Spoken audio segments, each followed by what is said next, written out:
But then in 1997, she was diagnosed with multiple sclerosis. Over the next several years, Did you know you have the power to inspire future generations with the same impactful reporting you trust in right now? I'm Lisa Schachter, and I manage the Legacy Society program at the Center for Investigative Reporting. When you include Reveal in your will or other legacy plans, you are passing along your values of truth and integrity. It won't cost you anything right now, and you don't need to be wealthy to make a difference. A gift of any size through your will, or from your retirement plan, life insurance plan, or other financial account, can ensure that Reveal's meaningful.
Did you hear that? Y'all hear that? Promise. Promise. Y'all hear that? Promise. Because you be hearing how it wasn't a promise and it wasn't this and it wasn't backed by legislation and it. Listen, man.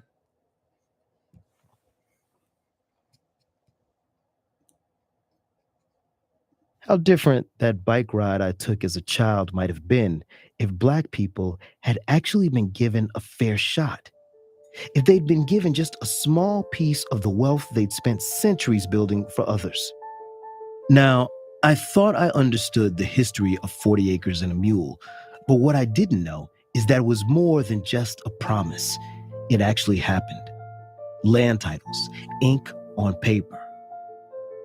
This is episode 1 of our new 3-part series, 40 Acres and a Lie. For more than 2 years, our partners at the Center for Public Integrity have been digging through thousands of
is wealthy. What Greg means is that on Edisto, nearly every Black household earns less than $40,000 a year, while close to half of white households earn 3 times as much. So the Edisto Island Black residents have been economically disadvantaged for many years. Today, just under 2,000 people live here, and the majority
You can't hear it, you said? You said you can't hear the audio from this is a audio. Okay, hold on, let me see. Okay. If you want to get better, you would have to move. Can you hear this? And I jumped up and it was like, oh my God, I got to move. And so she did, because she could. The Edisto property is land that Jim Hutchinson once owned, land that has passed down from generation to generation, land that now belongs to Patty, his great-great-granddaughter. Patty built a home here in 2021. It has 4 bedrooms and sits high among the trees, a home where her body could heal and has healed. The land has become a place of peace. And it's also her generational wealth. You know, my inheritance. This is why we wanted to start Jim's story here. Not at the beginning, but at the end. To show you what land can mean to someone like Patty. You can even hear it in the way she says, inheritance. Owning property has been the American dream far longer than that phrase has existed. It's part of this country's inception. Land was a means for realizing true independence. And this was the promise of 40 acres. But here's the thing. None of the land Patty lives on today is part of Jim's 40 acres, because the federal government took all that land back from him and tens of thousands of others. The land where Patty sits today, Jim spent a decade fighting for it. And he wasn't just fighting for himself, but for other freed people on the island. It wasn't until Patty moved to Edisto that she really started to understand that legacy. The other day, they were cleaning the road, and my neighbor had some friends with her picking up cans and whatnot. And she said to her friend, she said, "This is Patty. She's the Hutchisons. And the woman dropped everything. She came over to me and she said, "Oh, you're the Hutchison?" I said, "Jim Hutchison?" She said, "I've read everything." She said, "It's an honor to meet you." It was like, wow. How'd that make you feel? Made me feel real good. I felt good. I felt like part of the earth, like this goes back so long ago. This story goes back to January 1865. Military leaders were trying to figure out what should happen to freed people after the Civil War. And so they decided to do something that felt new. Ask Black people what they want. And the question is put to them. This is historian Dr. Allison Dorsey of Swarthmore College. What do you understand freedom to mean? And what is it that you will need to be free? Their answer was simple. We want land and to be left alone. And so the U.S. government issued Special Field Orders Number 15, otherwise known as 40 Acres and a Mule. The order set aside land from South Carolina to Upper Florida, including all of the Sea Islands along the South Carolina and Georgia coast. This is an area made of hundreds of plantations. Yes, indeed. Yes, as far as them unearthing more victims as a result of this promise and then reneged lie of 40 acres and a mule. So it's really crazy because it's people really people are still under the impression that this was not a promise, like this was only because this was a war measure, no, this was an act of Congress. What do you mean? It was it was inscribed into legislation. We're gonna get to the acts, what is it? Congress Act of, pardon me, it's we're gonna get to that. We're gonna get to the law, the legalese that backs up the legislation, which was enacted as a result of Congress, and it was legalized via Congress. It was legalized as a result. So, pardon me, because it's mind-boggling. That would now be cut up and given to freed people. Some people even got land on the very plantation they spent their life enslaved.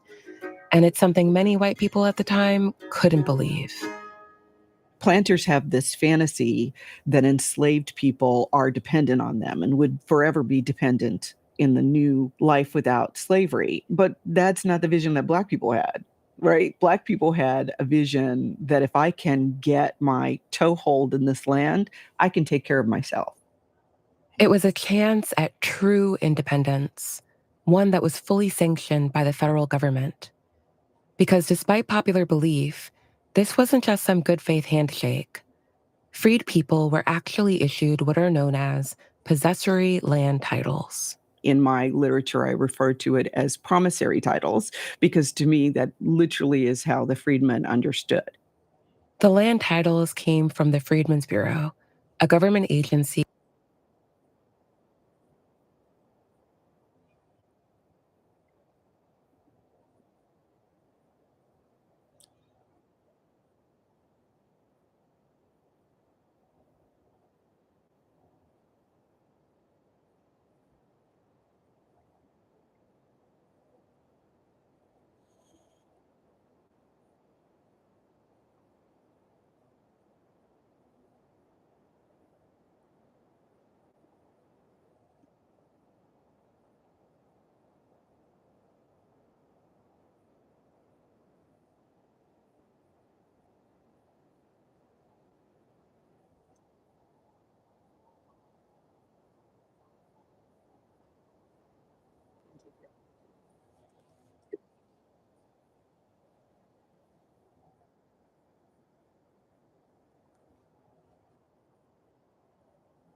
Just start. Just starting to build wealth. And what these crackers do.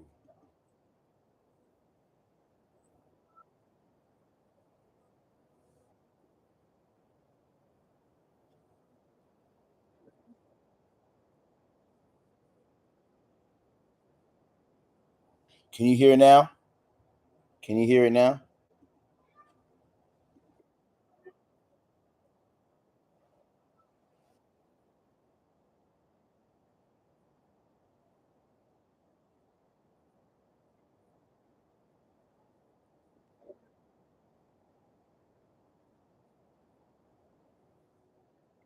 So you can't hear this, Demi? Just want to clarify. You can't hear it?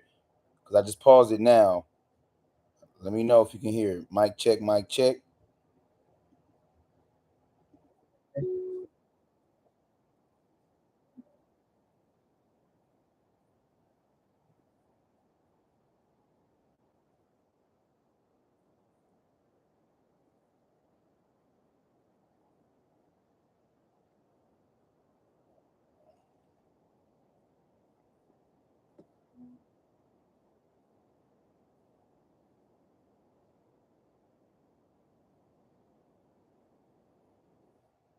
Hold on a second. Let me see something. Can you hear me? Can you hear me? Testing, testing. But not the documentary. All right, hold on. Let me see something. Share screen.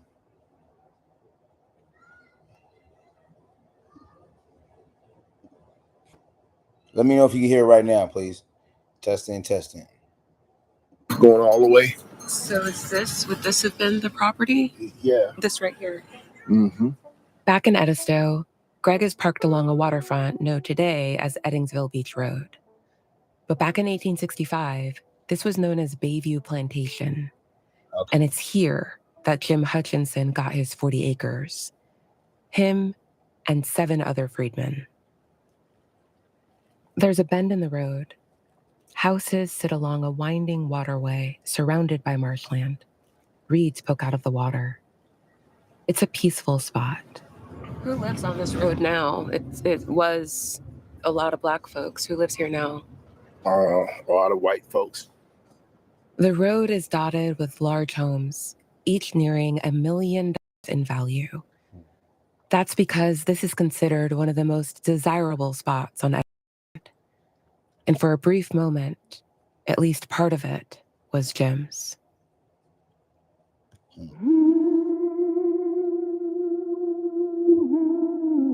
But it wouldn't last.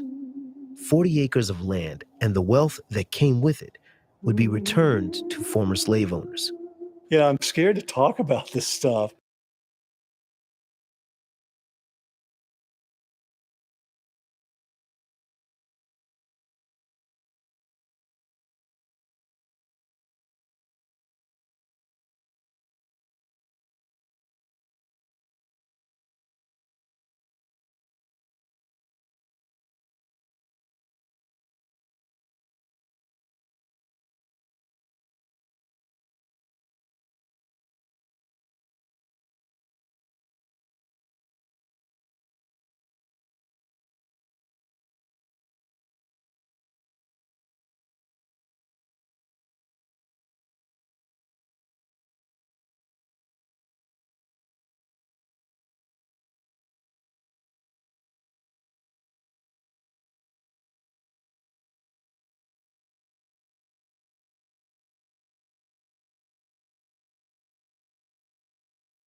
You say you can't hear it again, huh?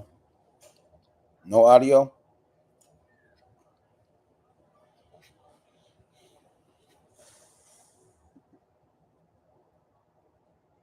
Didn't work out. He became a contractor instead. And now he's retired here on Peters Point.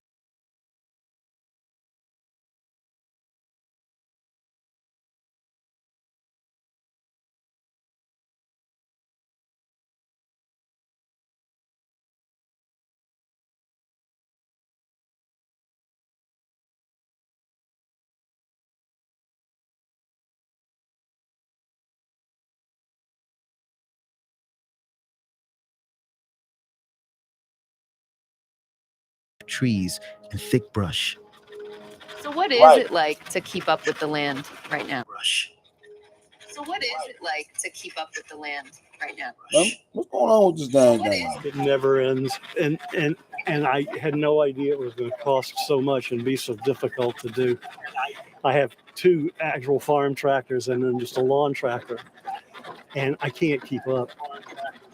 When Pinckney says this, I can't help but think about the enslaved people who worked this land, who were forced to do the back-breaking labor required to keep this place running. See, this is one of the original drainage ditches from the plantation fields. And again, that must have been a horrible job. You know, they didn't have tractors and stuff. You know, they had carts and shovels and bags and wheelbarrows, and they laid down wooden pathways. It's an obscene amount of work. Oh, it was. Excuse me, y'all. Matter of fact, we about to break down this quick article first because I want to get to the legalese, and that way we can dissect that. Okay, this whole notion of it wasn't backed by legislation, and what put me on this mission is reading from here to equality. From here to equality. Hold on.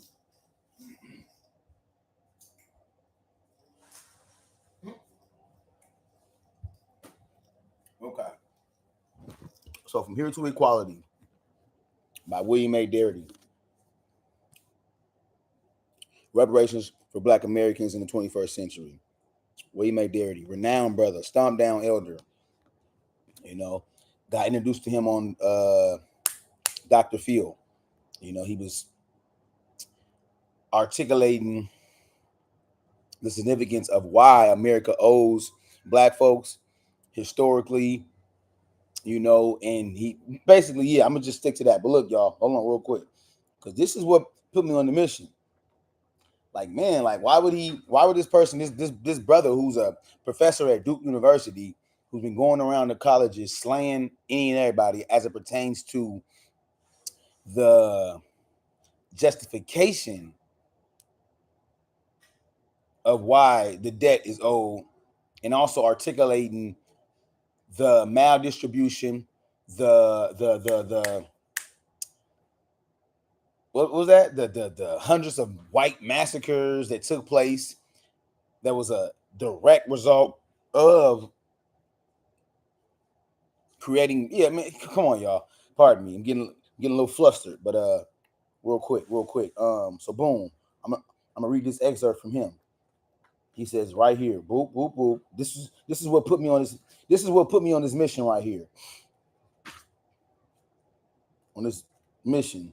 And it's very significant because this is the beginning of the Black-white wealth chasm. Just imagine if, matter of fact, I gotta play that video. I gotta find that video. Just imagine if the Black people at that time was able to retain their land and keep it and generate it and cultivate fruit and just imagine. Just imagine. Hold on, pardon me for a second. Where is it at? It's right here. So,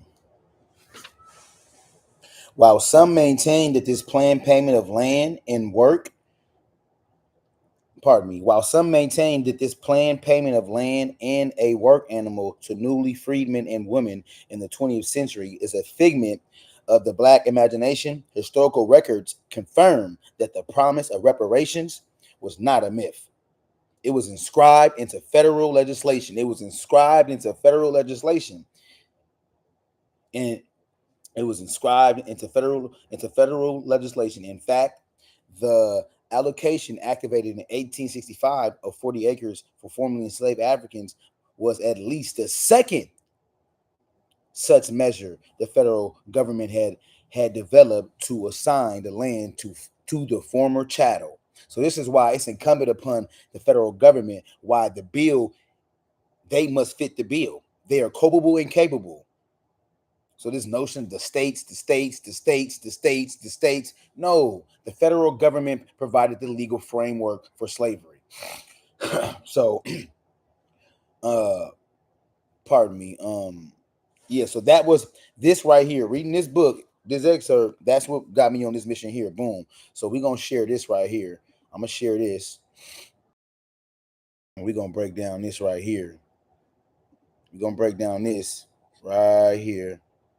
So pardon me for a second. Hold on. So boom. And we ain't going to break down every page. I'm going to get to the gist. I'm going to get straight to the point. But look. This is from Walter L. Fleming, North American Review, May 1906. 40 Acres and a Mule by Walter L. Fleming, professor of history in West Virginia. For several years after the close of the Civil War, the Negroes of the South believed that the estates of the whites were to be confiscated by the Washington government, and that each Negro head of a family would obtain from the property thus confiscated 40 acres and a mule. Some old Negroes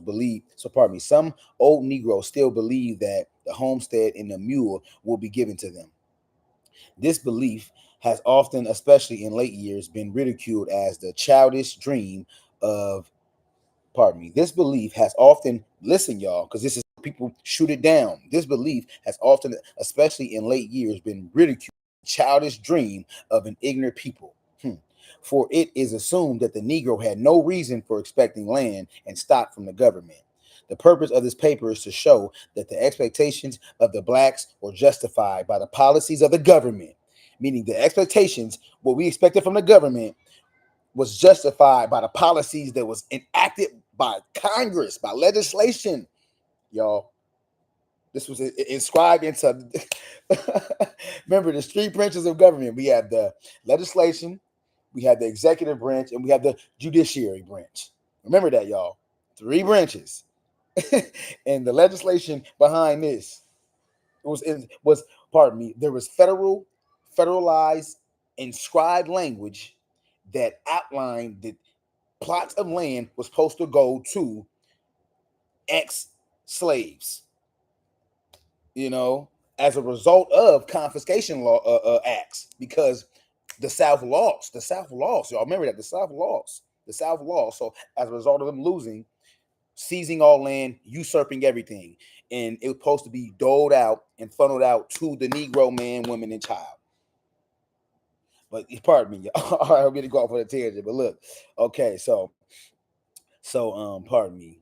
We'll make sure I'm on the point. Okay, so boom. The purpose of this paper is to show that the expectations of the blacks was justified by the policies of the government and the actions of its agents, and also to show that rascals took advantage of these expectations to swindle the ignorant freemen. So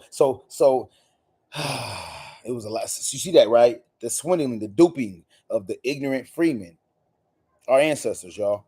The first step in the policy of confiscation was the first step. It was a policy. The first step in the policy of confiscation was taken by Congress on August 6, 1861. When the first Confiscation Act was passed, this law provided that property used in aid of the Confederacy should be liable to confiscation. Under this act, many slaves were captured and declared free. The Confiscation Act of July 17, 1862 declared that all property of Confederates was liable to confiscation. Property not subject to confiscation under the law might be seized as abandoned or as captured. The Treasury Department ruled that property was abandoned when the owner was away in the Confederate service. Any property seized, so when they was away, their property still was subject to being seized. as a result of their complicity in the war, as a result of their traitorous ways. Let me stop. Pardon me, y'all. Pardon me. Yeah, the Treasury Department ruled that property was abandoned when the owner was away in the Confederate service. Any property seized by the Army was classed as captured and was sold at once without the formality of legal proceedings. That's interesting. Any property seized by the Army was classed as captured and was sold at once without the formality of legal proceedings. It means you don't get the latitude, you don't get the luxury, you don't get the right to legal proceedings. Confederates, Southern Confederates, pardon me. If the owner was unknown, the property was ordered to be sold for taxes, which was made in lieu upon the land. In order to dispose of confiscated property, the South was divided into 9 agencies. So look, y'all, like I said, I ain't gonna even sit here and be tedious and bore. Not saying I'm boring the people, but I want to get to the gist because I know Friday, and I know y'all got other endeavors to attend to. But at the end of the day, the truth and the fact of the matter is, the brother, like he said, it was inscribed. Remember, it was inscribed into federal law, y'all. It was inscribed into federal law. Pardon me. It was inscribed into federal legislation, which means Congress had to be the ones to enact said concessions. I don't want to hear no war measure. I don't want to hear it was only a war measure. No, this was, pardon me, y'all. Look, okay. Pardon me. Hold on. I just want to get to I ain't gonna bore y'all. I ain't definitely gonna do that. Okay, so the debates in Congress and speeches made in political campaigns show that many Northern people believe that wholesale confiscation and division of property ought to follow the close of the war. Thaddeus Stevens of Pennsylvania began earlier to agitate the question, advocating that the land be seized to pay the expenses of the war, to punish the Confederates, and to provide for loyalists, our ancestors, and for the blacks, the white people of the South. Stevens said in 1863 were entitled to no rights of person or property. The United States shall treat the former Southern states as conquered provinces, settle them with new men, and exterminate or drive out the present rebels from the country. In 1864, Stevens declared that every inch of the guilty portion of the usurping power should be held responsible to reimburse all the cost of the war, to pay the damage to pay all the damage to private property of loyal men, and to create an ample fund to pay pensions to wounded soldiers and to the bereaved friends of the slain. During the same year, Andrew Johnson, then military governor of Tennessee, in a public speech said that treason must be made odious and traitors must be punished and impoverished. Their great plantations must be seized and divided into small portions and sold to honest, industrious men. These declarations soon became known to the blacks, the more intelligent of whom were always well informed on the important issues, even their masters, or by grapevine telegraph. Often such matters were known to the Negroes before the Southern whites knew them. I would have been assured by old Negroes that a general topic of conversation in some Negro quarters was the intention of the Federals to confiscate the lands and divide them among the blacks. They heard about this from the big house and from word that was sought in. I don't know if somebody's saying something or not. Let me see.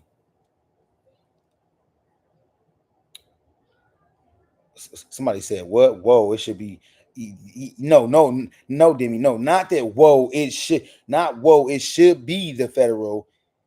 It's not a matter of saying, "Whoa!" It should be. It was. Like it was a Congress. Like I said, it was a matter that was enacted by Congress. And we're gonna get to that because I don't want to sit here and bore y'all with reading. It's only 18 pages. So let me stop saying bore y'all, but basically, yes, I want to get to my points. So what page was I will call? Wait, hold on. Boom. Was okay? So I didn't want to keep saying I'm boring y'all, but boom. So hold on.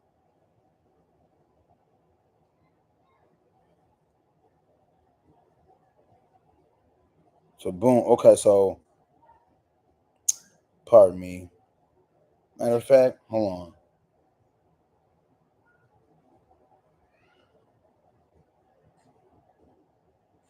Wait. Hold on. We ain't so. So boom. Okay, so real quick. So this right here. So the Freedmen's Bureau Act of July 16th, 1866 secured the Negroes in the possession of lands actually purchased at the nominal rate. Actually, that's not even the part that I wanted to highlight. Pardon me, y'all. Pardon me. This is the part I want to highlight. So, hold on.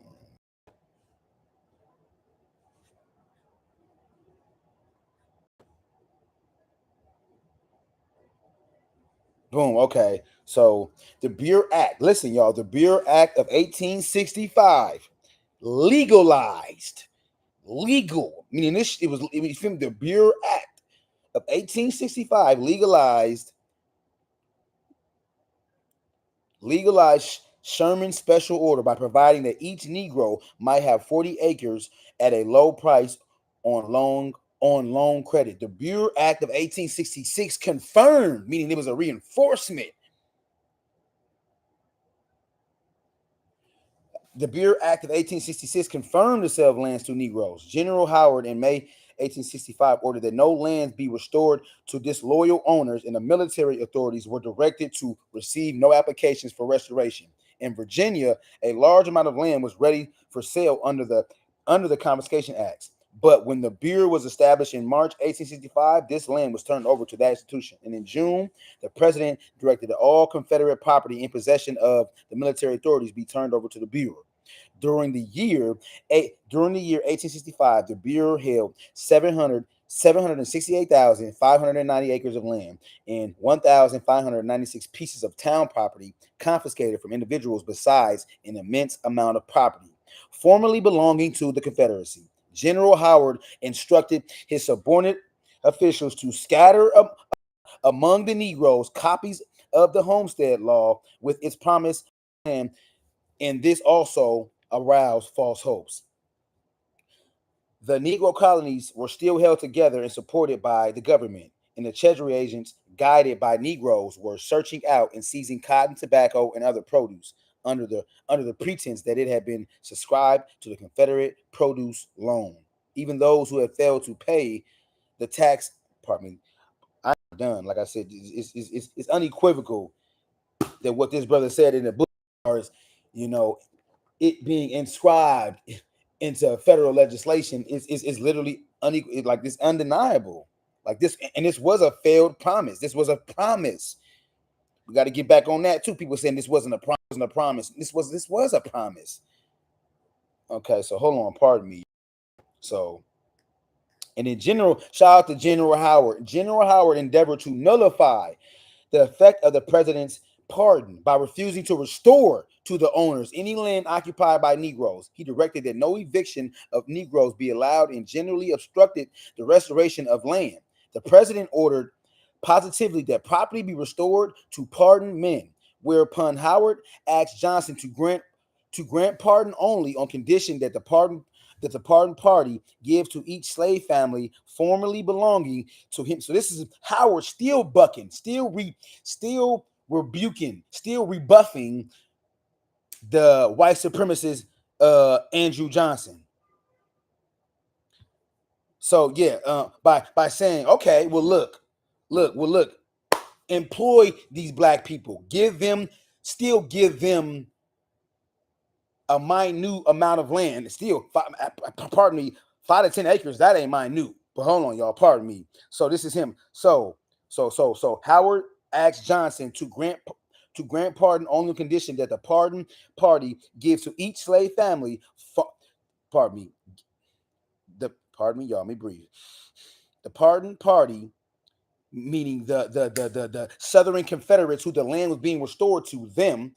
He's telling Johnson to basically Howard asked Johnson to grant pardon only on condition that the pardon party give to each slave family formerly belonging to him 5 to 10 acres of land. That ain't no, remember, 1 acre, a football field is less than an acre. If I'm not, I want to say, listen, a football field is not 2 acres, okay? That's what I do, unequivocal. I don't even watch sports, but I know a football field in length is not 2 acres. So I'm just putting that in context for y'all. Please, somebody fact check me. A football field, NFL, is not 2 acres. All right, boom. It's less. That's what I'm standing on. So I'm putting it in context. And he says, or the equivalent in cash. Shout out to Howard, General Howard. Though property was gradually restored, the Bureau held quantities of it for several years. And it just goes down as a litany. For several years, it had over 700,000 acres in 1865, over 200,000 acres in 1866, and then again, following 1866, it had still over 200,000 acres in 1867, and then boom. So look, y'all. Besides many pieces of town property, restoration was grudgingly performed. Grudgingly, like it wasn't done in an elated fashion. It wasn't done to placate. It was done like, man, we don't want to give y'all nothing. It was done grudgingly. Done with the grudge. Grudge is the root word, people, respectfully. So restoration was grudgingly performed. General Saxon, for instance, declared for South Carolina, Georgia, and Florida that those who did not announce to the freedmen the fact of their freedom and admit it publicly to them would have their property seized and divided. The speeches of Stevens and other radical leaders in pamphlet form, along with the Bureau. Listen, the speeches of Stevens and other radical leaders in pamphlet, meaning in pamphlet form, along with the Bureau laws, regulations, the Homestead laws, and the Confiscation Acts, were sown thickly over the South. How do you get over that? That's all. There's a such thing as called preliminary agreement. That's when you shake hands. This is not a preliminary agreement. This is beyond. This eclipses a preliminary agreement, which means we agree, we shook hands, or it was verbal. But a formal agreement, a contractual agreement, is even further than a preliminary agreement. So you see how I've read all that, right? Like he said, pardon me, y'all. Basically, it being in the speeches and other radical leaders in pamphlet form, along with the Bureau laws, regulations, the Homestead laws, Confiscation Acts, all those elements, that exceeded community, it went to Congress, meaning that it was legalized. And that's what I want to find too, where it says that Sherman's bill legal. It literally, I just read it. It legalized it. I gotta go back to it, but General Sherman's Special Field Number 15 legalized this whole ordeal because it was a matter that was enacted by Congress. What the fuck? Like, I don't understand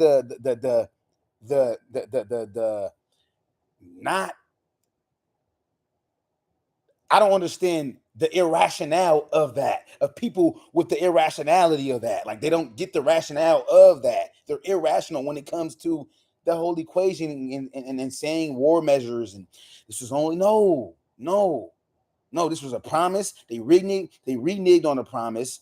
And outside of it being just a verbal promise, or just, when I say promise, no, it was inscribed into federal legislation. Pardon me, y'all. So boom.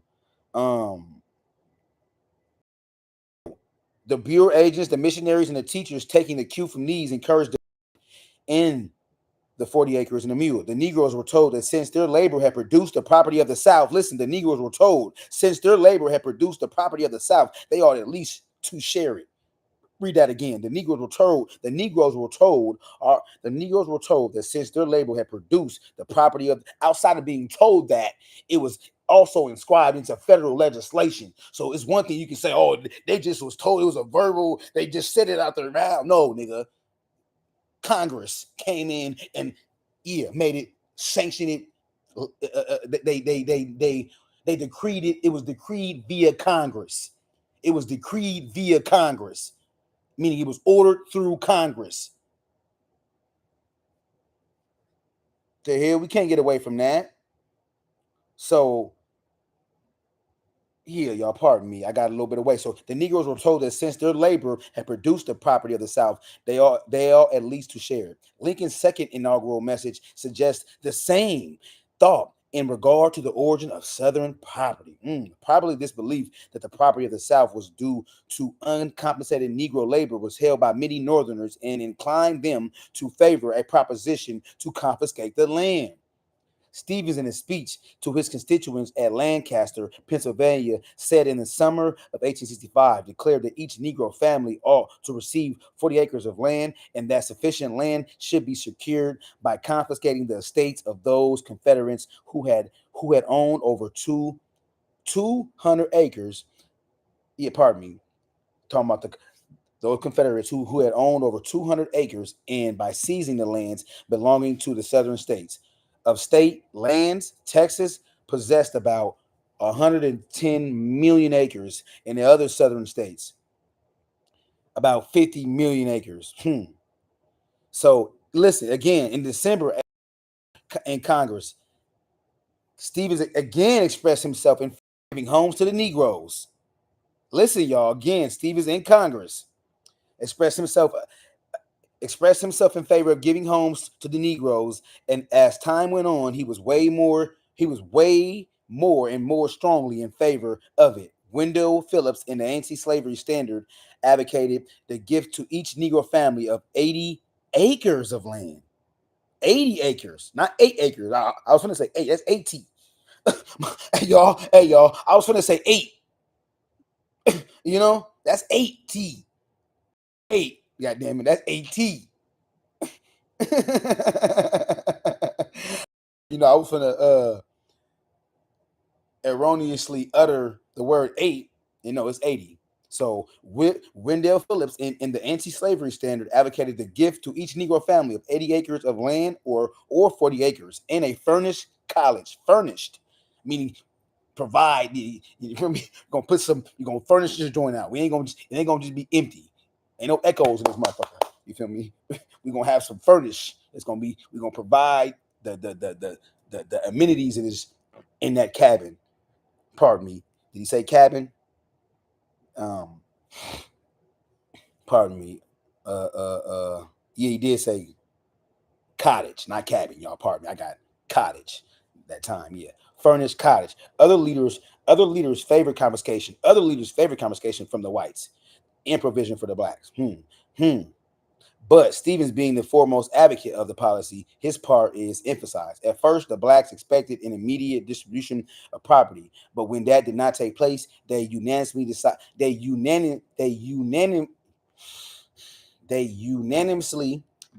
that the division would take place at the end of the year, 1865, either at Christmas or at New Year's. In the meantime, while awaiting the allotment while awaiting the allotment, thousands crowded into the towns near the army posts and bureau stations were congested. Conditions gave rise to vice and disease all over the South. The assistant commissioners of the bureau reported that in expectation of support by the government or of distribution of land and stock, the Negroes were refusing to make contracts. None would contract beyond the end of the year. Few worked steadily at day. Few worked steadily at day, worked in the meantime. This belief grew stronger in the fall and early in winter. And assistant commissioners and higher officials of the Bureau and the Army made earnest efforts to disabuse the minds of the freedmen of this impression. But there is no evidence that the inferior officials pursued a like policy. Andrews, a northern traveler in the South, stated in the fall of 1865 that the Negroes believed firmly in the division of property and that this belief was causing idleness and discontent. Northern men were besieged by the Negroes who wanted information. Andrews was asked, "Where is the land going for to be divided?" Some Negroes in the South believed that they would be colonized on the coast, thus showing the influence of Sherman's plan. And in this belief, large numbers set out to go to Charleston, Savannah, and to other places near the Promised Land. Near the Promised Land. Wait, y'all. Let me go back. Wait. Some Negroes in South Carolina believed that they would be colonized on the coast, thus showing the influence of Sherman's plan. And in this belief, large numbers set out to go to Charleston, Savannah, and other places near the Promised Land. They believed that the whites were to be driven out of the Low Country, which was to be given up to the Negroes in the territory as a rule. The freedmen believed that they were to be located on the home plantations. Andrews told of one old man who refused to leave home and celebrate as freedom as others were doing, because he feared that the divisions in his absence and the home house might come to me in the division. While waiting for the distribution, the blacks who would not work and were not within the reach of Bureau supplies were forced to live by foraging. Foraging off the land. And the corn, fruit, pigs, cows, poultry suffered from the propensities of the African who believed that he was using what would soon be his own anyway. The policy of Johnson and the statements of the higher Bureau and army officers reassured most of the whites who had feared confiscation. Estates were gradually restored to the owners. The Negroes clung to their old hope, but began to fear that they were being tricked. They had secured arms, and now some of the leaders threatened that if the division did not occur, they would forcibly seize the land. Listen, y'all.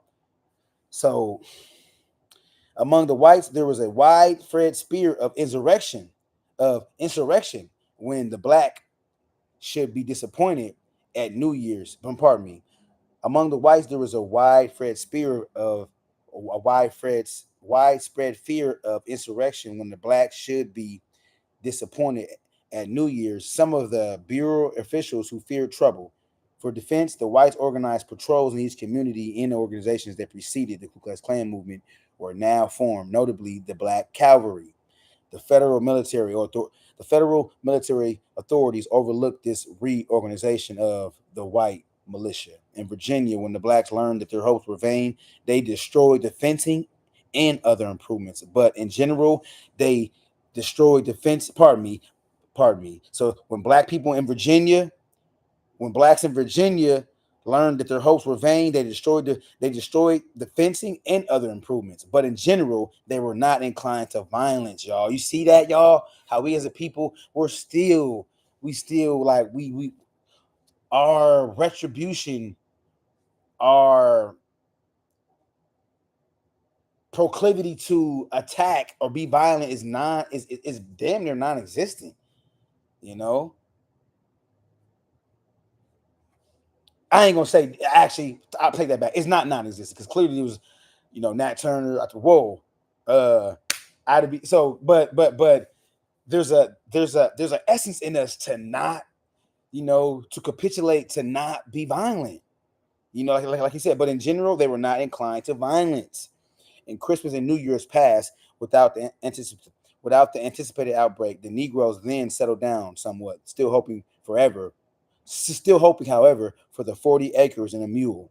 Now in the far future, ceasing to hope for immediate confiscation, they rather expected the government to do something for them, to send them homes in the West or to take them north. But there was now probably little thought that their master property would be divided among them.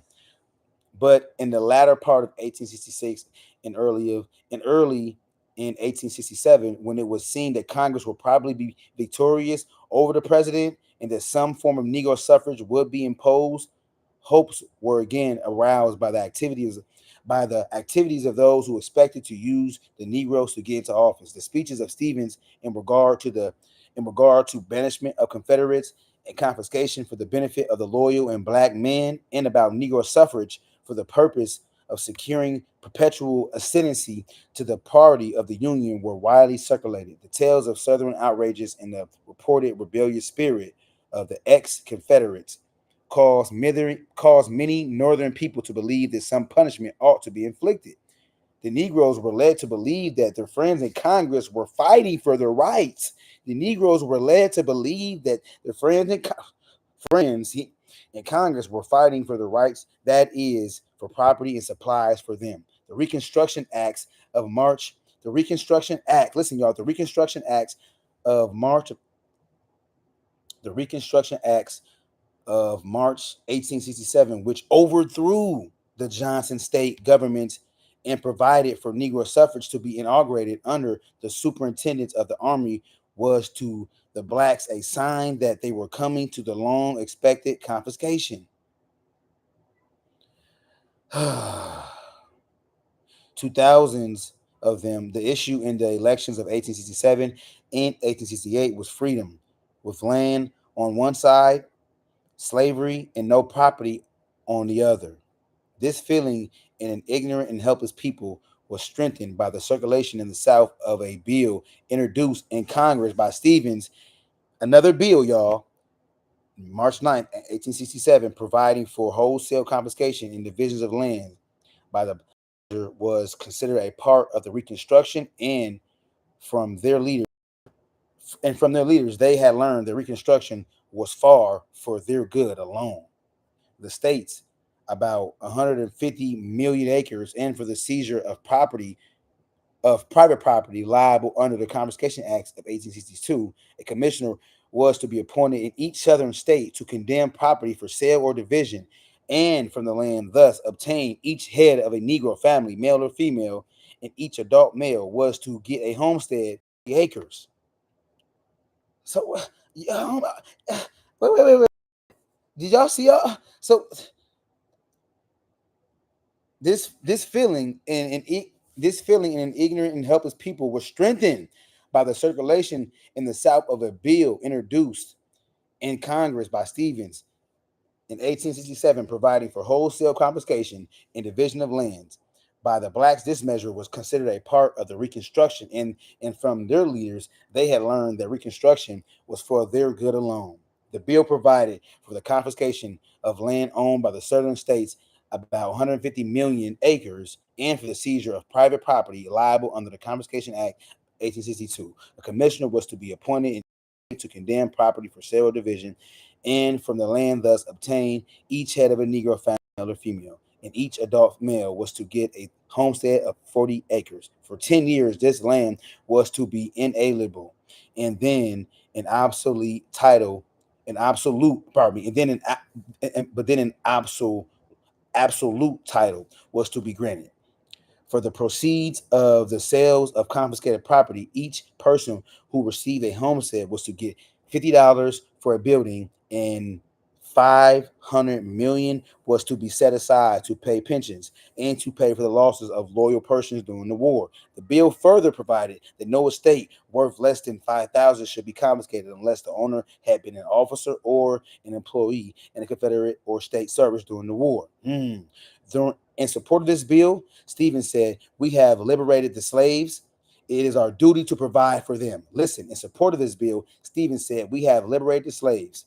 It is our duty. It means it is incumbent. It is our duty to provide for them. And we have the right to take land for homes in order to do it." We on the success of the measure, depended, he declared, the happiness, respectability, and continued existence of the blacks. They were not capable of caring for themselves. I don't really like that, but I don't really like that concept, saying that being that we were the foundation, we was tilling the land. So saying that we, don't think I didn't catch that, But at the same time, he still understood the mission was we have a right to service and to provide concessions in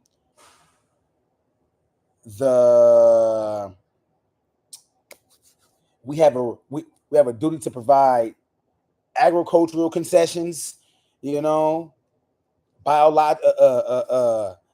these people to be able to subsist off of land, let alone biological imperatives, meaning like water, food, etc. So yeah, Just as long as he understood that duty meaning when he said we have a duty, that's different. That's a different level of thinking. To saying it, I mean, this is our duty. This is a job. This is something that's a responsibility. So yeah, I don't think I didn't catch that saying that we didn't have the mental wherewithal to take care of ourselves. But I can see the reasoning being that the time, slavery, just so being stripped of everything literally. So in that context, we didn't. But in the context of who was the labor class, who was the intellectual class, who was the inventors, who was the workers, the builders, the blacksmith, all that, we was. You feel me? Like that's us. So, but yeah. Pardon me, y'all. You know I gotta always go on my low. We have boom. All right.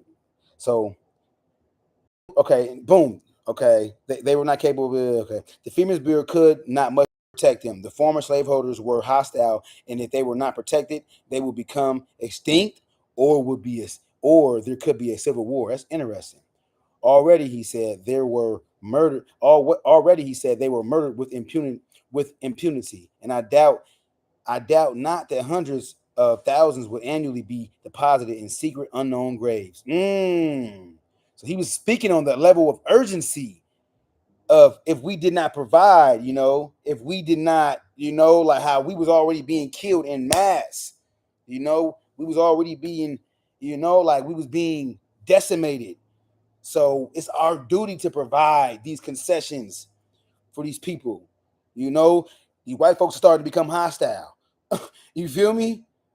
So interesting. That's a very interesting. And as I read this again, because I've read this, it's probably like my 10th time reading this, or more. So it's interesting to it's crazy how you can reread something 1,000 times and have a different breakdown of it, y'all. My bad, y'all. Can y'all hear me? You hear me? Yeah, man. Yeah, this is interesting though. So let me see. I appreciate the support too. A lot of what they say, a lot are called, but a few are chosen. You feel me? I appreciate the support. You feel me? For real, for real. One is better than zero. A little bit of something is better than a whole lot of nothing. You feel me? Gratitude. I'm very, very appreciative.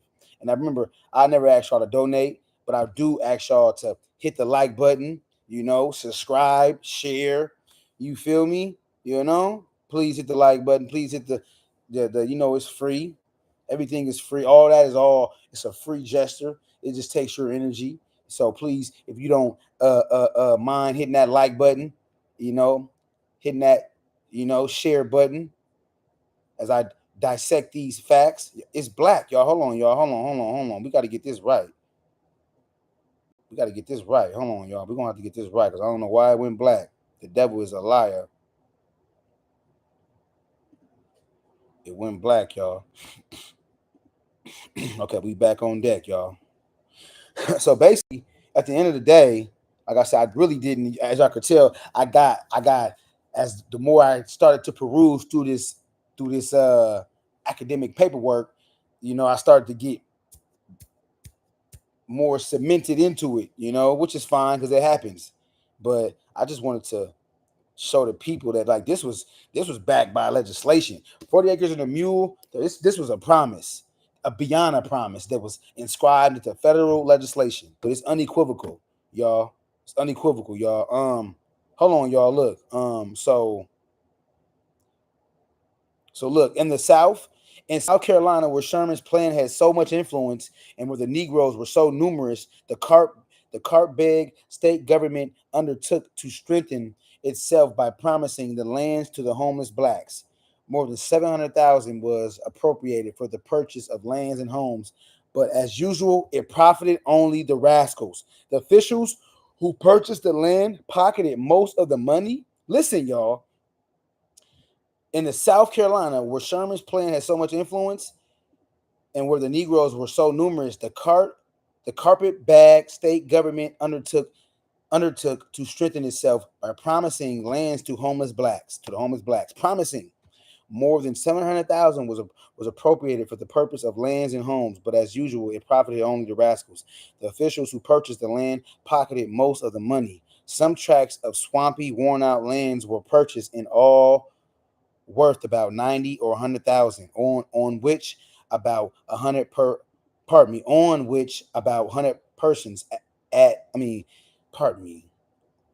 some tracts of swampy, worn-out lands were purchased, in all worth about 90 or 100,000, on which about 100 persons, it is said, found homes. The rest of the money, more than 600,000, was distributed among the land commissioners and their friends, y'all.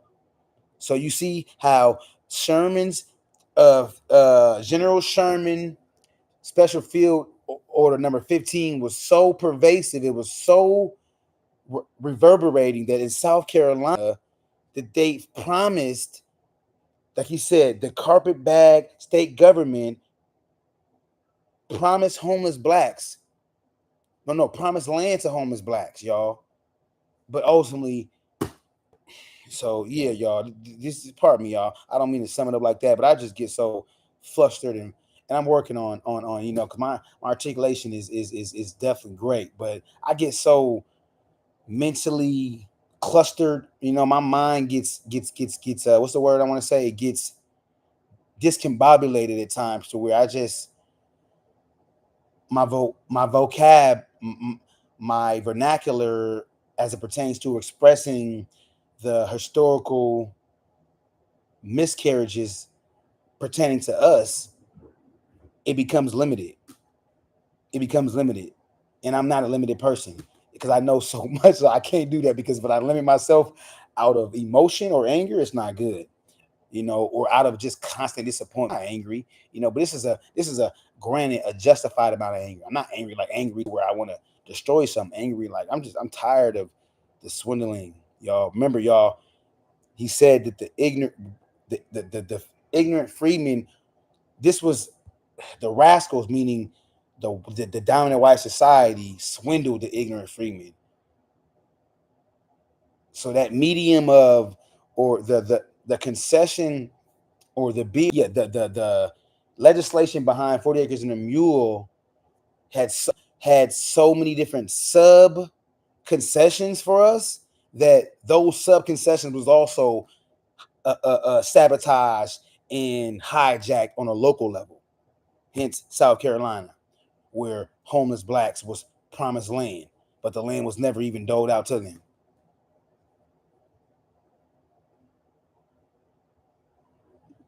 Pardon me, y'all. I thought I was sharing my screen, y'all. My bad. My bad. Going off on so much of a tangent, y'all. I forgot. I ain't even sharing my screen. I was sharing my screen, y'all. I'm sharing it now, though.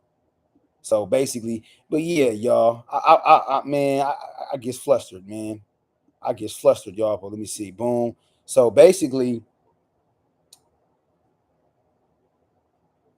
I'm trying to see something. Hold on. I want to go back to one element of this. One element of this word, like I said, where it just proves the point. So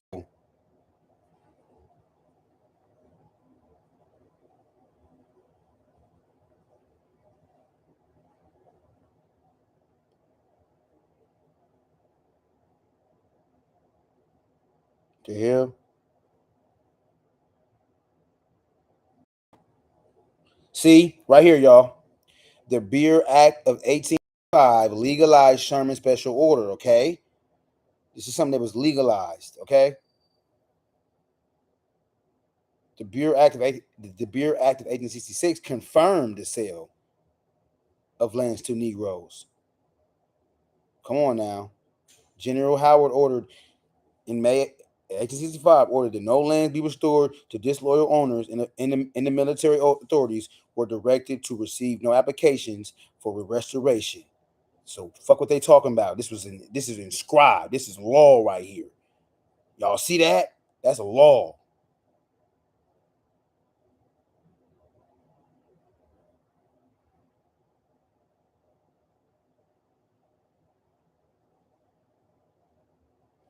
Okay, you good, brother? What happened? Okay. Peace, brother. I appreciate y'all. Peace, man. Peace. Yeah, I'm sitting here showing how that basically, remember, y'all, out this book right here, it all started from me reading. The brother said that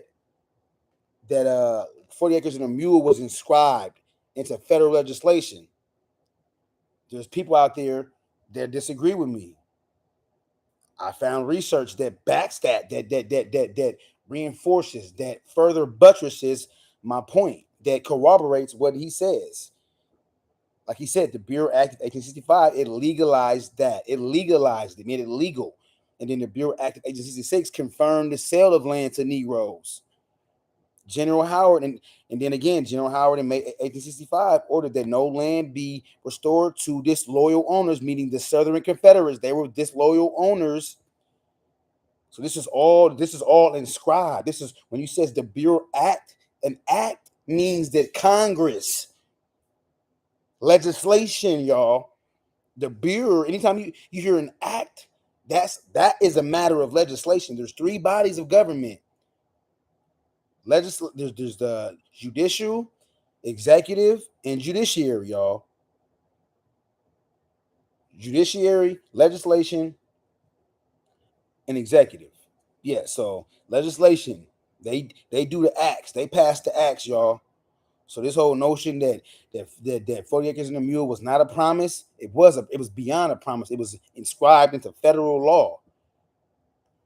And yeah, we know Andrew Johnson. We know that he reneged it, but y'all don't know about the blacks that wasn't having that, and blacks that was actually fighting back. That's what I'm saying. Y'all. There's a lot that they didn't give up their land. Let me see. Hold on. So yeah, y'all. So this is all right here. Don't let nobody come on now. The Bureau Act of 1865 legalized Sherman Special Order. It legalized it. They made it legal. The fuck? How do you unlegalize some shit? We know the president. We know the racist, anti-black. But still, at the end of the day, like I said, that still was a matter of inactive. It doesn't negate or debunk the fact that it was ordained by Congress. So for real, y'all. Hold on for a second. Let me see something.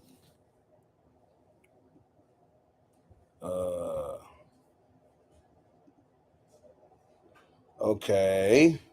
So no, I wanted to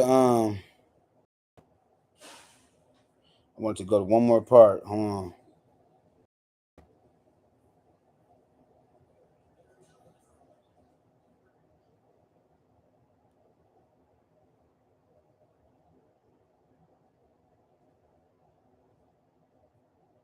Pardon me. Okay, so right here. So see, look, y'all. Look. So when Howard came, the blacks were confident that he would sustain them. More than 2,000 men met at a church on the island and were angry and overwhelmed at the news he brought. While their leaders were conferring with Howard and the representative of the planters, the rest of the blacks held a meeting in the church. Mournful songs were sung, prayers were offered, and the preachers made touching addresses. They felt that the government had deceived them, and the stormy outbreak was with difficulty averted. But the planters were reasonable, and Howard finally succeeded in making the Negro leaders understand the situation. A compromise was patched up, and Howard decreed that no land shall be restored until the crops were gathered. No rents or damages were to be paid to the owners. So this is still his way of Howard's way of reinforcing and striving to retain word is bond. A compromise was patched up. Howard decreed that no lands be restored until the crops were gathered. No rents or damages were to be paid to owners or loyal men, or those who had been pardoned might then receive their lands, provided they gave homes and employment for the following year at good wages to all the Negroes settled on their plantations, and did not oppose the establishment of schools for them.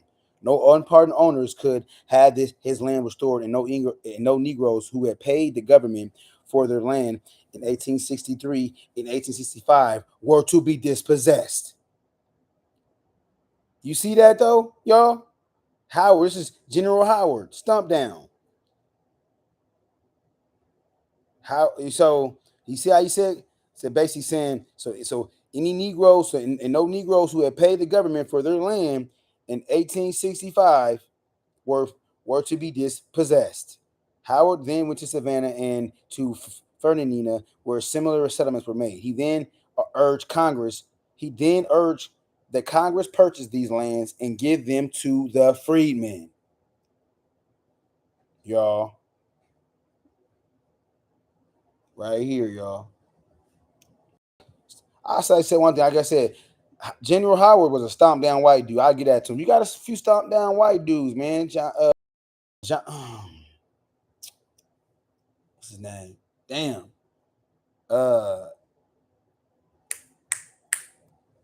Damn, y'all got me. I'm trying to think of the stomp down white dudes now.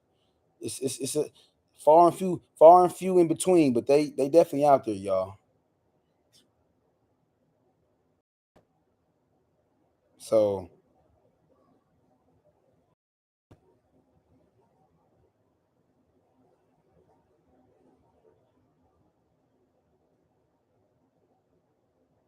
look, y'all, during the summer fall of 1865, numbers of the owners of the coast and islands plantations were pardoned by, we know that. One effect of the pardon was to restore, yada, yada, yada. So look, y'all, by General Sherman and others, so basically now to return to the owners the land, unless Congress should intervene. The owners at once demanded possession. The Freedmen Bureau, now in charge of matters relating to Negroes, refused to release the land and asked Congress to confirm the titles of the blacks, who, encouraged by the Bureau agents, armed themselves and refused to allow any owner to return to his plantation. Come on now. Meanwhile, improvements were going to ruin, and the owners had no other homes. So look, y'all, and this is another thing I want to debunk too. People had built like building, like there was churches and establishments, institutions built. Hold on.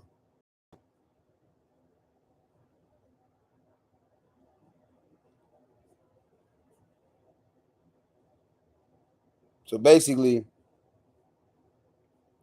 right here, pardon me.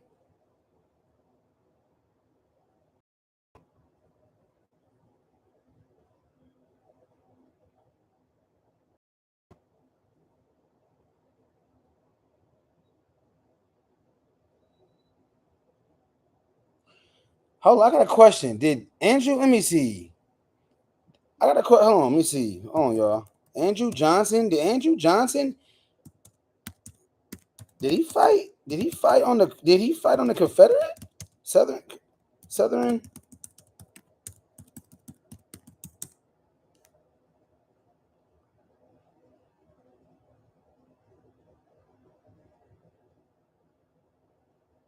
Okay.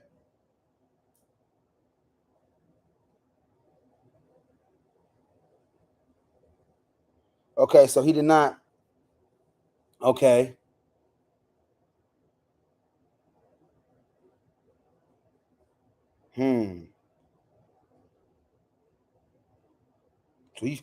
So he fought Andrew Johnson. No. My bad, y'all. I didn't mean to do that one. Andrew Johnson fought with the Union. Pardon me. He fought with the Union. So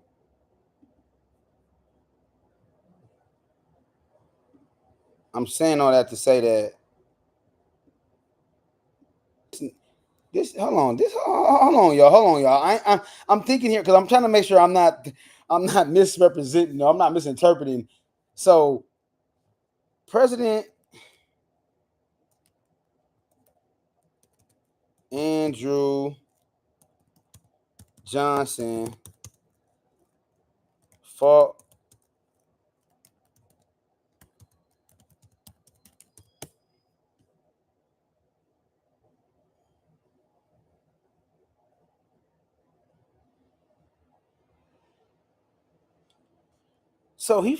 for the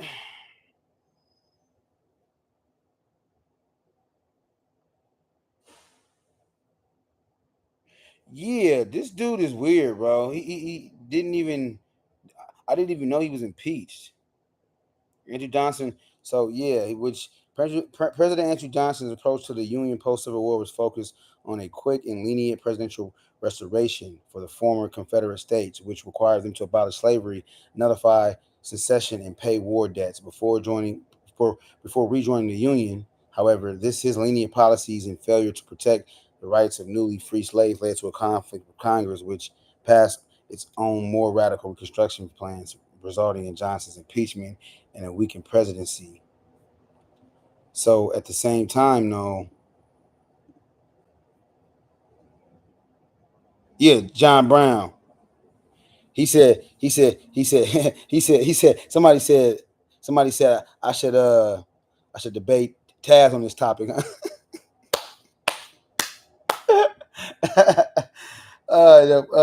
This is From Here to Equality. This is William A. Darity. He's studying reparations for over 30. He's a professor at Duke University. And this is where I got, he prompted me. He put me on this mission of, damn, 40 Acres and a Mule was a promise. 40 Acres and a Mule was actually inscribed into federal legislation. Like it doesn't get more concrete and solidifying. And the reason why he's highlighting that, because like I said, that's the beginning of wealth. That's literally the beginning. It makes sense. That's post Civil War. We didn't have nothing then. So just imagine if all the black folks would have been able to accrue and maintain and subsist, cultivate all that off the land. Do you know how much wealth we would have? And I gotta find that, y'all. There's data, there's a number. I gotta find a video where she's talking about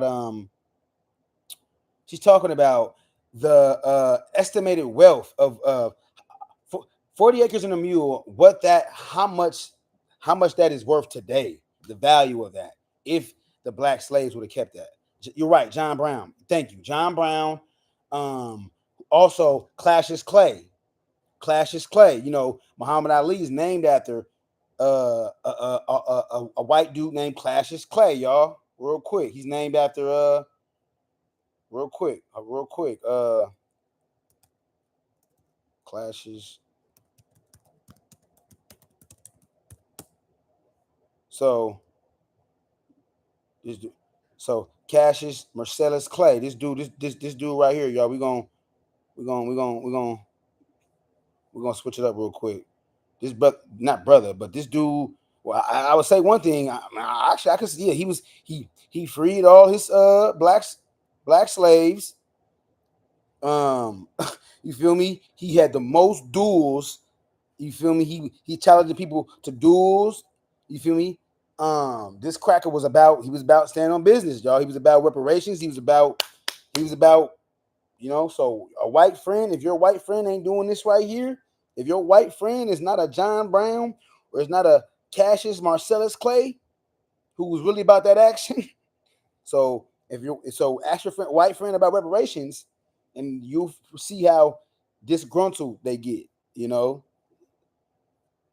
Subtly though, unbeknownst to you, a lot of us can't detect the white, you know, anti-black disgruntledness.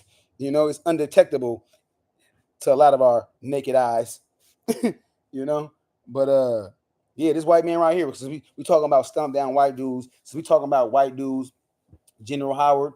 Yeah, man, I definitely have a respect for these, you know, for the white dudes. But see, it makes sense too, y'all, that it was very small though. It was a small portion, y'all. It wasn't too many, you know, it ain't too many white men out there that was doing all this, you know. That's why it was so, it was slim pickings. You know, it was slim pickings as you know, white people who was actually willing to give up power. And when you give up power, is you giving up resources. He said, I stopped talking to black people. He said, I stopped talking to black people. No, I stopped talking to white people about black issues in 2014. Yeah, I know that's right, man. For real. Hey, one thing I want to say, I appreciate y'all, man. I really do appreciate everybody. Like I said, man, a lot are called, a few are chosen, you know, and I'm going to be more consistent. You know, I want to be more just because this is like a passion of mine. I love to edify the people on black issues, black topics, what's going on with black folks in America first. And then, of course, I extend the love to my brothers and sisters who's on code mentally abroad. But, you know, first is highlighting and illuminating on what's pertinent and what's relevant to us here, you know, and how we can fix us here first, you know. That don't mean no. That don't mean not work with nobody. That means let's get us together. And if anybody want to work with us, they can work with us. But we putting us first. But hold on for a second, y'all. Pardon me. I got a quick restroom.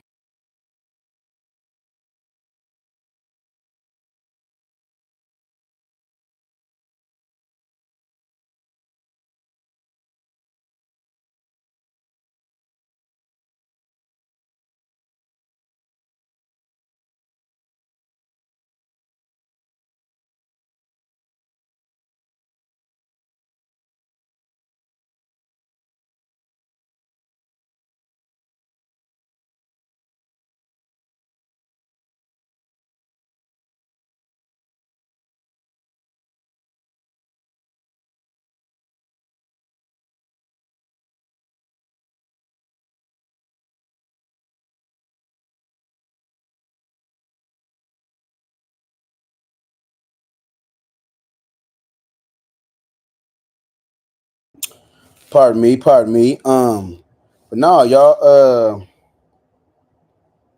Yeah, it's what I love to do. I love doing this outside of suing white folks, and for my just due. You feel me? Reading, working out, health, black health matters, all that. There's no subject that we can't make black. Health, tech, god damn it, trades, whatever. Make it black, make it pertinent to black Americans. So I appreciate the people, man, for real. But yeah, yeah, honestly, yeah, I'm a chime in with I'm gonna chime in with the brother. I'm gonna chime in with the brother. Dang, I can't remember. Psycho about getting into debate league, y'all, because yeah, I definitely have the the aptitude. Just of course gotta work on delivery, being more composed. But honestly, I feel like that accentuates, that accentuates my authenticity. You feel me? Me being who I am. But like I said, but still knowing how to channel, and ultimately,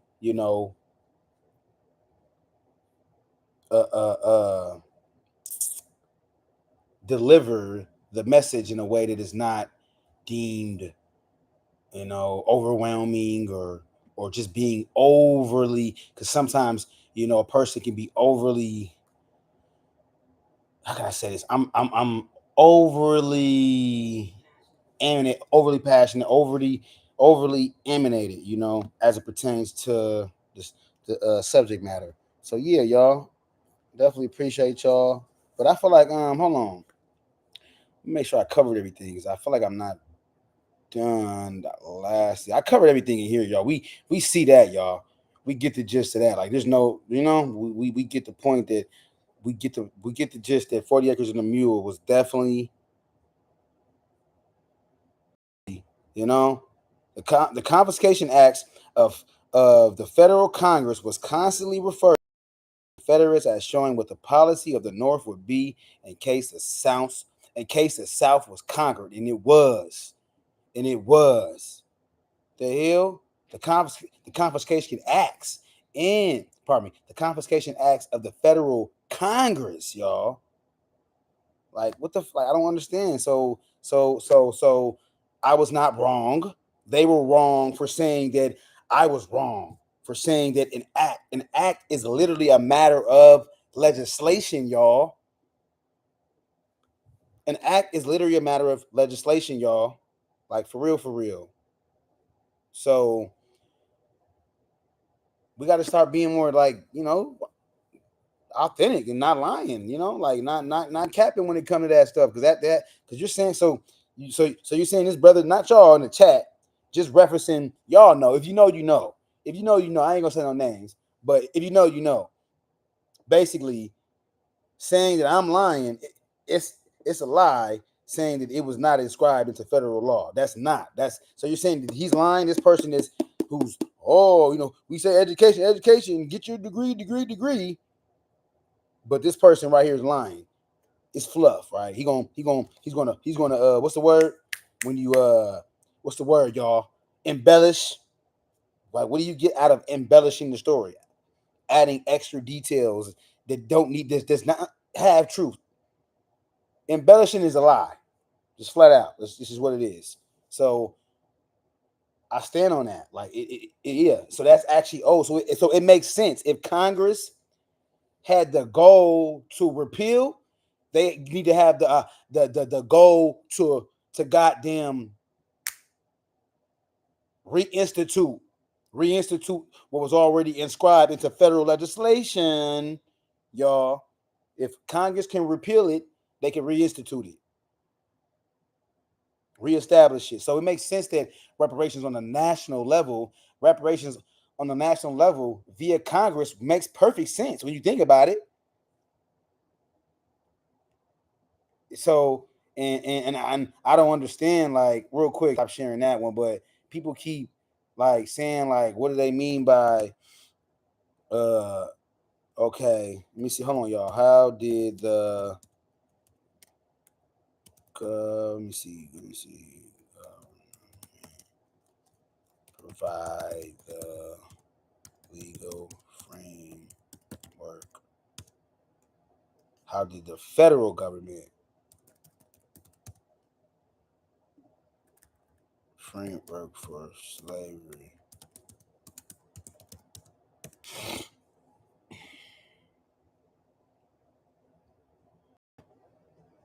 So look, so the federal government established, look, y'all, because when I said that, it's like there's befuddled, there's confusion, there's like befuddledness. People act. It's going to help my point. So the federal government, the federal government established a legal framework for slavery through constitutional compromises, federal laws, and Supreme Court decisions that collectively protected and institutionalized the practices for decades. This framework did not explicitly use the word slavery, but its provisions were widely understood to refer to it. Come on now. So when they ask you, well, how did the federal government provide the legal framework? Remember, there's three bodies of legislation. The federal government provided the legal framework. Provided the legal framework via the Supreme Court by enacting anti-Black discriminatory laws. The federal government provided the legal framework, once again, based off federal laws and constitutional compromises. So, yeah. So with this whole state, like, yeah, it's hard to get over. From a legality way, yes, he's right. You cannot. Yes, they're right. You cannot. Thus far, we've been unsuccessful suing the federal government because of their immunity status. Yes. But from a national political act of Congress, yes, reparations is definitely pragmatic. It's real because an act of Congress repealed and reneged on land concessions, land allotments for black Americans. You feel me? For black freedmen, freedmen, however you want to classify it as, but not however you want to, because it definitely got to be specific. So let me correct myself. It's not however. It ain't however, because you can't say that however. You got to say it precise and specific. But yeah, y'all. So this whole notion that the federal government is to be absolved or somehow not implicated, or just this whole not being able to grapple why the federal government, and this overemphasis of the states. Nah.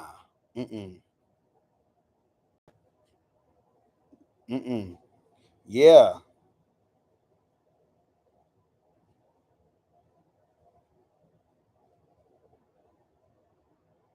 He says, you said you original field document 15 and the original reasoning why he rescinded it and not commentary on it before you officially offer to debate it. But yeah, man. So he said at Didi, you should read the original field document and the original reasoning. The original reasoning, at the end of the day, that's irrelevant. At the end of the day, it does not dispute the fact that it was still inscribed into federal legislation. That's my whole premise. And it doesn't negate the fact that this was although it was inscribed by the same people, by the same body of people, by the same delegate of bodies, and it was inscribed into federal legislation, and it became an act. So like it doesn't get more inscribing, more concrete, more cemented, more solidified, than an act. You feel me? Fuck about President Johnson, his goddamn pardon in his executive order and all that. It's irregardless. Like it's really it's irrelevant pertaining to the fact that it still was something that was inscribed into federal legislation. You feel me? Like it doesn't matter, meaning that it was legalized. Like I said, also in that article that I just read, it said it said General Sherman special field number, and legalized. The Bureau it became legal.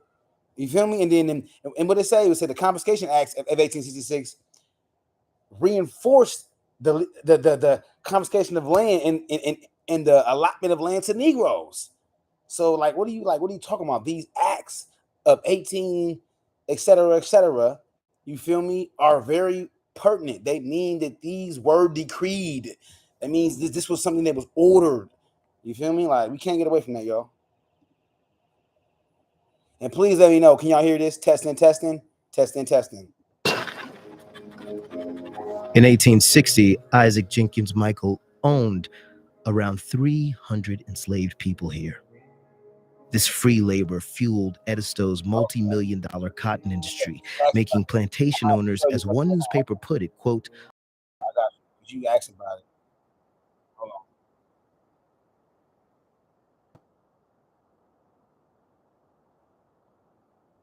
Hold on for a second, brother. I'm gonna find it. I can definitely pull it up for you, just to show you,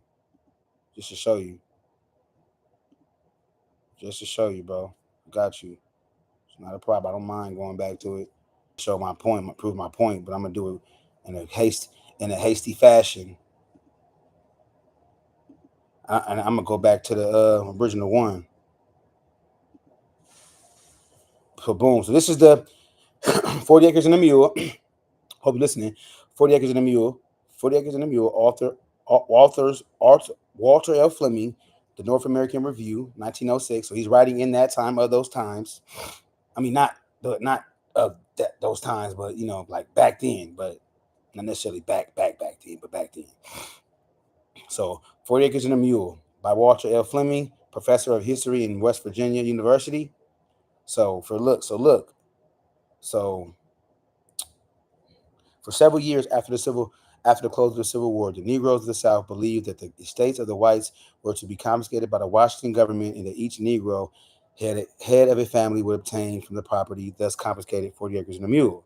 Some old Negroes still believe that the homestead and the mule will be given to them. This belief has often, especially in late years, been ridiculed as the childish dream of an ignorant people, for it is assumed that the Negro had no reason for expecting land and stock from the government.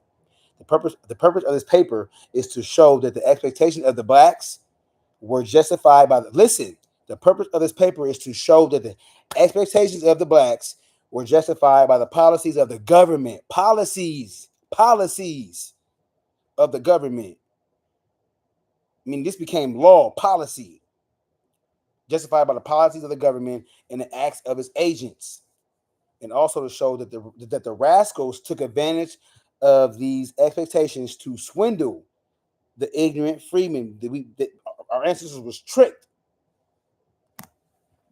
South Carolina, Special Field Number 15 was so pervasive that they literally promised to give land to. Yeah, I gotta find that information because I found out about that in here. But now I'm gonna take that and I want to find the information on that so I can do a video on how they swindled blacks in South Carolina based off of being influenced off of Special Field Number 15.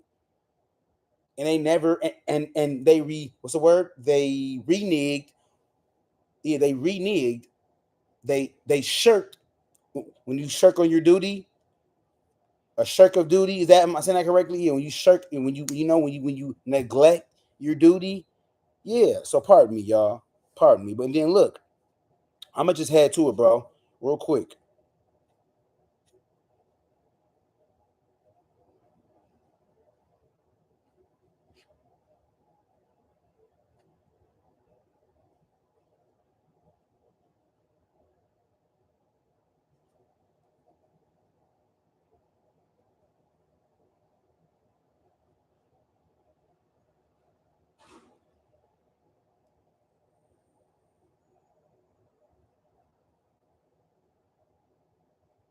Pardon me for a second. I'm just gonna find this.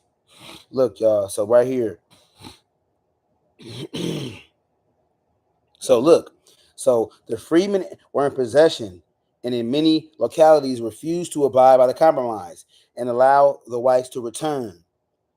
It was found that Bureau agents encouraged them in this attitude. The Act of March 3rd, 1865 had provided that the blacks should be protected in the use of their allotted lands for 3 years, y'all.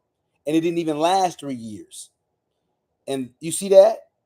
The Act of March 3rd, 1865 had provided that the blacks should be provided in the use of their allotted lands, y'all, right here. Under this law, the Bureau refused to allow the lands to be released to the owners. In the spring of 1866, efforts were made by General Tilson of the Freedmen's Bureau in Georgia to consolidate the grants made to the Negroes and gather them together on a portion of each state, restoring the remainder to the owner. The Freedmen's Bureau Act of July 16, 1866 secured the Negroes in the possession of the lands actually purchased at the nominal rate of $1.50 per acre, and provided that no land settled upon by blacks under Sherman's order should be restored until the crops of 1866 were gathered. You see that? But hold on, y'all.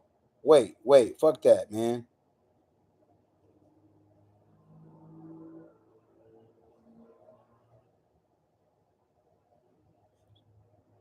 So look, y'all. Hold on. Okay. So right here. So look, in 1865, there was much foundation for the hopes of the Negroes. The Confiscation Acts were still in force, and nearly acts, y'all. These are all acts. These Confiscation Acts, which means that these had to be inscribed by Congress. You can't have an act if it's not inscribed or if it's not decreed by Congress. An act just don't poof out the air. People have to come together and decree and all capitulate on said act in order for an act to even be enforced. Hence, what was that? We have the James Byrd. No, we have the Matthew Shepard and James Byrd Lynch and the James Byrd Jr. Act. Matthew Shepard, which is the LGBT dude, but the brother James Byrd Jr. Pardon me, the brother that was dragged in his car by he was brutally, that brother in Georgia, James Byrd Jr. Is it junior or senior? I don't want to junior. Pardon me if I'm, but it's definitely James Byrd though. James Byrd. Yeah, in 1861 it was exactly Demi. In 1861 it was legislated exactly. It was legislated. Okay, brother. He said, I hear it.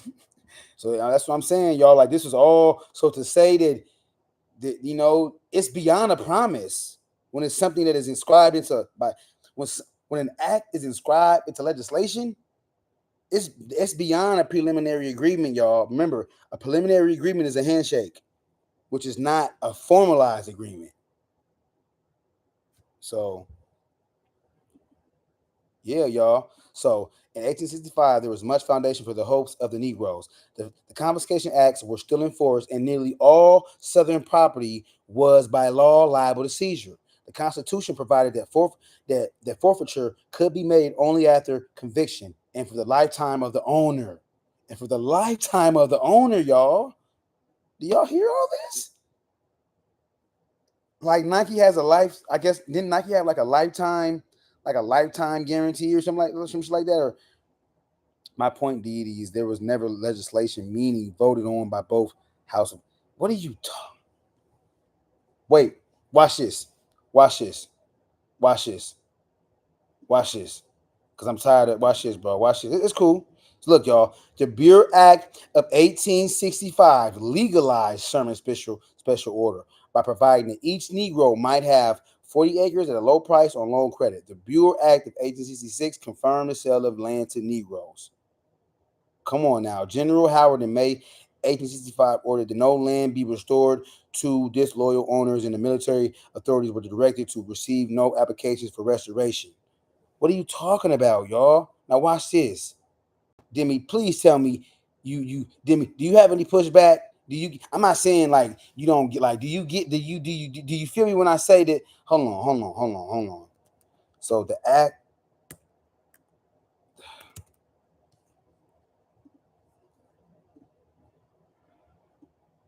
The Bureau Act. Watch this, y'all.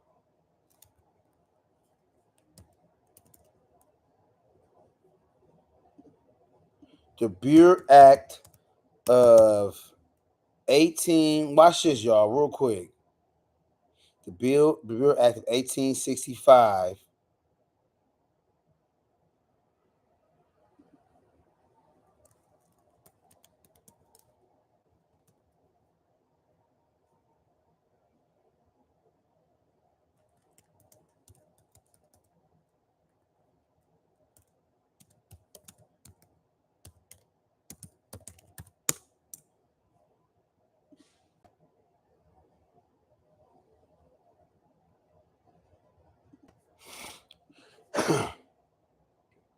Let me say, I get it for real.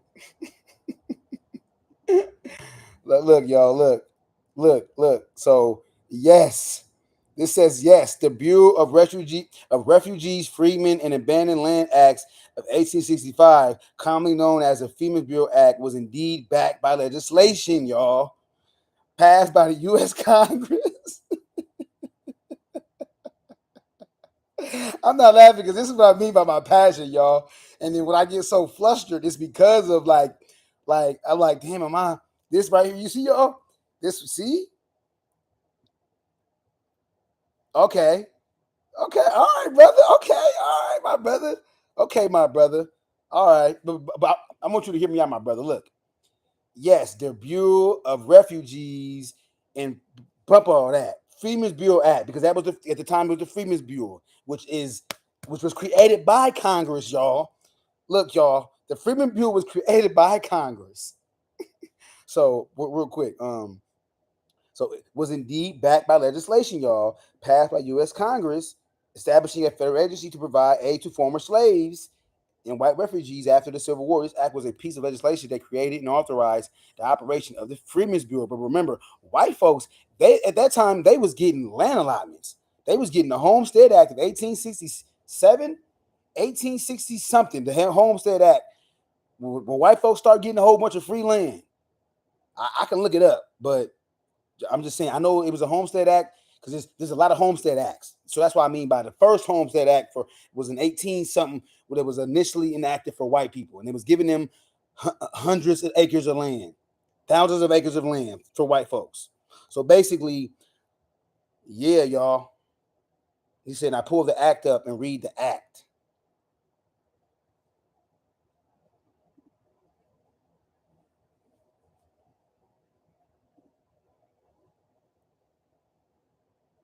Okay. Bam. On March 3rd, Congress passed an act to establish a Bureau for Relief of Freedmen and Refugees to provide food, shelter, clothing, medical service, and land to displaced Southerners, including newly freed African Americans. Like, what the fuck? Like, okay, this is it right here. This is from who? United States Senate. It shows like you trying to test me, bro. It's like you trying to say I'm wrong, brother. It's like you trying to imply that I'm wrong. So this is it says it right there, bro. Right here. You feel me? Like, you get my water, man. This is Freedmen's Bureau Act of 1865, 1866. Newly land. You know. He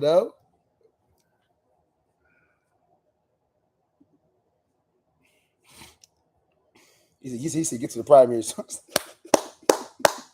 He said you're gonna join the debate league. Nobody's gonna respect commentary. People want primary sources. Man, bro, I can get all that, bro. I am the primary. What do you, bro? That paperwork I pulled up, that first one, that is a primary source. This is a primary source. This right here, this is a primary source. This is a primary source right here. This is definitely, I would definitely deem this. This is from a academic field of academia, collegiate.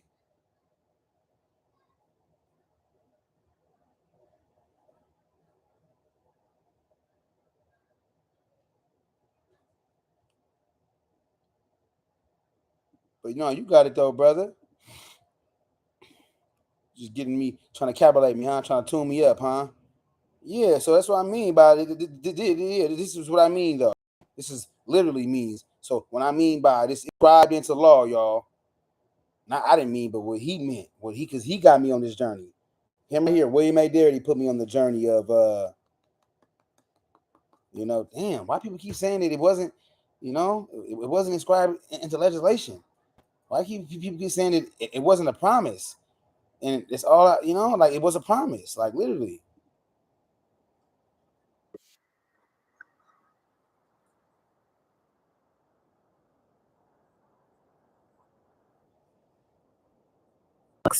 I'm clearly a white guy who's benefited tremendously by privilege and the Civil War and everything else. At the same time, I'm doing the best I can, but it's still it's a scary conversation to have. And still, he agreed to have it. Pinckney calls himself a cranky liberal. And as much as he loved his life in New York, Edisto has always been a part of him. Try and think of a more Southern name than Pinckney. And not just Pinckney, but Pinckney Michael. It's a well-known name in Edisto. My brother is actually Isaac Jenkins Michael. Yes, his brother is named after the original Isaac Jenkins Michael. So is his father, and so is his great-grandfather. To make it a little less confusing, people call him Jenks. Thank you so much for taking the time to do this. And he also agreed to talk to us. Glad to do it, I think. Jenks is 82 years old. He sold life insurance for 50 years. And he's kind of the opposite of his cranky liberal brother. He's conservative, clean-shaven with a trimmed mustache. His button-down shirt looks freshly pressed. Jenks also lives on Peters Point, on his own 70 acres, in a house that was originally built in the 18... Pardon me. This right here is the actual right here. This is this is the Congress of you. This is the actual act, the Freedom Bureau Act, March 1865. It's 4 pages long. Like I honestly, I disagree. I disagree with that, with the notion that you have to pull this up in order to fully buttress and to fully substantiate and corroborate your point. You don't have to pull this shit up to you don't have to pull this up to prove that an act was passed by Congress, which is legislation. You don't have to put, but you can literally just, to curtail and to keep it, to the point. But I mean, this is what you wanted. This is the actual primary source right here. Actual factuals. But yeah, I want to get back to this though. I ain't gonna lie.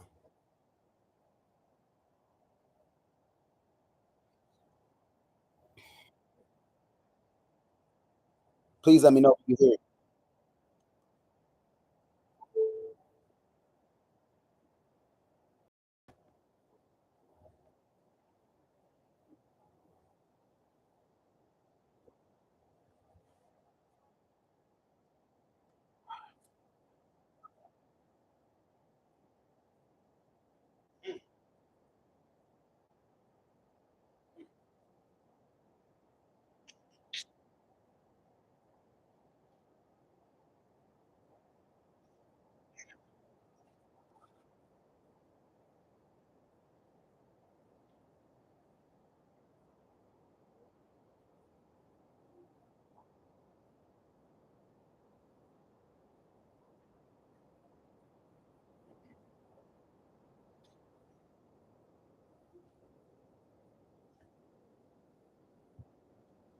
And wealth, y'all, it's wealth. It ain't no monies. Hold on. Remember, wealth and income ain't the same. It's wealth.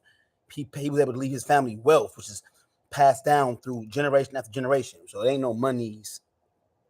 I don't know what she said that for.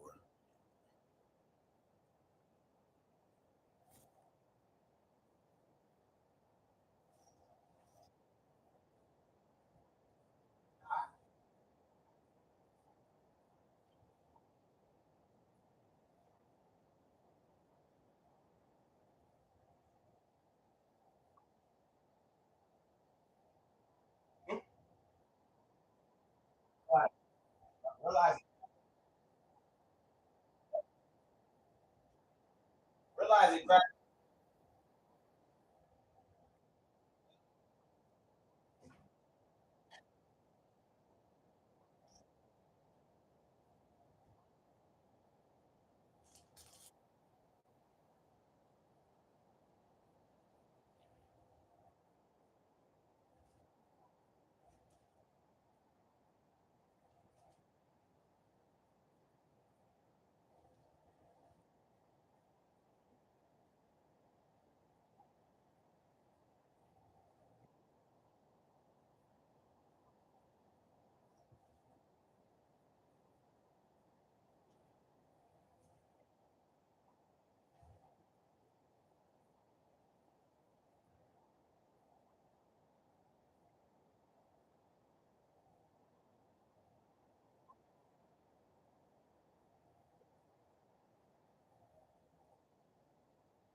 You can't hear it, Demi? You can't hear? Can you hear me right now? I should be. I'm testing, unmuted. Let me know if y'all can hear it. So you can't, okay, you can't hear it. Let me see something. What the fuck? It's tweaking.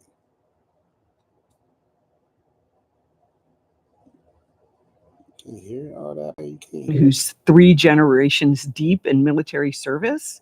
Everybody in the Confederacy is a traitor to the United States. So I don't know what else I can say.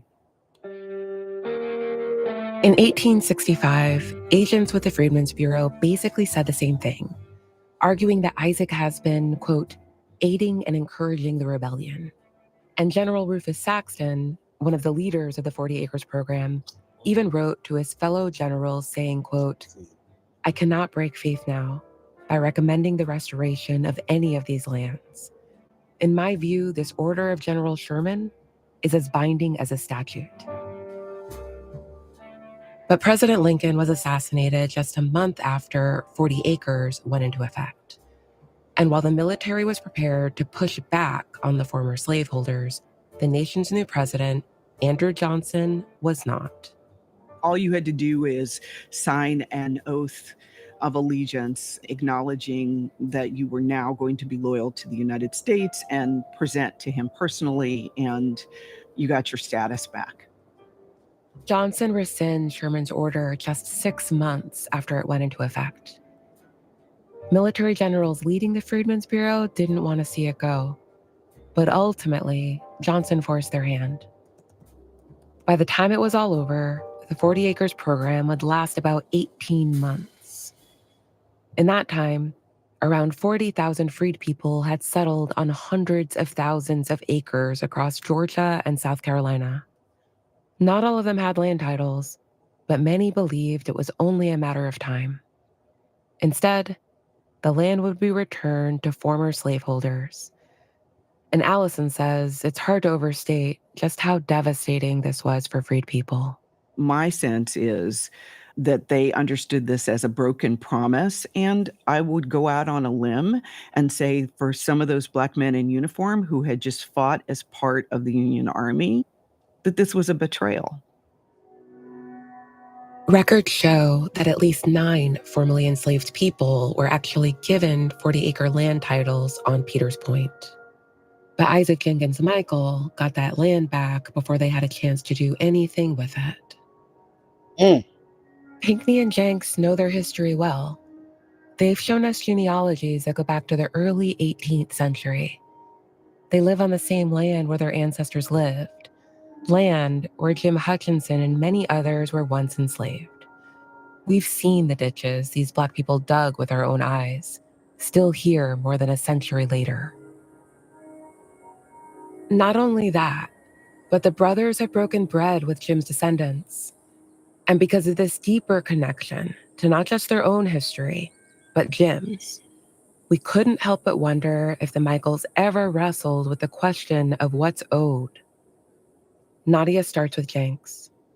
Do you feel like descendants of the formerly enslaved who have worked land on these plantations on Edisto Island are warranted some kind of payment or reparations for the time they spent enslaved?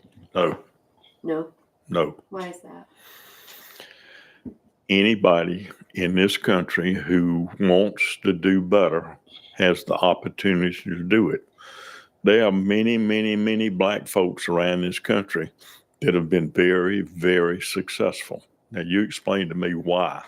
I mean, I guess I'm trying to understand how It's all up him. hundreds of... If we keep giving away stuff, that's all we're going to be able to do is give away, because people don't want to work, because they don't have to work, because all we're doing is giving them freebies. Nobody ever gave me anything other than this, but I had to sweat bullets to keep it. But what?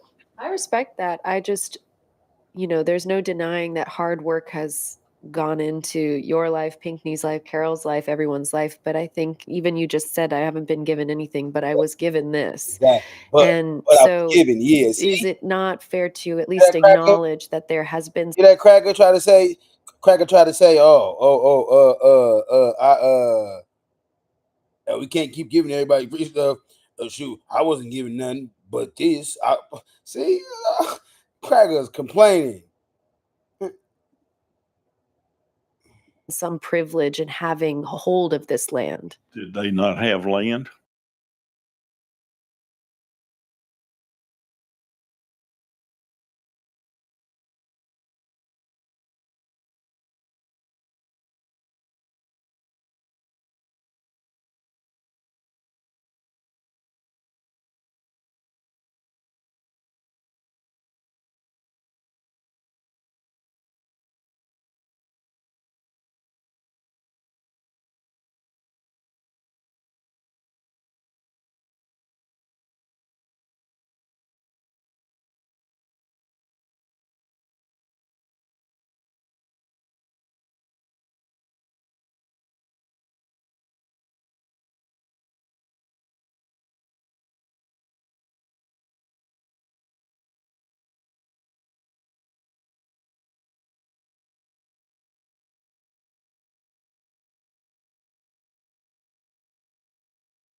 So only my bad, y'all. So only thing that I cannot.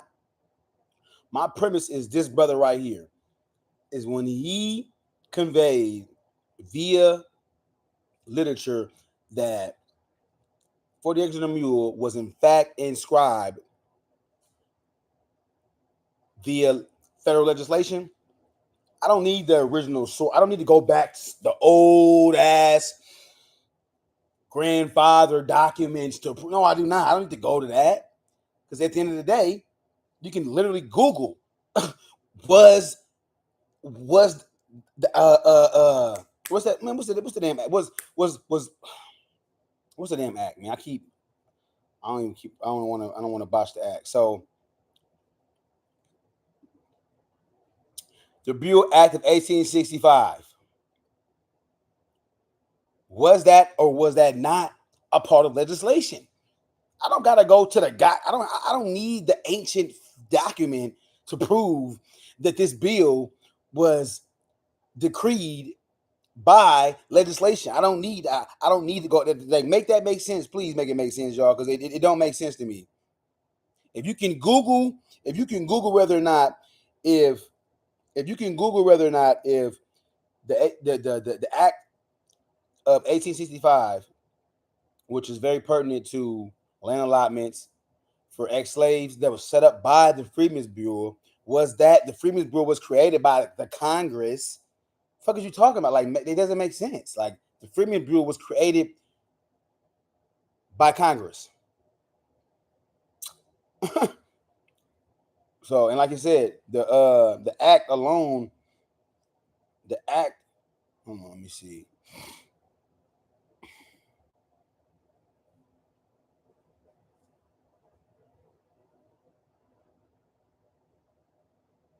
Pardon me.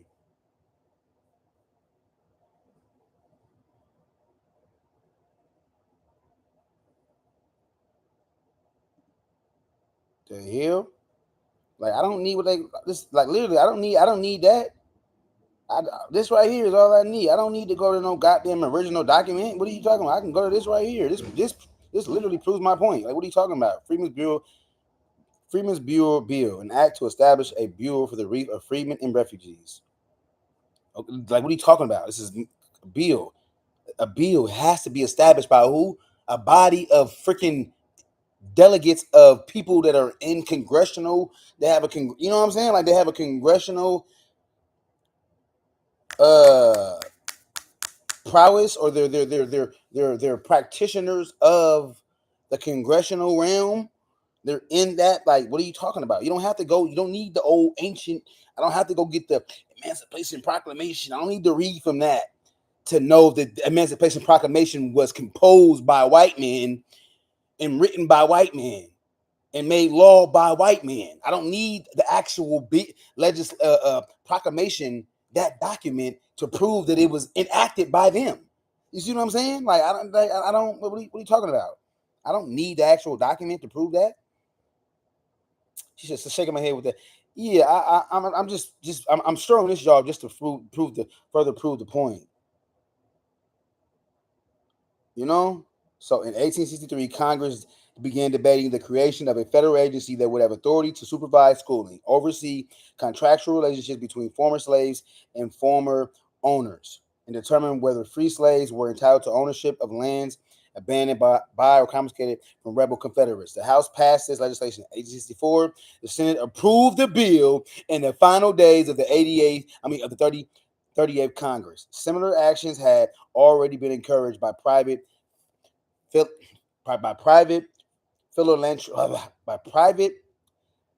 philanthropic and missionary organizations such as the American Missionary Association and by Union commanders such as William T. Sherman. Come on, whose Special Field Order number 15 of January 15, 1865 set aside. Oh, come on now. And like he said, his field order legalized it. It made it legal. The fuck? Like, what part of that y'all understand? It is field order. It made that legal. The act made it legal. Blacks now made free by the acts of war and proclamation of the president. The new legislation created a Bureau of Refugees, Freemen, and Abandoned Land, the Freemen's Bureau. Come on now. Under the Bureau of something. Come on now. Like, what the fuck? Like, I'm gonna leave it alone though, y'all. I hope y'all get it. So, hope y'all get it though. Let me see. All right. Peace. He said, okay, I was just trying to help you do research. Carry on. Y'all is funny. Your phone about to die? My phone about to die. I don't know where I put my charger at. I don't know where I put that. But yeah, man, so that's what we on though, y'all. That's what we on, man. Like at the end of the day, it's about getting on truth, man. Not saying that brother people ain't being truthful. I don't see why. This is the important. It makes perfect sense that this is the start of this is the inception of the black-white wealth chasm. Is the miscarriage of 40 Acres and a Mule. It's the reneging on that, you know. Please let me know if y'all can hear this too. Testing. Hold on, let me see something. Let me see. Testing. Let's see. Okay, boom. All right, that's where we at. To the free labor of Black people. Slavery. And so it's a difficult conversation. There's no doubt. I still don't know if I have a full grasp on reparations as a whole, but that's why we're asking questions. And that's why we're trying to understand what do we think we should do to try to reckon with that past. I don't know. I wish I had an answer to that. I don't know. Not happy with where this country is right now. Do you have an idea of what you would like to see happen? You know, at least maybe even in your own community, since you've lived here a long time. Notice how white folks, they always say like they're not happy due to what? Due to the circulation of reparations, due to the possibility of Black folks getting some money. Like, what are you not happy about the turn of events in this present time? Oh, I'm not happy when it comes to the current standing of America. Shut up. Shut your crack ass up. You sound stupid. But and then you know. Turn that thing off for a second. Peace. We turn the mic off. It's clear we've reached a dead end with Jenks. And while the interview ultimately ends amicably, it reminds us again how hard it is to talk about this stuff. But this question about reparations isn't just for Jenks. We asked Pinckney the same thing. It's a societal problem or it will never be fixed. And many people think it's not a societal problem because I didn't benefit. I didn't do it. I had anything to do with this. No, you didn't, but you benefited. We're still benefiting. It'll eventually happen. I'm sure it will, but it's just not happening very quickly. And why do you think that is that, something that I've always tried to grapple with is this understanding that, everyone agrees when you talk to people, no matter where they are on the political spectrum, slavery was abhorrent. We should have never done it. But then when it comes time to talk about how to fix the problem, we're so resistant to that conversation. Would you stop that for a minute? Yeah. You want me to? We shut the mic off again. This time we get an answer, but Pinckney doesn't want it on the record. It's a little surprising because he's been so candid. Is the hesitation just wanting to keep peace since this is your home? No, because I've stirred up enough arguments. I don't keep the peace very well, but I don't know what would be gained by it. It wouldn't change anybody, and it would make things uncomfortable. And God knows I make plenty of people uncomfortable already. I'm a Democrat in South Carolina, and a liberal one at that. That makes people plenty uncomfortable. But it's sort of like poking a beehive. I'll do it in a lot of ways, but this is something I can't make it better. I can't hardly get heard. I just get tuned out. So I don't go there. But for Jim Hutchison's descendants, not going there isn't an option. These are our ancestors. These are our people, So this is deeply personal. Next up, how the story ends for Jim and what it means to his family. That's ahead on Reveal.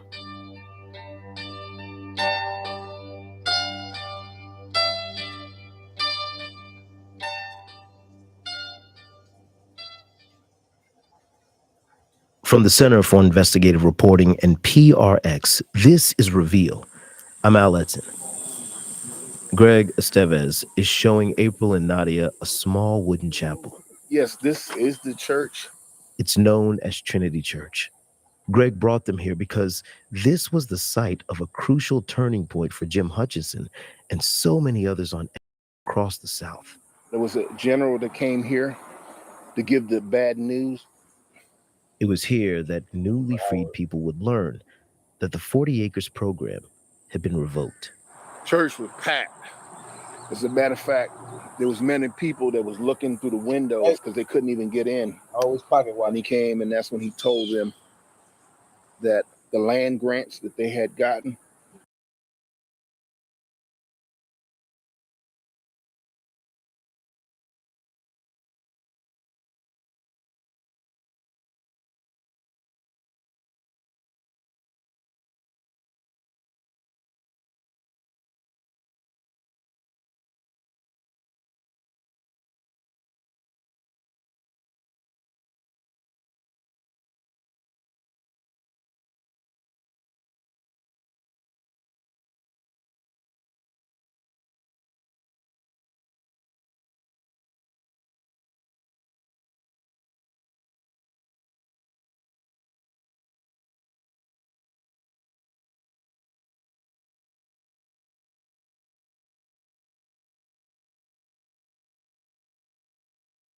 You imagine?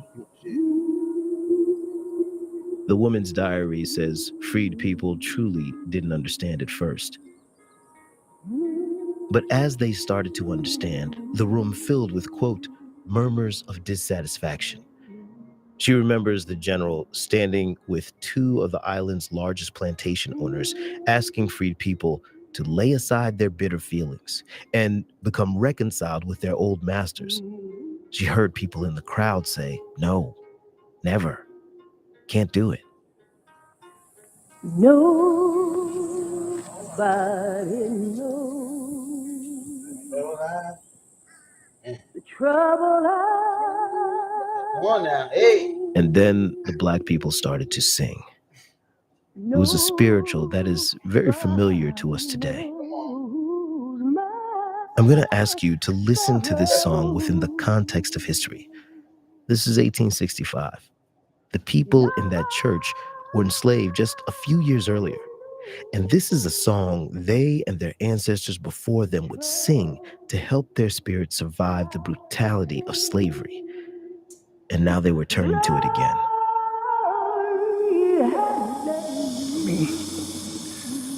These are our ancestors. These are our people. Come on. You know, so this is deeply personal. It's very deeply personal. This is personal, nigga. Personal. Nigga, personal and passionate about this shit. No volume, bro. You can't hear? What? You hear me? Or you hear this? Oh, yeah.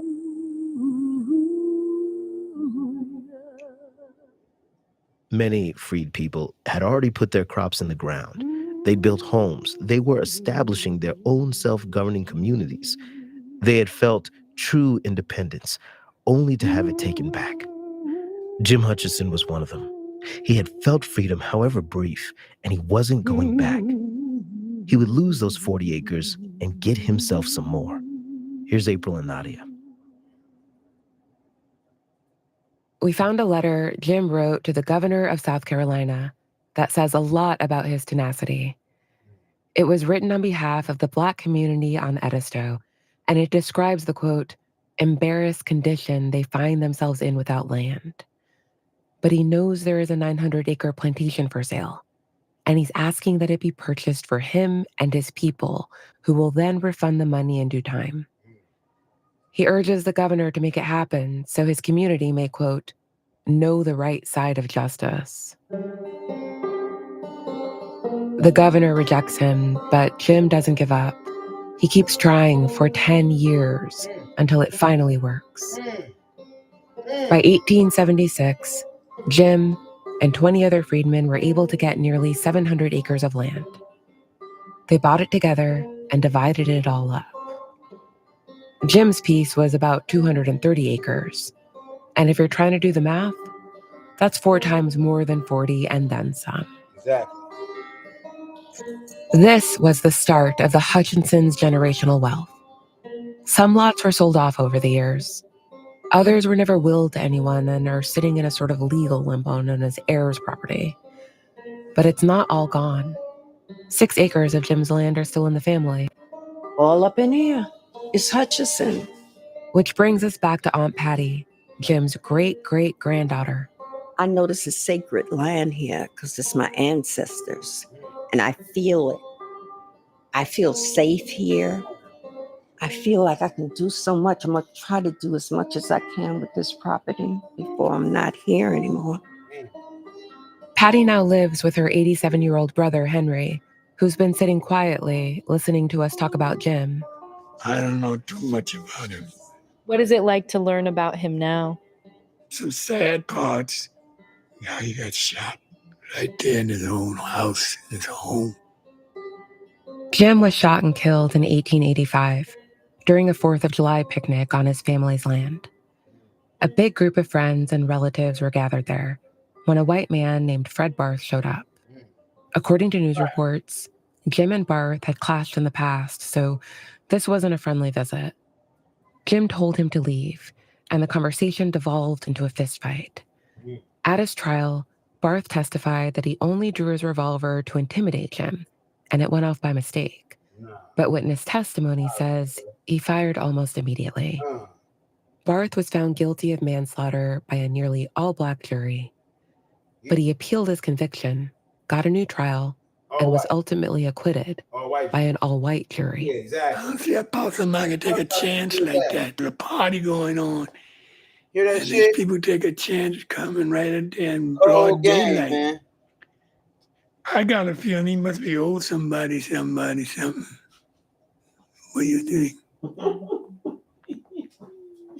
don't think it was about money. I think it was about that Jim stood so firm on what he believed in. And it was like, back there with slavery and everything, it was just getting over it. It was about how dare you think you can do this? How dare you, walk around all proudly, So I think it was about that. Oh, yeah, it was. By all accounts, Jim was a proud man. He even became known as one of the Black Kings of Edisto because he didn't just get land for himself. He got it for his community. But despite his crown, Jim's 230 acres were nothing compared to the wealth of his white father. According to an 1880 census, Isaac Jenkins Michael's land was worth well over 100 times the value of Jim's. And 160 years later, the needle has only moved so much. In 2022, for every $100 white Americans had, Black people had 15. And experts say that's because today's wealth is built on yesterday's, and yesterday's wealth is built, in large part, on slavery. Despite everything Jim gained, this is still a story of loss. He was enslaved for most of his life. The promise of 40 acres turned out to be a lie. Then he was killed on the very land he fought for years to get. And the wealth gap that started in Jim's lifetime still exists in Greg's. Exactly. And I'm just wondering, do descendants of Jim Hutchinson like you, should they get reparations? Should you get reparations? What do you think about that? So if you look at the totality, the Middle Passage, free labor, Jim Crow, civil rights, yes, I think there should be some type of reparations. Of course. What that is, I can't tell you. I'm not smart enough to know how to fix it. I don't know how to fix it. Even today, a lot of people don't even want to acknowledge. And if they do acknowledge it, they downplay it. Correct me if I'm wrong. That's, I think we've experienced some of that just in our conversations with some folks here. Our impression is it's hard for people to look at it straight, and it makes them feel bad. So they'd rather not. Feel bad. You can turn it off. Oh, yeah. Okay. Greg asks us to turn off the mic because he starts to cry. He says he's had conversations where people downplay the impacts of slavery over and over again. Hold on. And talking about that now with us, it all catches up to him. What do you think about that? So if you look at the totality, the Middle Passage, free labor, Jim Crow, civil rights, yes, I think there should be some type of reparations. What that is, I can't tell you. I'm not smart enough to know how to fix it. I don't know how to fix it. Even today, a lot of people don't even want to acknowledge. And if they do acknowledge it, they downplay it. Correct me if I'm wrong. That's, I think we've experienced some of that just in our conversations with some folks here. Our impression is it's hard for people to look at it straight, and it makes them feel bad. So they'd rather not. You can turn it off. Oh, yeah. Okay. Greg asks us to turn off the mic because he starts to cry. He says he's had conversations where people downplay the impacts of slavery over and over again. And talking about that now with us, it all catches up to him. But there's something else about this moment. It's the third time we've been asked to turn off the mic during our reporting, and that's telling. Because if it's still this hard to talk about, it means there's still so much more to say. The Smithsonian's African American History Museum in Washington, D.C. was built only in the last decade. The slave cabin on display there is from Edisto. Greg and his family helped get it there, And if you were to read one of the museum panels around it, you'll notice a now familiar name, Jim Hutchinson. Aunt Patty remembers visiting the museum, seeing that plaque, and reading Jim's story there for the first time. I started crying. I said, that's my great-grandfather. That's my great-grandfather. I had to tell somebody. I cried and I had to tell somebody. I said, this is cool. This is my grandfather. I didn't know who the people were. I just wanted somebody to know that's my great-great-grandfather. I am so, so proud. I am. I always thought it was something special about us.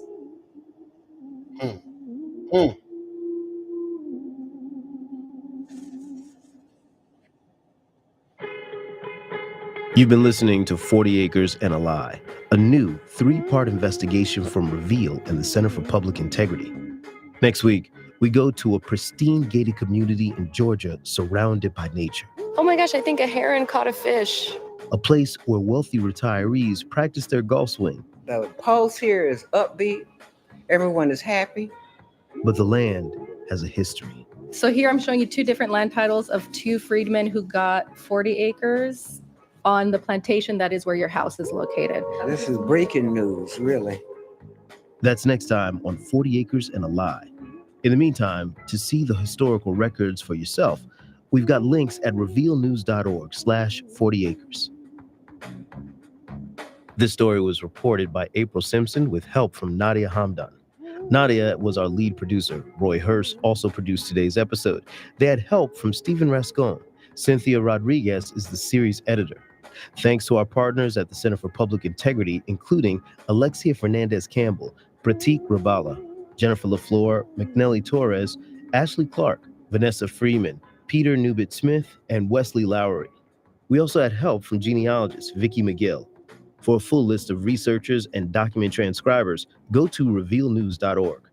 This project was supported by a grant from the Fund for Investigative Journalism and Wincode Foundation. Victoria Baranetsky is Reveal's general counsel. Our production manager is Zulema Cobb. Score and sound design by the dynamic duo, Jay Breezy, Mr. Jim Briggs, and Fernando, my man, Yo Aruda, with vocals by Ren Woods and additional music by Dave Leonard. Our interim executive producers are Brett Myers and Taki Telenidis. Support for Reveal is provided by the listener.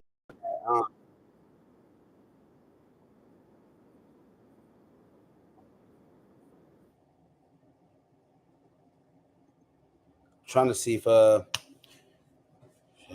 should have a panel or what? Y'all want a panel or y'all, I think I should call it.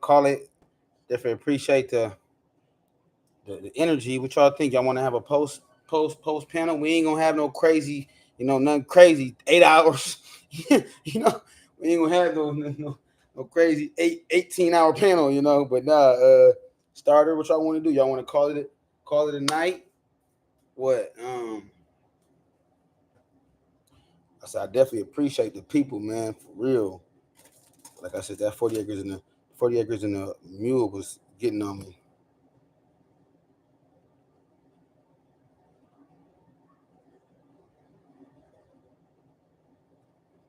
What y'all think? Y'all want to drop a link and have a panel? Have a panel, man. Let me see.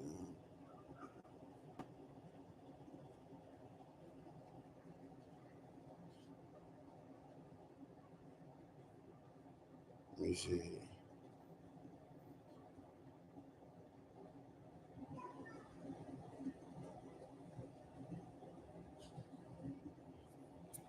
Okay.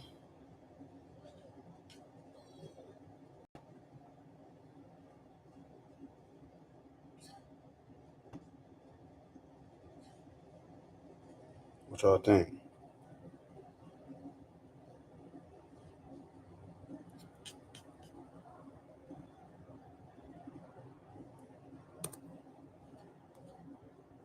Mm-hmm.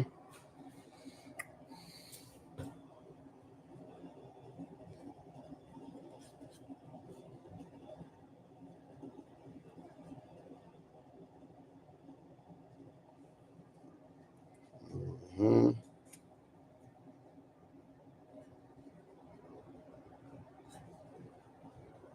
Okay.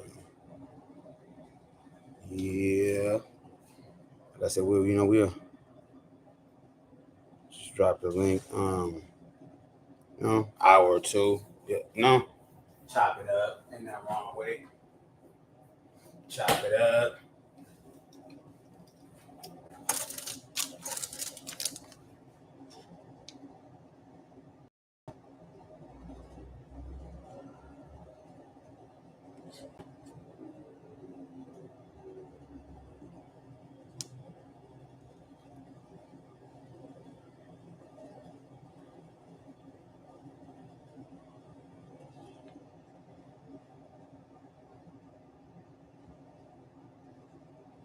Mm-hmm.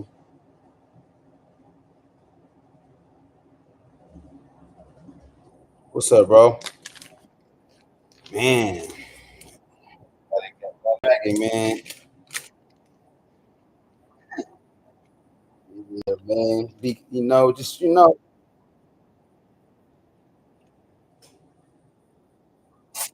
I appreciate it, bro. Starting somewhere, man, and you know, yeah, bro. Just wanted to, just dispel the notion that that wasn't a promise, and it wasn't, when you hear,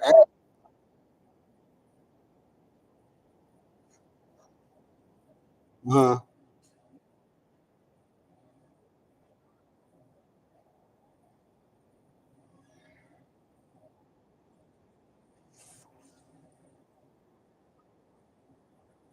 Hmm. Okay, okay.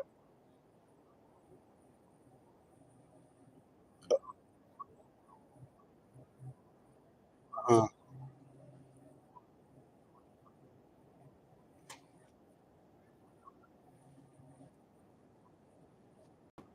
okay, the war ministry.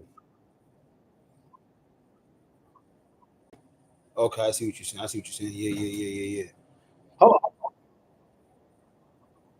Uh-huh.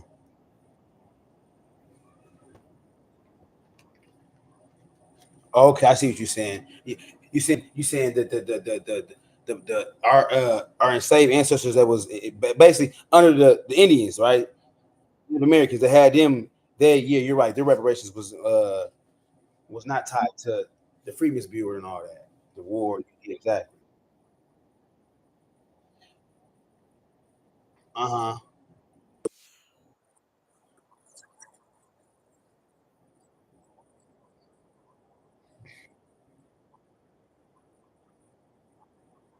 Hmm. Yeah, yeah, definitely. Okay. Yeah, man. No, but I want to say GQ. He was still refuting. He was still saying, the brother in the book. He was still saying that basically that it's erroneous to assert that 40 acres and a mule was not backed by legislation, and it was, because his in the book the brother saying that it was inscribed by federal it was inscribed by federal legislation, meaning that Congress, so beyond, so beyond general, beyond general, yeah, beyond that, Congress had, it was a matter of, it was an act of Congress. So we was butting heads on that. Like, he didn't agree.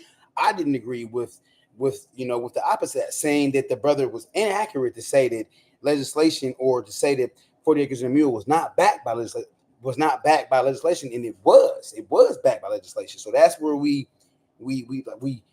diverged at, basically. We didn't merge you know on the same thought processes of that, you know which is, I don't hate the brother, and and not even him. It's, a lot of people don't feel like 40 acres 40 acres and a mule should be touted. They don't feel like it should be, they feel like we should leave it alone. We shouldn't. And after me learning so much about it and reading, I'm like, oh no, we should not. That need to be tied, because that's the beginning of the miscarriage of no, that's the beginning of deprivation of wealth for Black folks in America. That's after the Civil War. That's, you know, we quote unquote free. We didn't have nothing. So that was it, like literally, like I said, so I see why he ties that in. He brings that in to the equation as it pertains to reparations. I see why he brings that in. You feel me? Like, which is a good perspective. You feel me?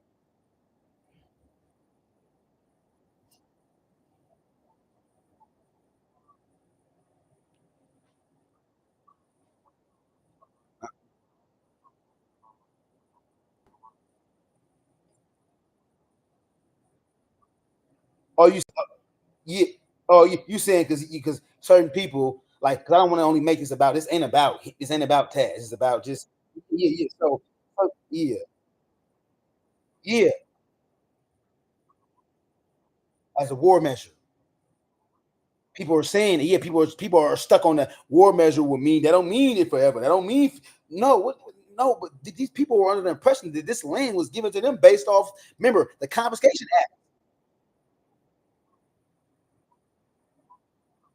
Because of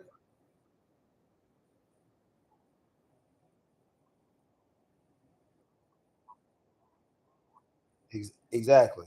Because come on now, because he said that the North was won.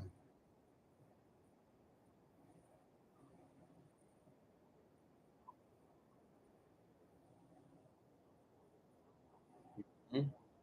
Yeah.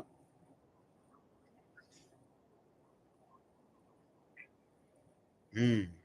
Okay. All the oil.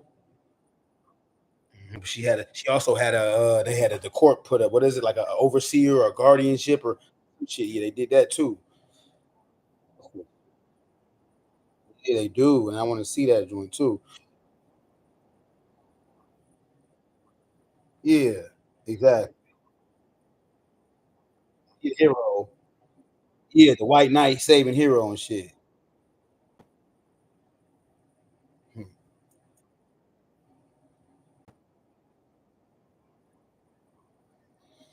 Yeah, bro. That's one thing for sure. Like I said, I'm gonna start being more consistent, everything, bro. And I want to get more. Like I want to, I want to get more features and start getting more.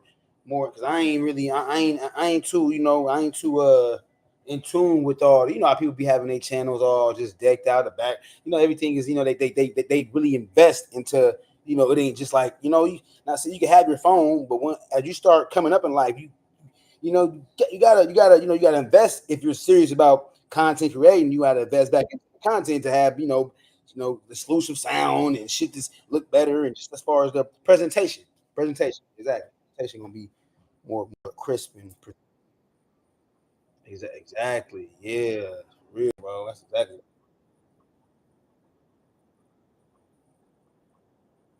Mhm.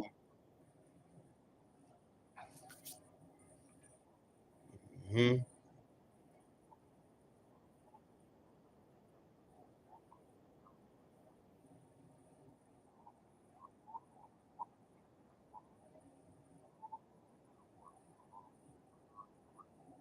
Okay, how do I? They said they can't see or hear you. What they mean? I gotta you in this. I mean, I got you in this. I'm on live stream. I mean, on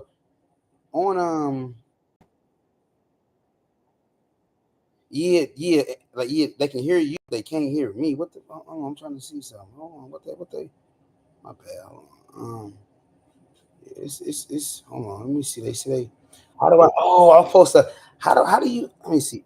Hold on. Let me see. Did I post to? Let me see something. Let me see. Exactly. Do I share this motherfucker? Do I supposed to share this on to the guy? I'm sharing this right now on the YouTube channel. It's not supposed to be like this though. Huh? Y'all can see us now. Huh? Shit, nigga, I share this motherfucker. You feel me? But There you go. You got me now. yeah, because that boom. But when I do this, if I stop it,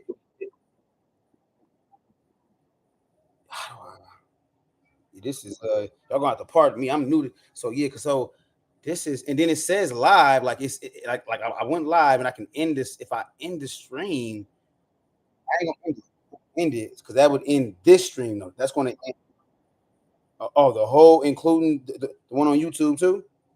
Oh, okay. So that's weird. I'm trying to figure out why can't they see you? That's very peculiar and strange.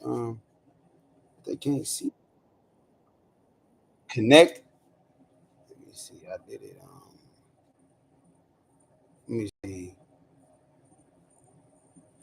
Yeah, it's that's weird. Like I do it like that for now. Shit. I do it like that for now, y'all. We do it like that for now. I just shared it from YouTube.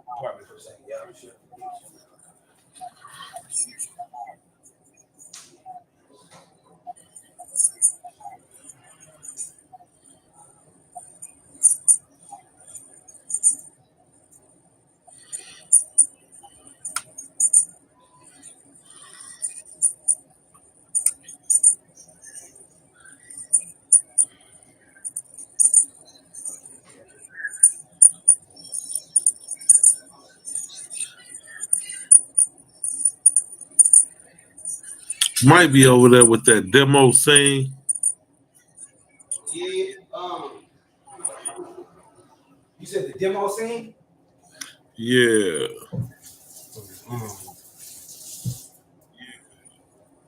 I'm thinking. I'm trying to see. Yeah, I ain't gonna lie, cause I got what I ain't paid for the. I can have what I think the most people I can have up to 6. I ain't paid for that. I ain't paid that extra, that little feature cost yet. You know. Yeah, I get you. I ain't paid it yet until I grow it and have enough to have 10 people up here. So we're gonna keep it at 6. Keep it at the 6. So you Okay, hold on. You know what? It got something to do with like this, or I think it's the one it might be the one at the bottom with the pictures. Okay. There you go. Hold on. Well, that's on this screen. Let me see.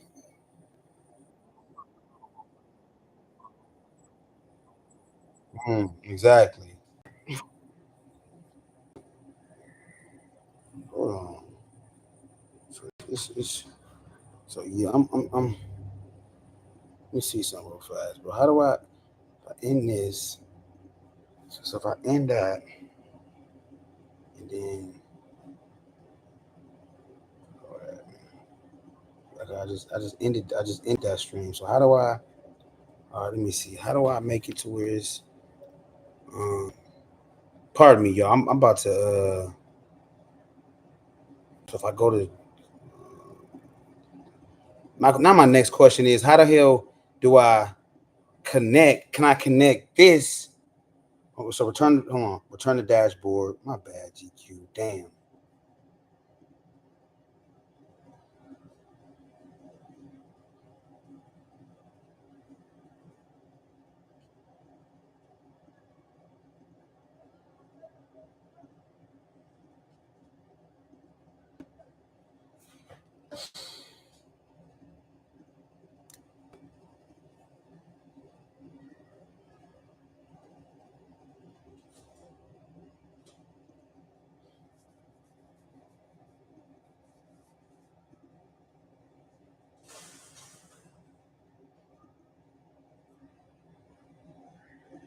My bad, y'all. I'm trying to connect this trying to connect this live this StreamYard with like I know how to set it up, but I'm trying to as far as like connecting it with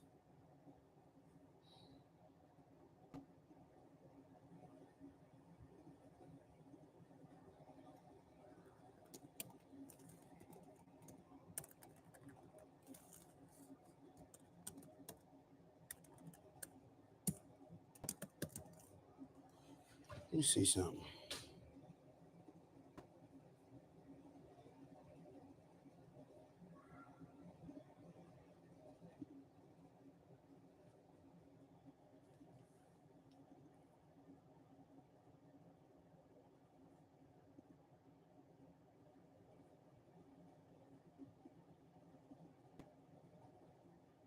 Collaborating of streams. Exactly. That's exactly what You know, StreamYard in order for okay, you have to start the stream with StreamYard you have to start the stream with StreamYard in order for it to work. So when you say I have to start it with StreamYard, so because typically, typically when Psy go live, he go live and then he puts in the link and then it's I don't know. Yeah, I mean, tech savvy, yo.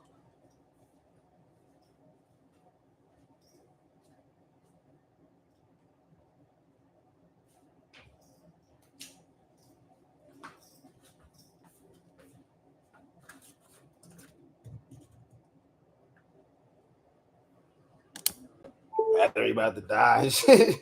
Motherfucking StreamYard kill y'all battery. That's what StreamYard kill a nigga battery, y'all. I ain't gonna lie.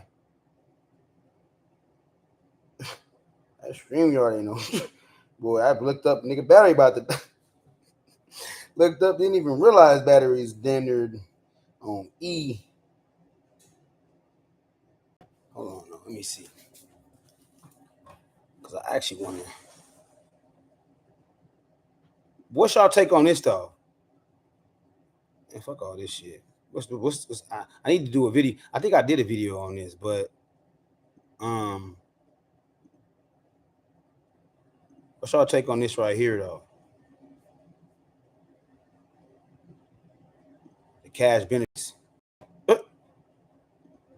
You know, what y'all think? What y'all feel about that?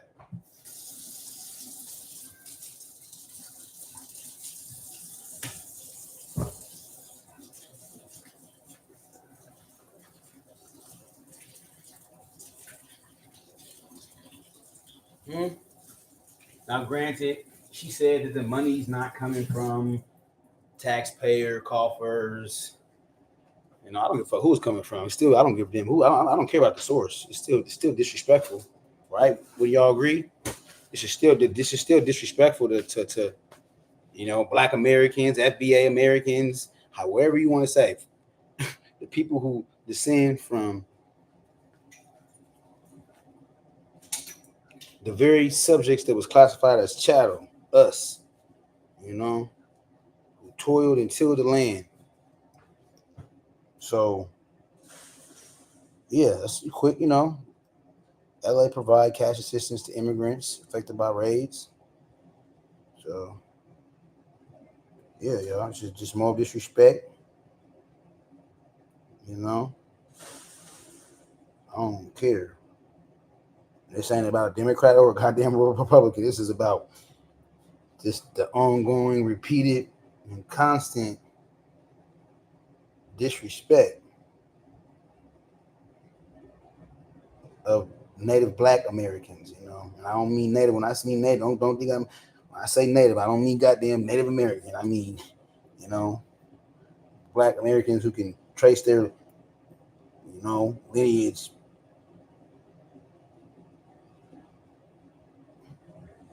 to the goddamn fields, to the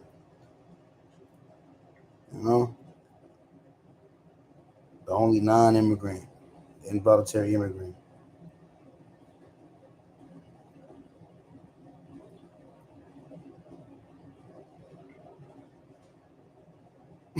She said probably our reparations, right? Shit, right? With the same city where it was a whole bunch of backlash behind paying niggas, some money. But giving niggas possibility, an inkling, even a psychological inkling about paying them niggas, them niggers. Don't you even think about paying them niggers? You don't pay us nothing. Yeah, but y'all know me, though. I like to just stay into, direct cash assistance. Cash cards, couple $100. Okay, how much are you, niggas? It's more than $1, nigga. It's more than $1. So, yeah, that's what it's about.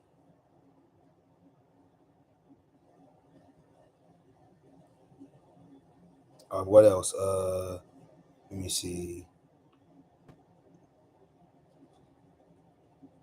Best place to live. Was it the worst place?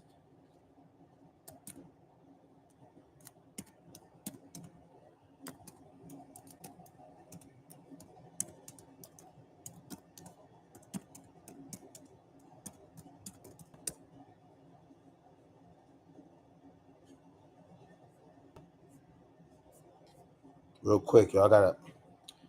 It's a recent study they did about your environment, and your environment may be the reason why you can't save no money. Right here, bro. Meaning your, the place you live, like the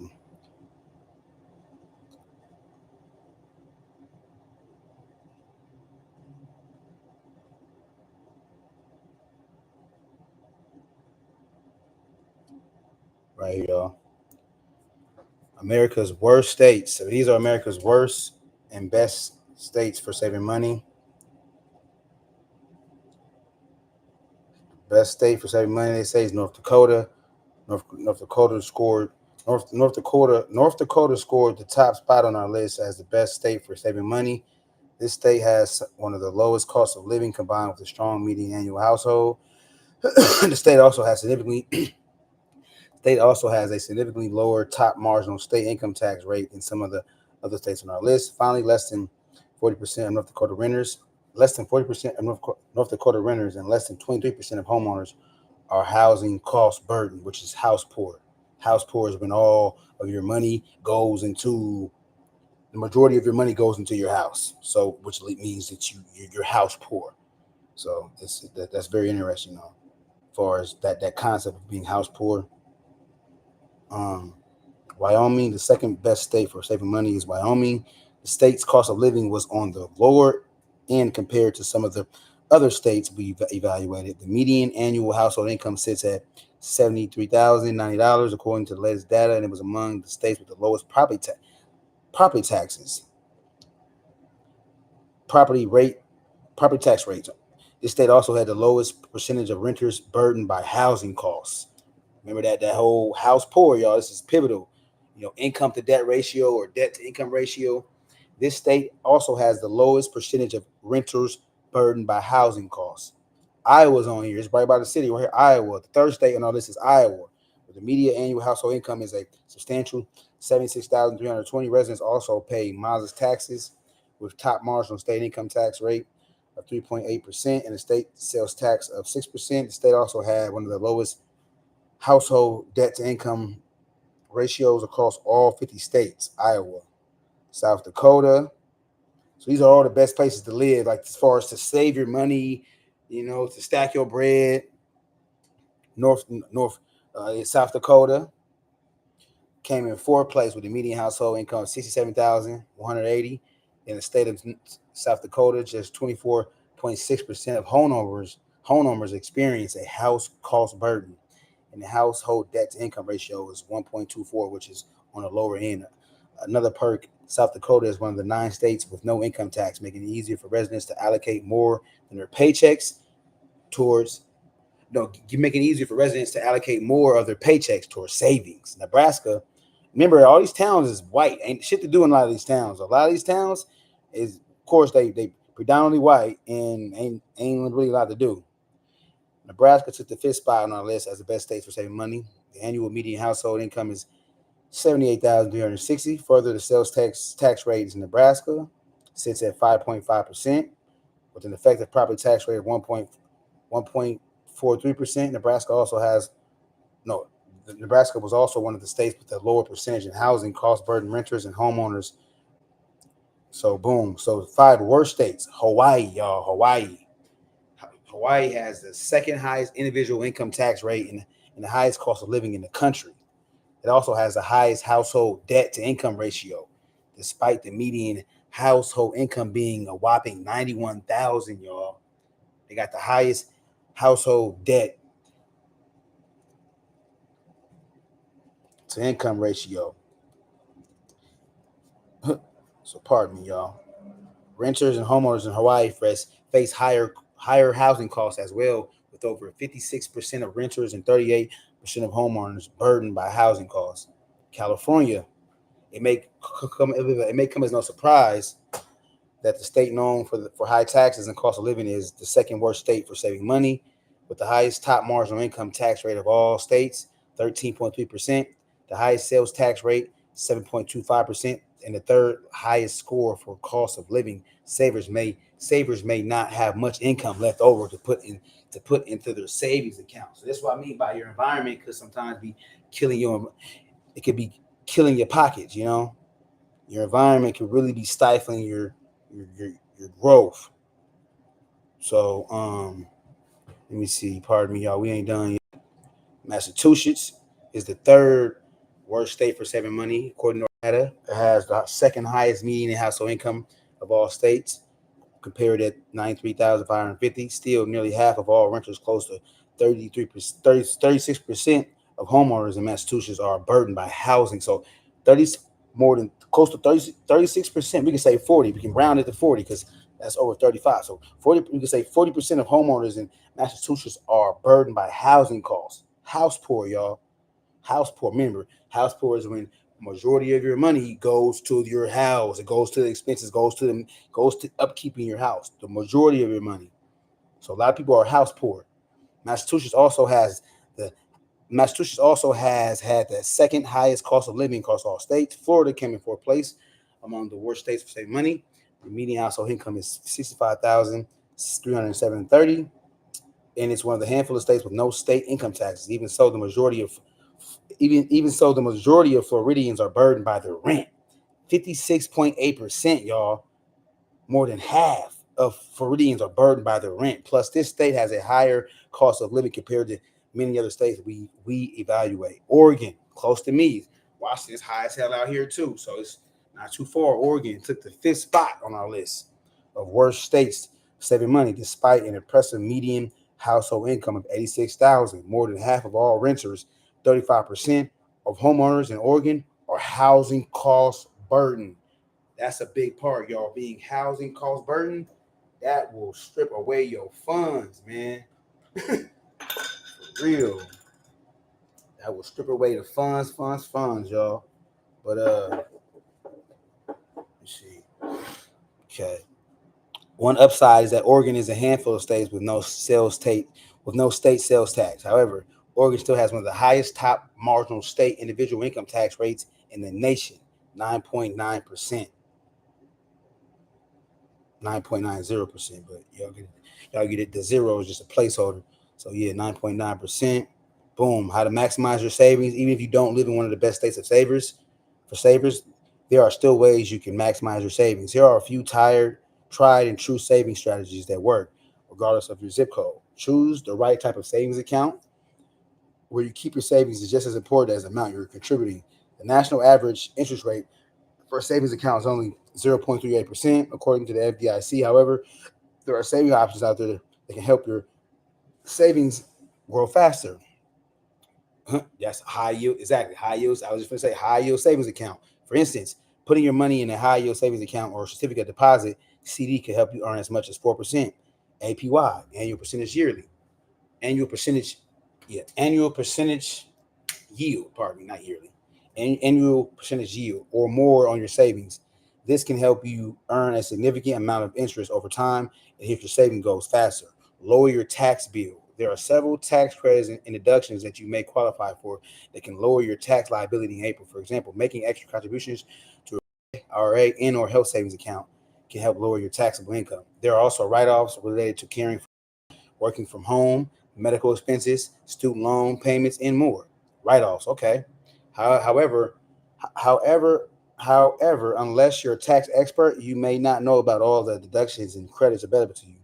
Tax software programs are fairly reliable when it comes to finding potential write-offs, but if you'd like the help of a human expert, consider speaking with a tax professional who can help you identify which credits and deductions you can take advantage of at the federal and state level to lower your overall tax bill or increase your refund. And I am not giving financial advice. This is simply letting you know how your region or your ecosystem, could be stifling your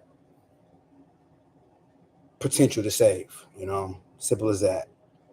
I am not a tax attorney. I am not giving legal advice. It's simply about, land or regions in America that siphon your money based off of house burden costs, state sales income tax, all that. Saving more money isn't just about trimming your costs. It can also be helpful to look for ways to increase your income. One of the easy ways is to do that is to ask for a raise. Yeah, we know that. So boom.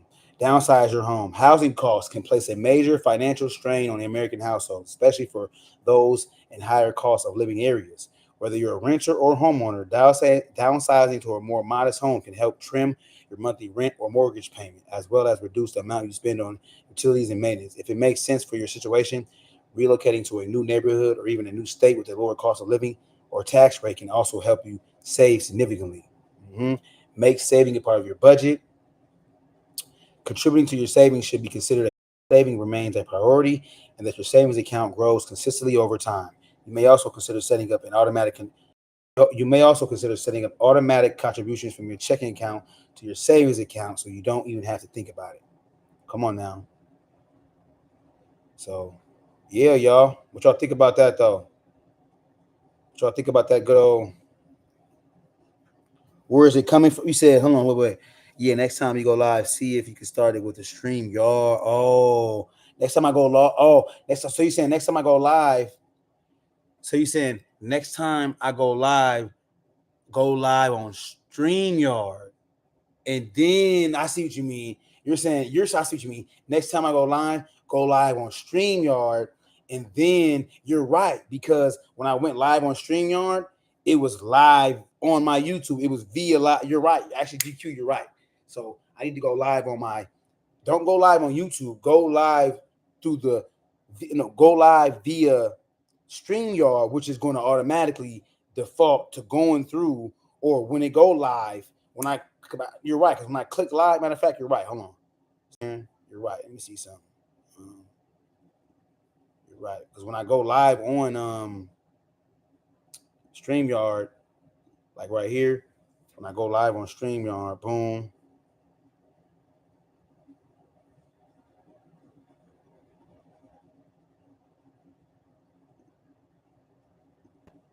So this is what you mean right here, though. Because this is what I do. I usually go,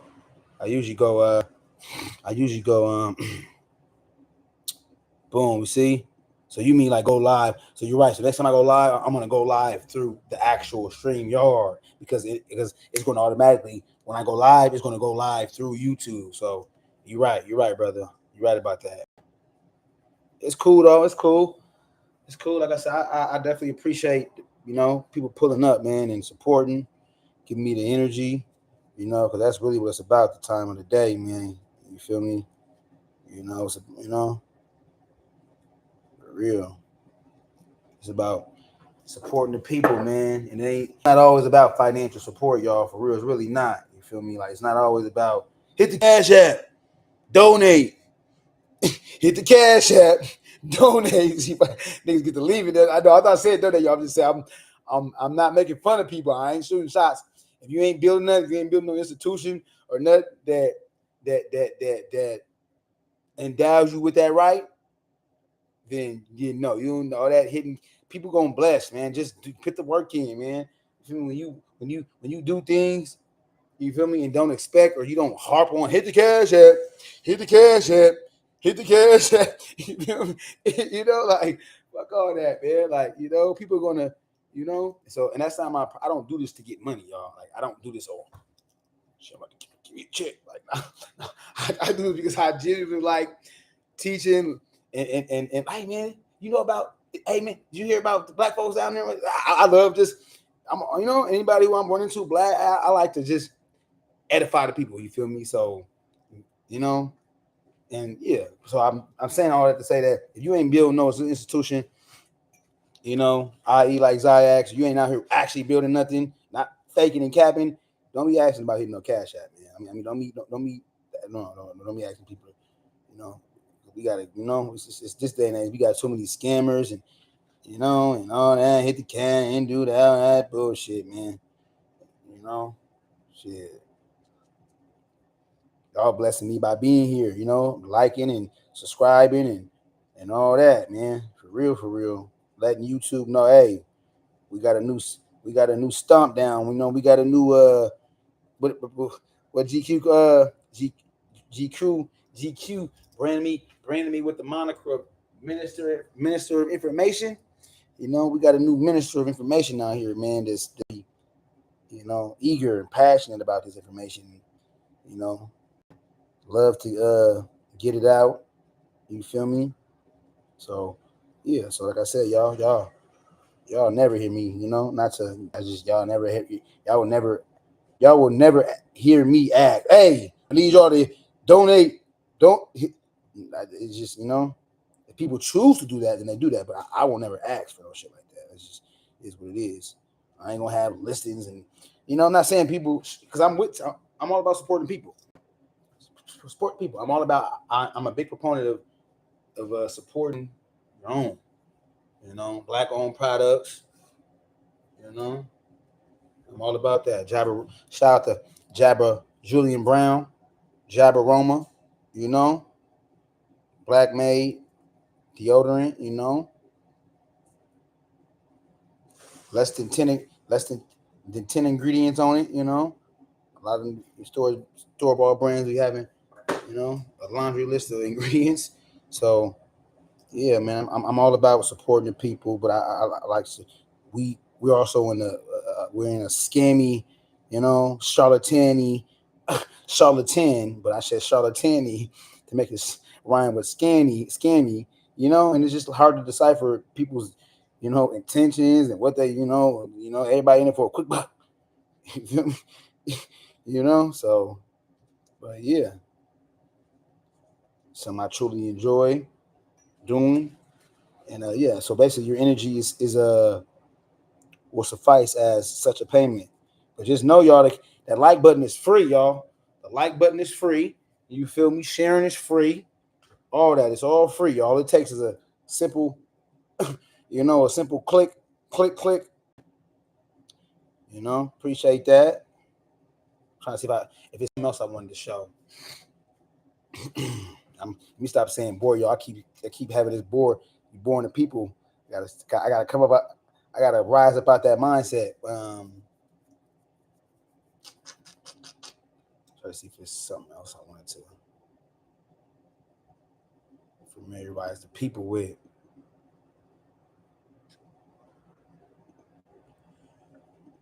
Let me see.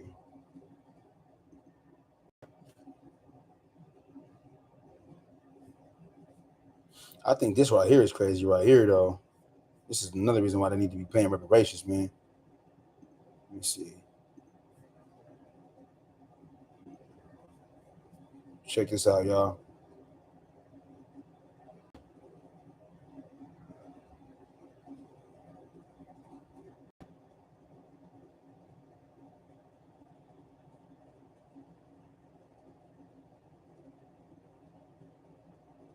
This clown's head right here. I don't respect this. All right, this dude talking about something. The creator, person who created the Glock. I feel terrified. Inventor of Glock switch technology says he regrets creation. This old Spaniard looking motherfucker right here. You know, and they love to say niggas with the switch. Nigga, you got 4 niggas with the switch. But they totally bypass this person right here. Him. Look at this goofy. They always talking about they regret making some destructive ass demonic shit.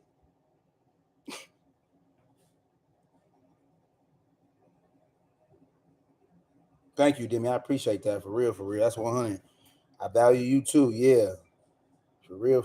I appreciate that. That's very heartfelt. Yeah, this big, you know, I don't wanna weight shame him, but this, you know, this guy right here, you feel me? YouTube, I'm not weight shaming. I'm just vexed, VEX, annoyed with this constant white mad scientist coming out, talking about, I'll regret. The one dude, the Spice. I got the book, Spice. The dude who made Spice. Oh, I didn't know Spice, weed, the fake weed. I didn't know Spice was gonna wait. I didn't know Spice was gonna take. Man, shut your lying ass up. Spice K2 maker regrets. He's right here, y'all. But actually, I'm gonna go ahead and do it. Let me see. Is this it? Yeah, this is it. Y'all see it. Stop sharing fast. Hold on, my bad, y'all.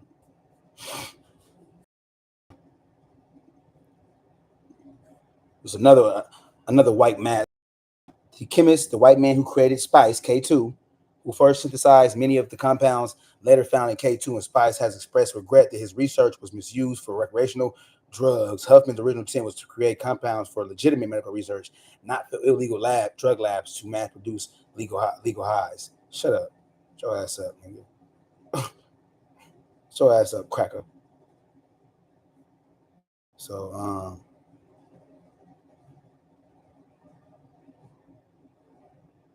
yeah, y'all. It's another white person. Oh, I regret my mad scientist ways. Out of here. You don't regret nothing. Hell.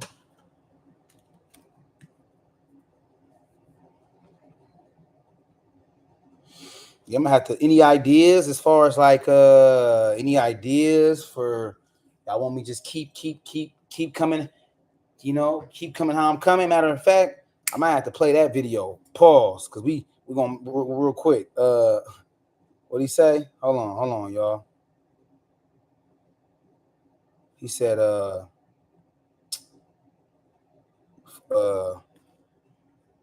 what's that? Fat Joe and Jada debate. Too much pausing. All this pausing shit. Too much. Everything's all this pause and pause.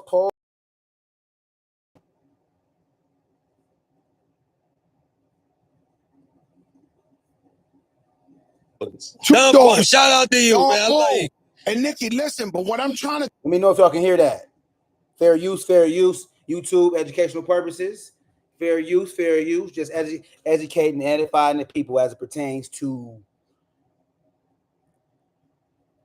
Ebonics, or a particular term that's used in the Black community, and how it has evolved into like just everything is just a pause. to tell you is, I hear them, they come, I think I'm fly. I just told you I had the Bottega shit on, flyest party, shit looking crazy. They like keep saying, yo, every young person to come, welcome to the unction. Welcome to the unction. Oh, they called your shit an unction? Yo, nigga. I didn't hear that one. Man, where's the flags at? I ain't hear that one. Shit out of control. I gotta juggle these shit. Give me the flags, nigga. 100 of them. Let me tell you, this is when you so old, you don't realize. Get to the point. They fucking what? These kids. But listen. See, you know what the fuck I mean. Whoa. Y'all trying to act. Pause, and it's like, look, y'all. I'm like, yo, I had to blow. I'm like, fair but it was like, you know, we met back in the days when you blew, nigga. He was like, yo, you know what I'm saying? Yeah. Are you blowing? Yeah. Now it was pause, and it's like engineer, like, yo, and he young though. Yeah. So it's like he pausing me down, but I'm like, yo, you taking me out of my element. Yeah. Like, yo, but I know what the fuck I mean, bro. Yeah. You know what I mean? You know too. Yeah, exactly. So it's like, wow. So you know, we did a skit on it. Did a skit on that, right? Because I wanted to bring that up, you know what I mean? So it's like, yo, had my man Mr. Commodore come in and, you know, we went to work on it though, you know what I mean? He a funny nigga though. Yeah, he funny though. Like, you had man pauses. Yeah. You did this. You said, whatever he said, toss salad, whatever he said. Yeah, he said. Yeah, just toss salad. You know, make rap balances. So I'm like, oh shit, yeah, you're right though. Forgot about that. But it wasn't a pause because back then tossed salads was like a fresh salad. Fresh like, salad. Yo, fresh salad, whatever. This is shit. Yeah. What's going on right now is full of shit. If I tell you I like a fucking glizzy, you know what the fuck I mean. Whoa. Y'all trying to act. Whoa. That ain't in there. Yo. That's the one that ain't in Hold there. up. That ain't. Yo, listen. You y'all saying two different things. No, we saying the same shit. Oh, you not. You know I mean a hot dog. Right. Yeah, and what are you supposed to say? Like I'm just gay or some shit? Where's the pause though? I think all my gay friends that have a gaydar realize this nigga not gay. Why you keep pausing me for eating a hot dog though? This shit out of control. Yo, it's out of control. It's different though. Don't put those under the same umbrella. It's the same shit as well. They taking it too far though. It's that's it. It's like, you know what I mean? Bro. So, man, it's like, yo, come on, you know what I mean, bro. Yeah, You like know what I'm saying? It's like, I gotta be. It's just I know I had a cop, man. Yeah, I catch myself. Paul, oh shit, Paul, like, and that's how you getting indoctrinated, bro. You trying to fight the inevitable, getting old, huh? Man, like like you said, trying to fight the inevitable, but yeah, I just do feel like that it gets excessive, it gets redundant to where you just like I can't even. Damn, I'll just stop thinking. You don't even think because you liable to think some pause like shit. Pardon my profanity, YouTube. Pardon my profane language, man. But yeah, you're likely to think of some vile, say some borderline homo. It's just crazy. Let me stop, man. I'm like this what pause just be throwing that. You know what? And, They and try the to kids make just us- throwing it down. No, they trying to make us feel old. Yeah. No, in my birthday party, my nephews come, Angie Martinez sons, they all 19, 20. My Nico? daughter's there, Nico's there, fucking Brooklyn Chop House's daughters and all them in there. Look what they say. Brooklyn Chop They said, House. look what they say. Right, daughter. I ain't know Brooklyn Chop House had a daughter. Right. We got two It's- daughters. Yeah. Oh, Brooklyn.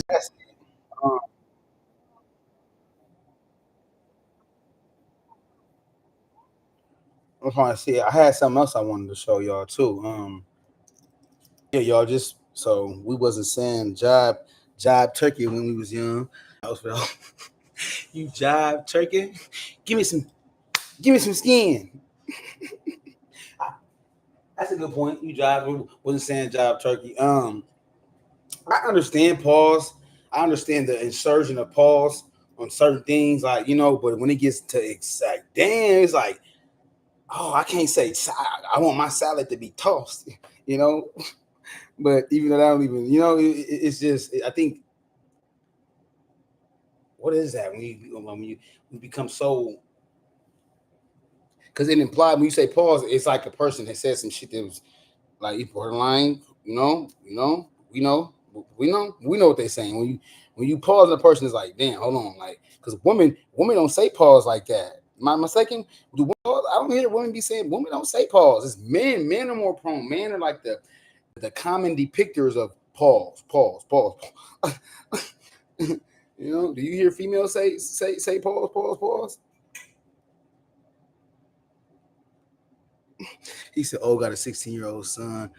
He be killing me with the pause. He got me."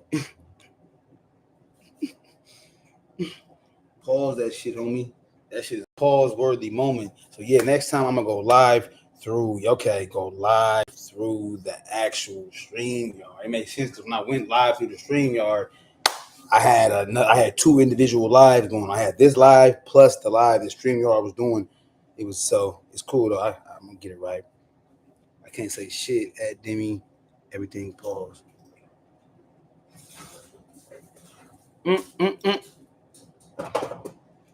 Yeah. No, y'all. Try to see if there's something else I want to show the family. There's something else I want to show the fam bam.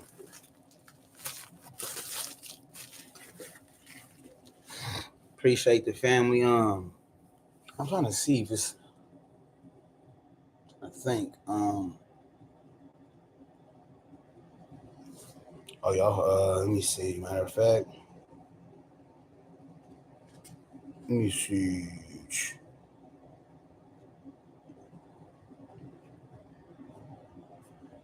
Pause. So,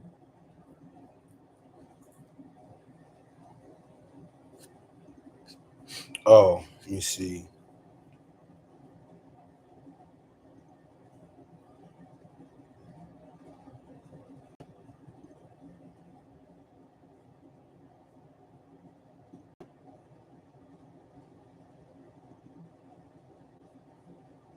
Baby math, man.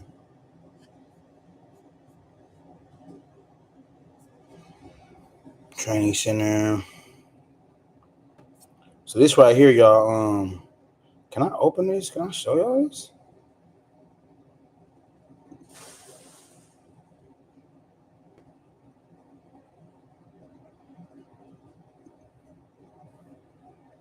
I wanted to show y'all something. Hold on.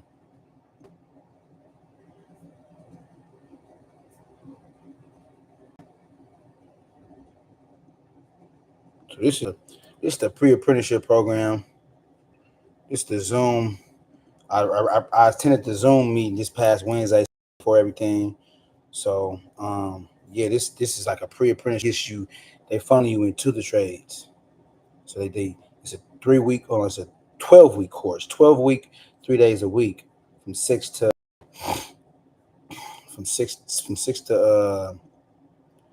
6:30 a.m. to 3 p.m. Let me see. So it's right here. So we're always working around here, man. Trades, apprenticeships. This is where it's at though, right here. So not the schedule. I'm trying to get to the. Pardon me, y'all. Let me see.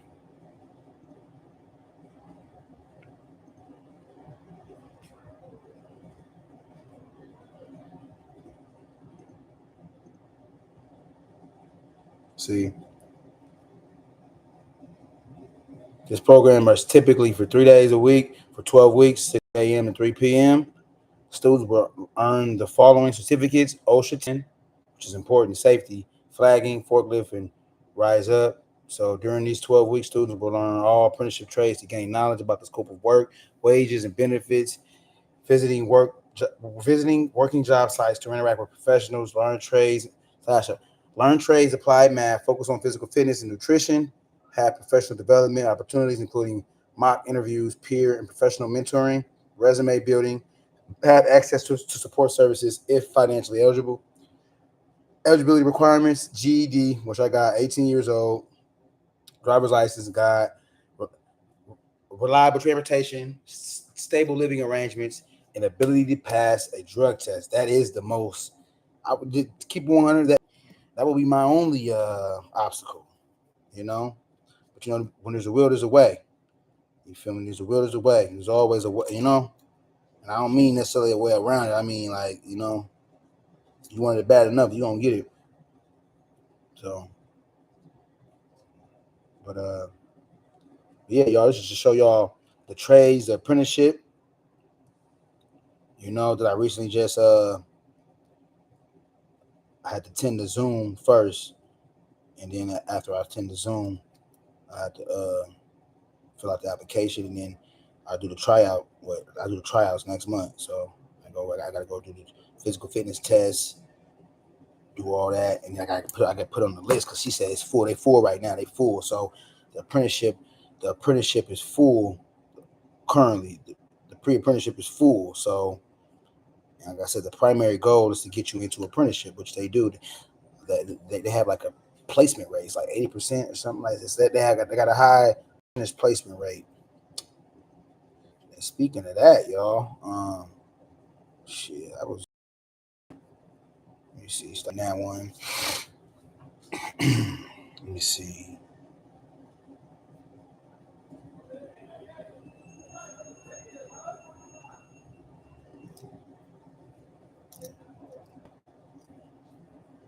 Okay.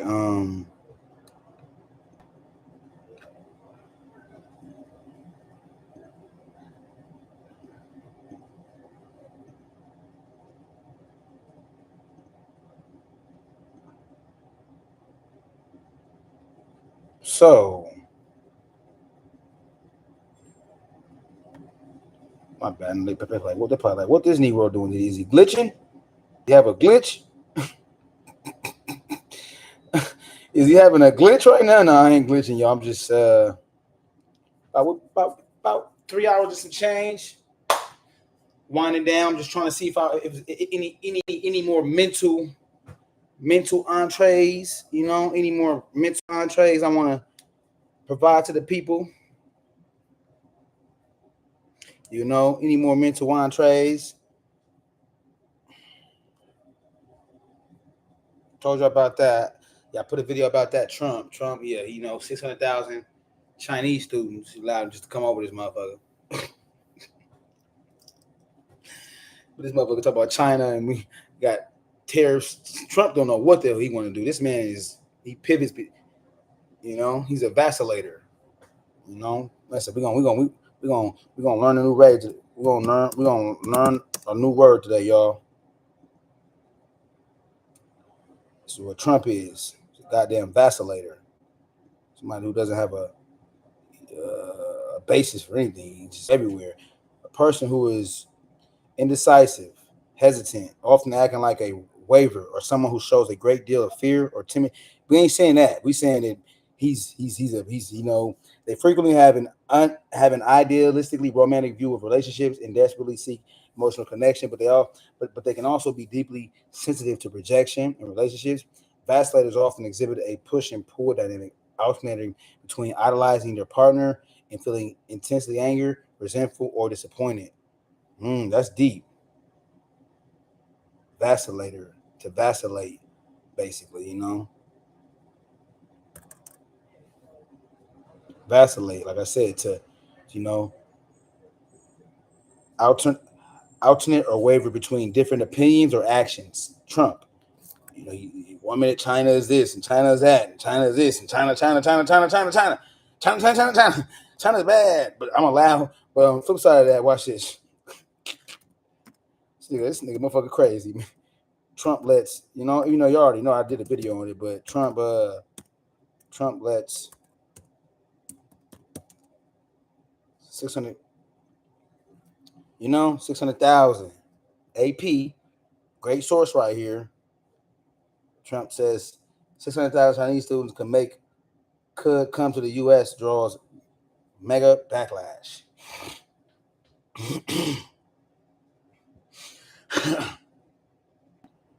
They was taken aback by his ass wavering of allowing Chinese students to be permitted into universities and all that. So yeah, this brother right here, man, that's what I'm saying. We gotta put some respect on our elders, man. This is somebody who's been studying this for eons, man. Why the U.S. government? I know goddamn state. Fuck. Per enamel, clinical enamel strength can help us to keep our enamel for a lifetime. It's backed by science. It is clinically proven to strengthen our teeth. I would recommend this toothpaste to everybody. It's really an amazing product. Today, I'll be talking to Duke University professor William Darity and his partner, Kirsten Mullen, the wealth gap between African Americans and white Americans, and how reparations to African Americans could help close it. He co-authored his most recent book titled From Here to Equality, Reparations for Black Americans in the 21st Century with Kirsten Mullen. Kirsten is a folklorist and the founder of Artefactual.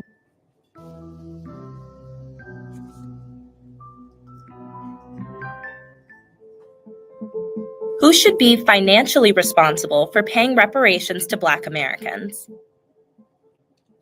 So, the federal government must pay this debt. This is the entity that gave itself. Y'all heard it right. Federal government. I know goddamn state. Remember, states and municipalities, churches, and all these private organizations and the descendants of the enslavers, if all of them put $1 billion in a pot monthly, it would take a millennium, in the words of William A. Darity, It will take a millennium. So no, we can't. No, it's federal government. Self, the right and the authority to enslave Black Americans and to institute nearly a century of legal segregation. When we're talking about legal segregation, we're not only talking about keeping Black people separate from white people. We're also talking about a century of white terror attacks on Black communities. And these were focused on two different things: suppressing the and also turning a blind eye to the destruction of Black people's property. And in some cases, actually, the federal government was a party. Y'all hear that, y'all? How the government their inaction makes them culpable. Yeah, makes them culpable. The fact that you sat by and turned the other eye, and the fact that you was actively engaged in it. So yeah, y'all, my bad. I'm gonna let it play, y'all. But I love seeing our elders. Like I love seeing Black people that's of a higher age. I mean, that's more mature than me. Stand on business, man. I hate seeing old geriatric buffoonery because it means I hate that. Those destructions. So you're talking about the seizure and appropriation of Black property. But the federal government is also the only entity that has the capacity to pay the debt. You all are arguing that the federal government should be footing the bill for these reparations, but does that mean that the cost would ultimately be passed on to the taxpayers? Depends on how you do this. Not necessarily. Yeah, we make the point in the final chapter of our book that there have been a number of recent instances in which the federal government has made huge expenditures without raising taxes. And one of those instances is the substantial expenditures the federal government made to address the health crisis associated with COVID. You don't necessarily have to raise taxes to undertake these massive expenditure projects. However, and this is the critical caveat, you do have to be concerned about the inflationary effects of these types of projects. And what we suggest in From Here to Equality is that there are two major steps that could be taken.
I think of that though. That Orange County is back. I love them, y'all. I love to they man. Matter of fact, let me go to YouTube, man. William A. Darity, YouTube.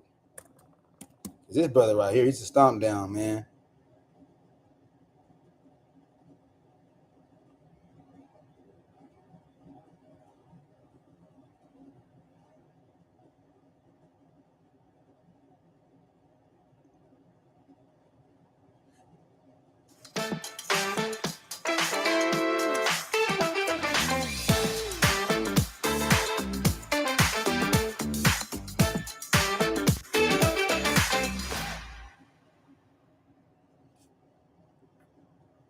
You deserve the best.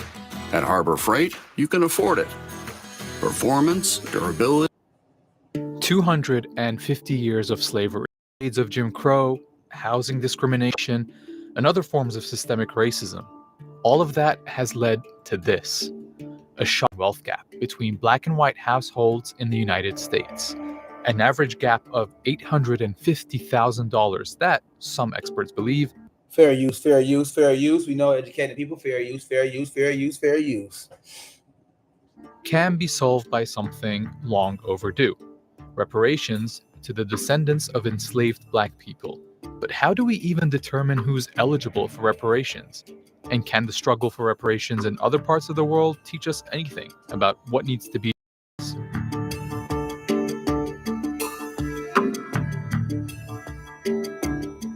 To understand why there's a call for reparations, to be an understanding of the scale of slavery. It was a crime against humanity in which around 400,000 people were forcibly brought to North America. Over the centuries, 10 million enslaved people were legally treated as property in the United States, brutalized and ruthlessly exploited for free labor, which was used to establish the country as a leading global economy. In fact, one historian estimated that by 1860, enslaved people were, quote, worth some $3.5 billion, making them the largest single financial asset in the entire US economy. That's around $115 billion today. When slavery was abolished in 1865, 4 million formerly enslaved African Americans were freed. But through their forced labor, they created billions of dollars in generational wealth for their captors and none for themselves. Back then, the US government understood the need for reparations and passed an order to 30 acres and a mule to all formerly enslaved families so they could build wealth and financial security. However, after the assassination of Abraham Lincoln, wealth and financial security, mule to none for themselves. Back then, the US government understood the need for reparations and passed an order to distribute 40 acres and a mule to all formerly enslaved families, build wealth and financial security. However, after the assassination of Abraham Lincoln, President Andrew Johnson vetoed the allocation and the land to former slave owners. One way to reckon with America's past and current wealth disparity is through reparations that close the racial wealth gap. You should make direct monetary payments to the eligible recipients. That's economist William Darity. He co-authored the book From Here to Equality, which outlines one of the most comprehensive plans for what material reparations could look like. So we estimate that this would require an expenditure of approximately $350,000 per eligible recipient. You get a figure of approximately $14 trillion. Reparations for the crime of slavery and its legacy have long been a subject of national debate. I don't think reparations for something that happened 150 years ago, for whom none of us currently living are responsible, is a good idea. And I think they're using what academics would call the theory of distance, that something is too far in the past to have contemporary application. So it's easy to see why Congress has yet to pass H.R. 40, a bill that was proposed all the way back in 1989. It would set up a commission to study and consider a national apology and proposal for reparations for the institution of slavery and its subsequent racial and economic discrimination against African Americans. And while you cannot place a monetary value on slavery and its lasting effects, there's a precedent of reparations programs compensating victimized communities directly. Back in the US, the Civil Liberties Act of 1988 designated $20,000 payments to Japanese Americans who survived internment camps during World War II.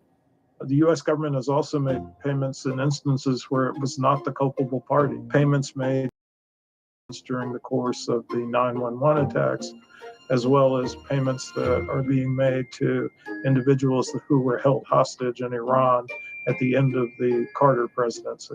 Up to $4.4 million per hostage or their estates. In the case of slavery, the US government did promise reparations. It's just reneged on it. In fact, when the US finally issued an apology for slavery, it included the disclaimer, "Nothing in this resolution authorizes or supports any claim against the United States or serves as a settlement of any claim against the United States. Nor did the US ever provide true reparations, a process consisting of three things: acknowledgement, redress, and closure for grievous injustices. It's vital that the federal government issue an apology, because that will create the justification for the redress plan that follows. That brings us to who would actually receive reparations. Those direct payments would go to the roughly 47 million Americans who identify as Black. But under Darity's plan, the requirements are a little more strict. First, Black Americans would have to have identified as Black, Negro, African American, or Afro American for at least 12 years before any reparations plan goes into effect. And they'd have to prove that they had at least one ancestor who was enslaved in the United States. One way to do that is using the census. If your ancestor was present in the 1870 census and was old enough to have been alive in 1850 or 1860, but you can't find that person in the 1850 or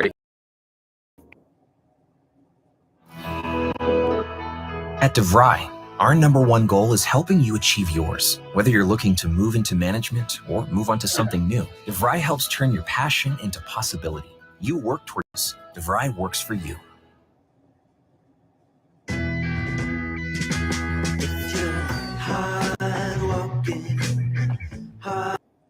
What they say? Keep seeing this. That was to guess that they were probably US enslaved. never That's fulfilled because its promise. before slavery was abolished with the 13th Amendment, enslaved people were not counted in the census. They're actually missing. Real quick, y'all see this right here? Everybody's saying it wasn't a promise, and it was never a promise. The U.S. never fulfilled its promise of 40 acres of mule to formerly enslaved people. Come on now, somebody, damn. People from the 1850 and 1860 census, and their absence there is a potential indicator that they were probably enslaved. But while Darity's plan has received traction, it still faces opposition. The impression down here is that Caribbean people who live in the United States, Black people, would not be entitled to any reparation paid by the US government. But we are saying that's not right. We're saying that's divisive of the Black population in the United States. We're saying that Caribbean immigrants have been harmed by that system through racial profiling, discrimination. See, the Black population in the US is pretty diverse. Most Black people are foundational Black Americans, meaning they're American descendants of enslaved people. Others are immigrants or the children. Did y'all hear that? FBA, I watched it. FBA, that is literally in mainstream media. They're using that term, foundational Black Americans, y'all. That's a term that they're ascribing to the people who descend from the those that were once classified as chattel. So this is not a internet thing. FBA is only the internet word. No, this motherfucker he got over 2 million subscribers, y'all. A+J. Shout out to A+J channel. Y'all check him out or whatever, man. Whoever that is or whatever. He's he's telling truth when it comes to this right here. But diversity of Black America, and it's true. Remember, I was talking about diversity of Black America and how everybody gets under that grouping at that umbrella term, African American, which makes it dubious and muddies the waters as it pertains to deciphering who has anti-resistance when it comes to us getting our payments. So yeah, y'all, FBA. I'm not saying you ain't got to be FBA, but don't think that term is not being used in mainstream media, because it is, and they're applying it to a particular group of people in America, Black people. Pardon me. Of immigrants who came to the United States from mostly African and Caribbean countries.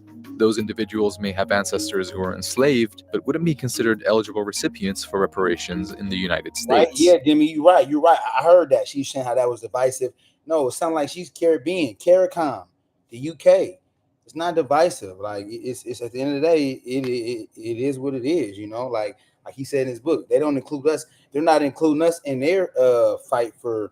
You know, we're not included in there, so why should we? See, it goes back to niggas and them Black folks in America. We always we're always expected to capitulate, give in, and bow and bend over for everybody. We can't ever have nothing on exclusively for us, by us, for us, by us, made for us. And that's not to say that we don't have to get along with nobody that's black outside of America or in America. It's just that this right here, this has to be ours and only ours. Can we have something? Bad enough, hip hop been gone. Hip hop stole. Hip hop was swept up under the rugs from us, and not swept under the rugs. It was snatched up under the rugs from us.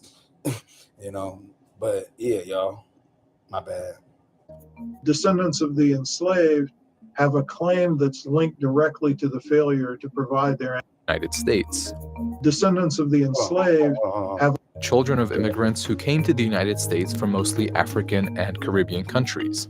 Those individuals may have ancestors who were enslaved, but wouldn't be considered eligible recipients for reparations in the United States. Descendants of the enslaved have a claim that's linked directly to the failure to provide their ancestors with the promised 40-acre land grants.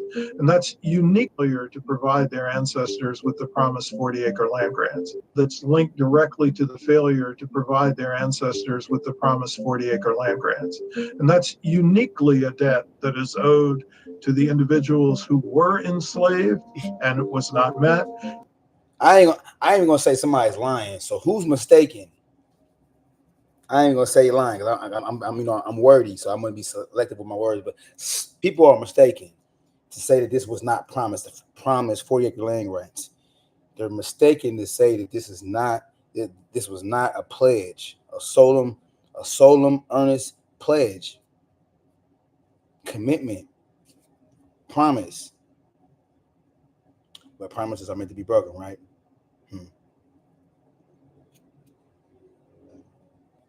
And to their descendants.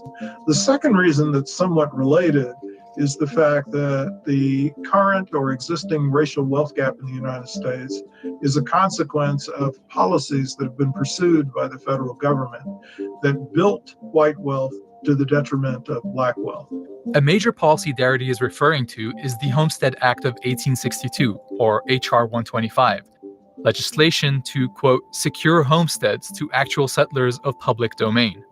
The policy incentivized citizens to move onto and settle land that had been violently stolen from indigenous nations. It provided 160-acre land grants to over 1 million white families for a small fee, but excluded the 4 million formerly enslaved people from the program who had already been denied the 40-acre land grants they'd been promised. Through the act, 270 million acres of land was settled across 30 states over 124 years. Remember, owning land generates income, and passing land down to the next generation. At same time, this is right. This is right before 1865. They was giving out all this goddamn land to white peasants from Europe, though. And what MLK say? Not only that, they helped them mechanize their farms. Come on now, man. MLK said what? They helped them undergird their white peasants from Europe, you know, and undergird means supporting them, you know, being that foundation for them.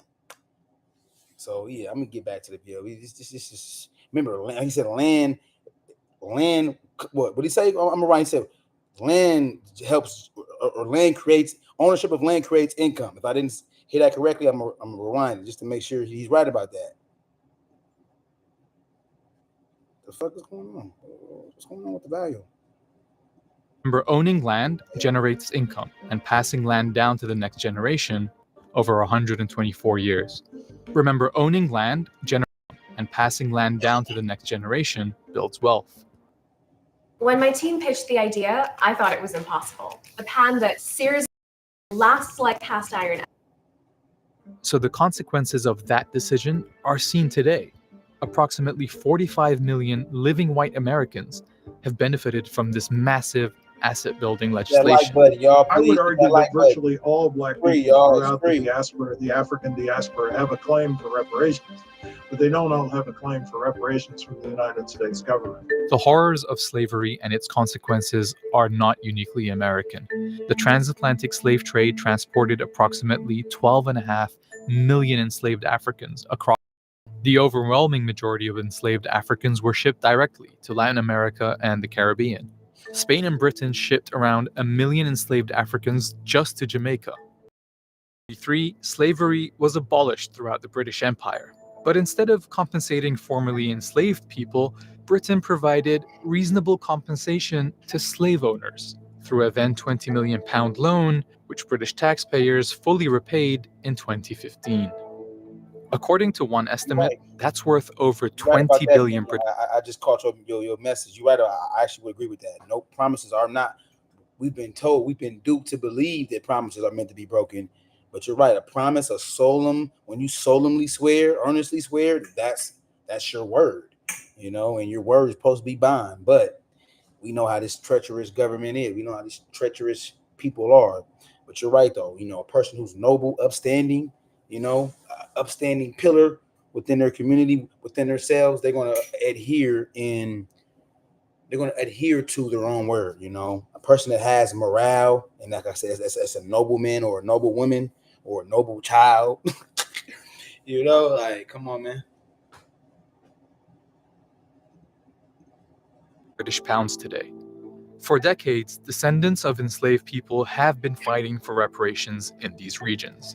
And in 2013, several countries united to form the CARICOM Reparations Commission, which developed a strategy for reparations that focuses on the 10-point plan begins with the demand for an apology, which is followed by calls for repatriation, an Indigenous Peoples Development Program, eradicating illiteracy, and debt cancellation, to name a few. CARICOM has sent letters requesting reparations from countries like Spain, France, Britain, and the Netherlands. The response was negative for the most part. No country admitted to the wrong, no country took responsibility, no country apologized, no country committed to repair. Today, we're still living with the legacies of colonialism and enslavement that have left Black populations across the globe at a disadvantage. There is definitely a case that can be made that there has been a global pattern of exploitation of people of African descent. We're here to demand from the United States government. And despite incremental progress and different approaches to reparations programs, people across the Americas continue to fight for redress. Right now, this is a contentious issue. It's affecting relationships, world relationships, global relationships, country versus country disputes exist. I think reparatory justice would help the society to heal itself. Both people of African descent, African people, and European people. I think it will be good and beneficial to all of us. Reparations! When do we want it? Now! What do we want? Reparations! When do we want it? Now! What do we want? By any means necessary! How much like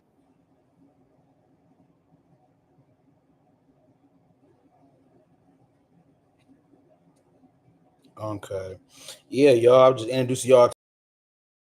That's the brother, man. That's I'm riding with him, man. I'm riding with him till the wheels fall off. So he cooking shit. He be cooking, man. Brother be cooking, man.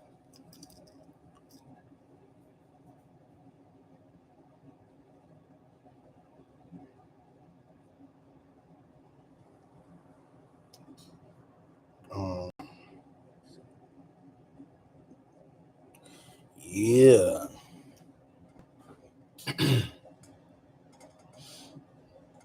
Pardon me for a second, y'all. Let's see.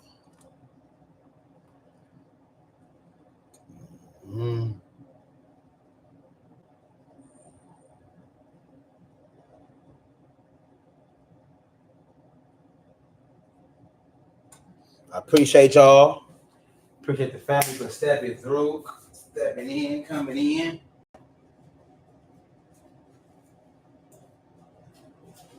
I appreciate that for real.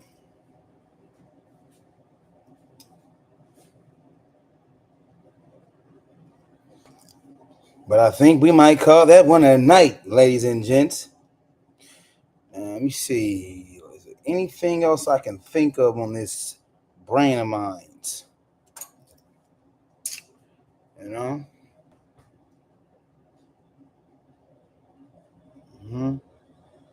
Definitely appreciate you. Appreciate the real for coming through, you know, for coming through and showing the love and the support. The love and the support, because it goes a long way. Definitely grateful, man, for real. For real. I don't think it was a half a person on this. I don't give a fuck if they had half a, you know, it's always better than a whole lot of zero donuts, bro. Somebody watch it, man. Somebody, you know, take it heed and respect the content, and you know, is not offended by the delivery. For real. For real. It is, you know, half of a person is better than no person. For real. Get your well, lastly, I'm gonna leave y'all with this. Pears, get your pear. I'm like more fire, but pears. I love pears, y'all. Organic, the 9. Anytime you see the 9 preceding any number, that's how you know it's organic, y'all. But yeah, it's gonna clean your system out. It's gonna make you go to the back. You know, this is red pears at that. It's a red pear, y'all. Red pears. Detox the body. You know, get all that crud about you.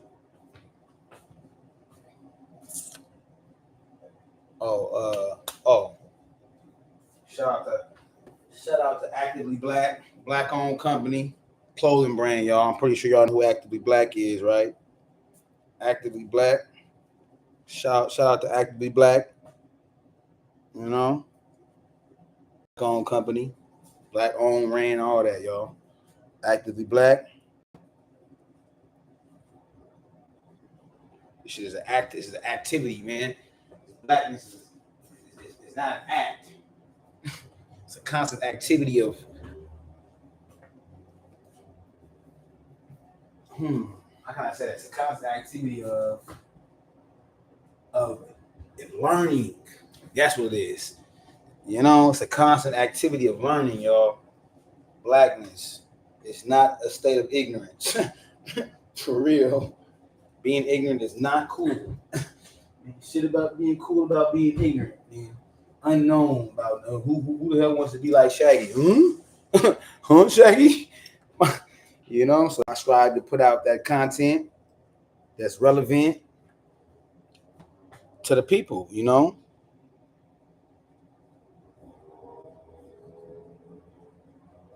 I'm trying to see y'all if there's anything else. It ain't quite midnight yet. So I'm trying to see if there's anything, any other intel, any other mental entree. I call it mental entree. It's a mental entree, mental food, y'all. Mental food, y'all. But by way of information, though, y'all. By the way of information, mental food. Oh, let me see what else. Anything else I want to leave people with? Anything else you want to say? Before you leave, anything else you want to do?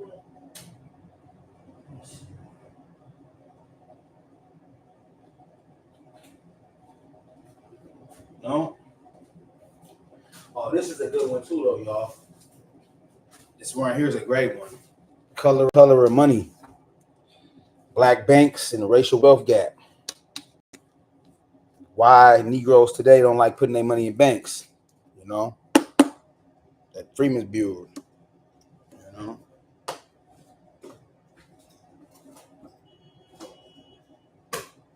All the money, what was this? Ex-slaves allocated. How much? About, what was it? I'm gonna say $1 million. Allocated over $1 million. You feel me? And then the money ended up getting embezzled, swindled, and distributed to white folks. So that's just a summary of the financial banking system in America, forsaken.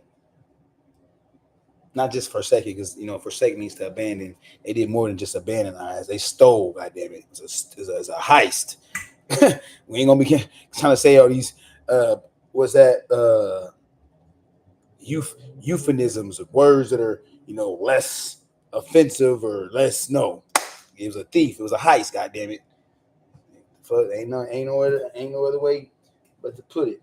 Folks stole the money. Fast forward, Negroes today don't like banks. Niggas don't like putting their money in banks. Feel me? So it makes sense. A lot of our trauma is connected to external trauma or external maltreatment of black folks.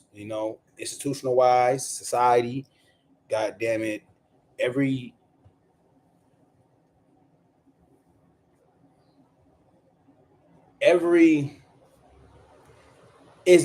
It goes beyond institutions.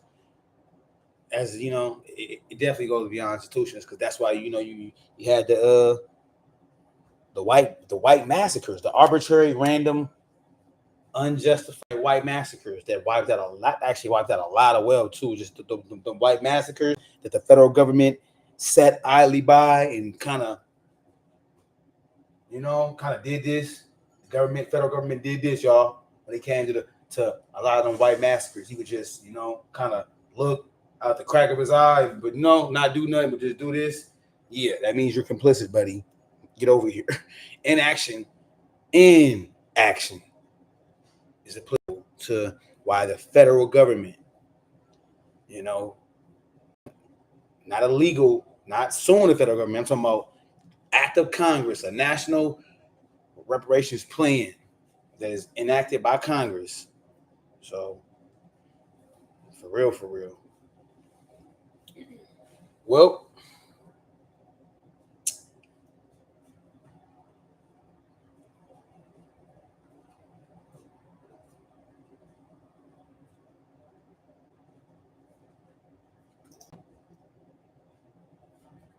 let me see. Yeah, y'all. Appreciate the people. Hold on for a second. Hold on. Pardon me. Am I cooking? Oh, hold on. I'm tripping. I'm trying to do this, and I did that.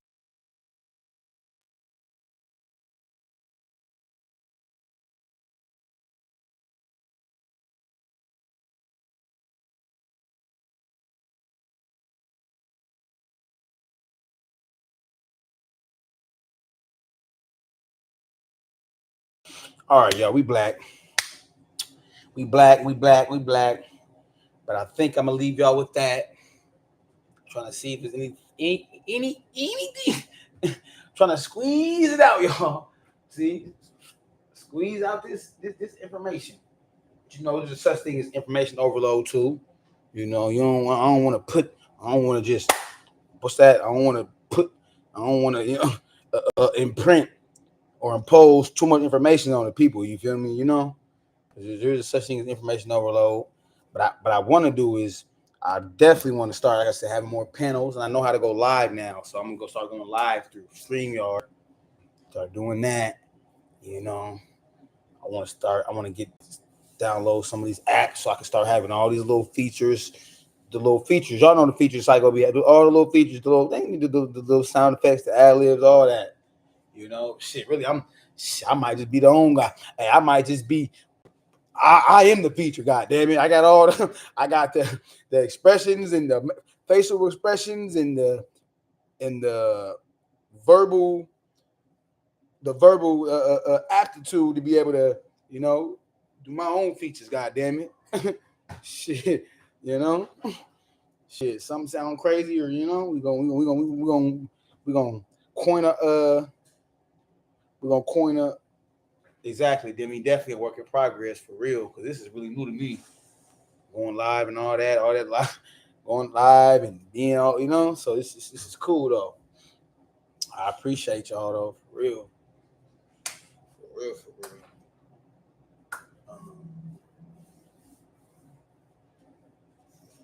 I think I might end it with a word or something. End it with a wizard. You know? End it with a word.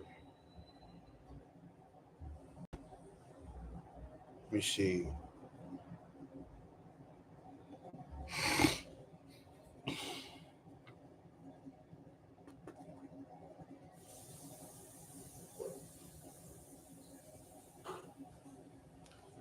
Pardon me, y'all. I'm just trying to look for a word.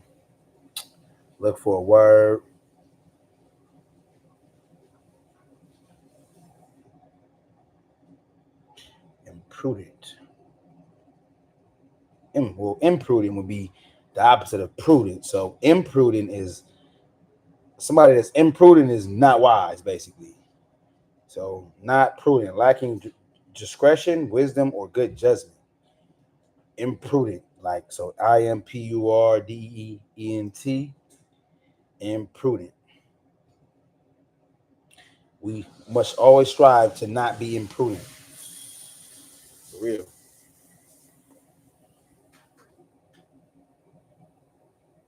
Impugn. It's not impugn, it's impugn. To attack by words or arguments, oppose or attack as false integrity, impugn his rival's character.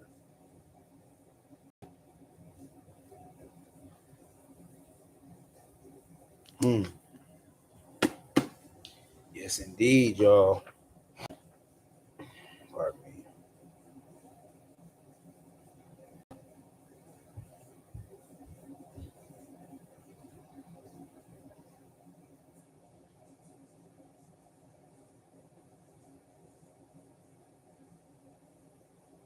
Yes, the noun. Okay,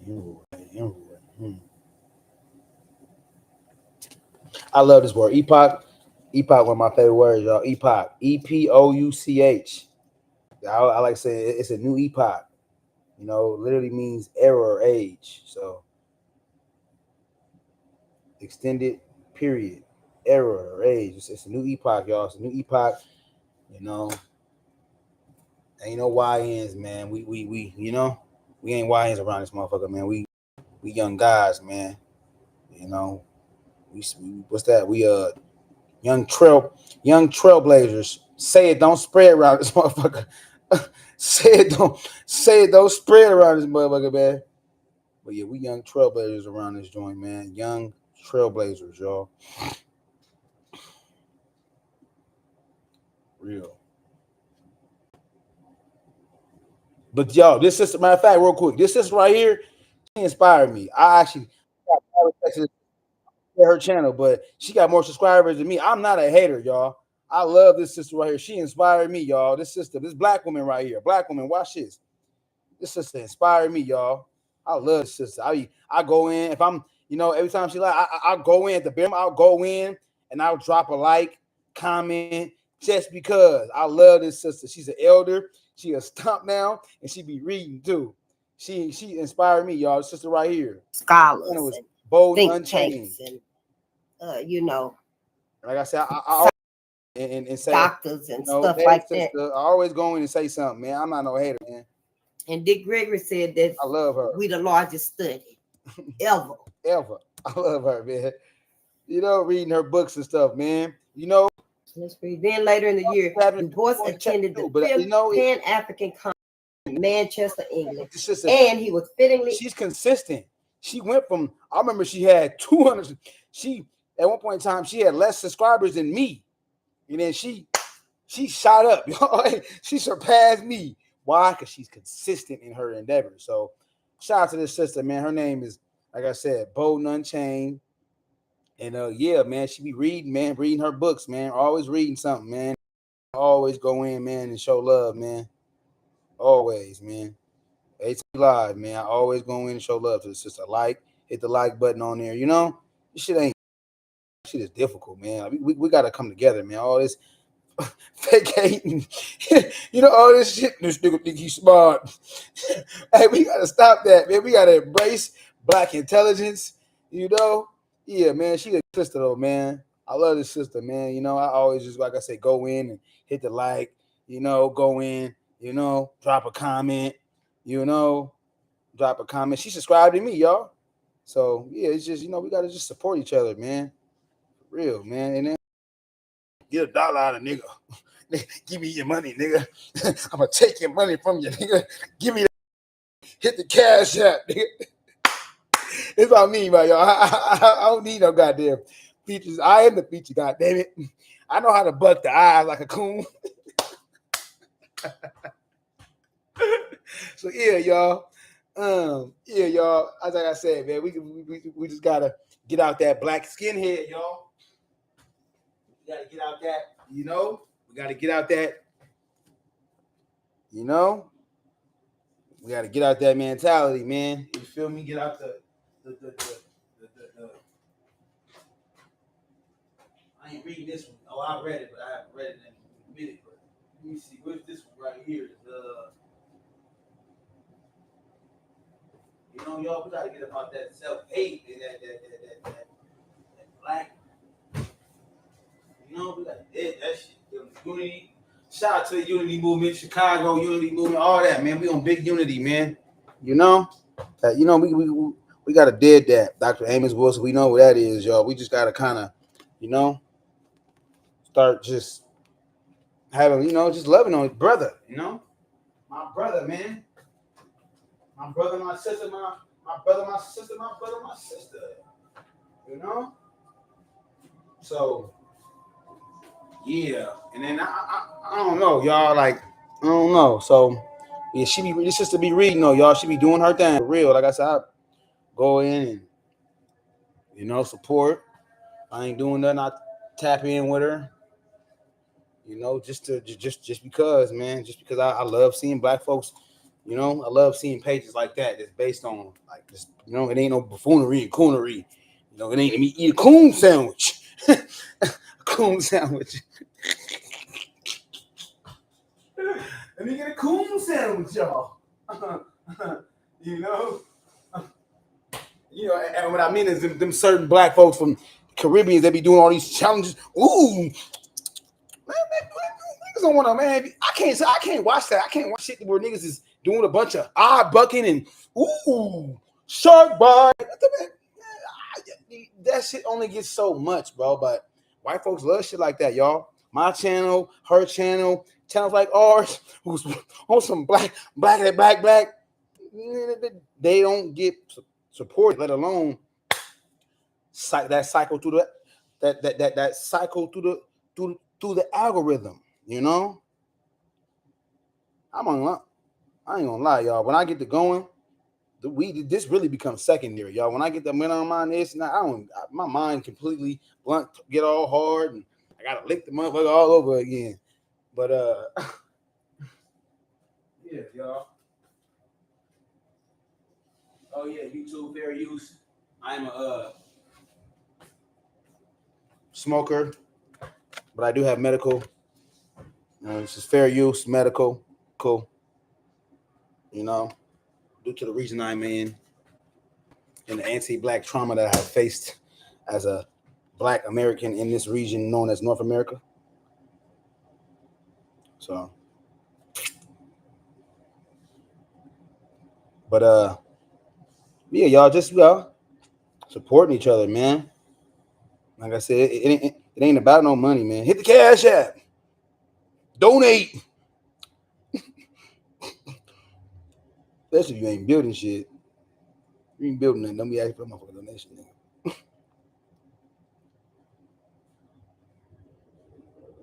I want you to love. Once you do the things you love, like, bro, that it's automatic, bro.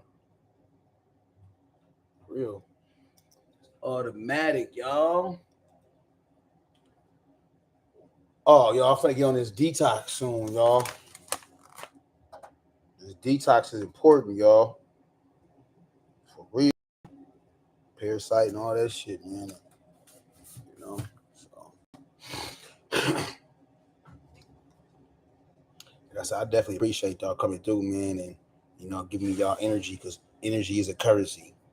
You feel me? It's an exchange of currency, man. So hit the cash app. Donate. No, I'm just saying.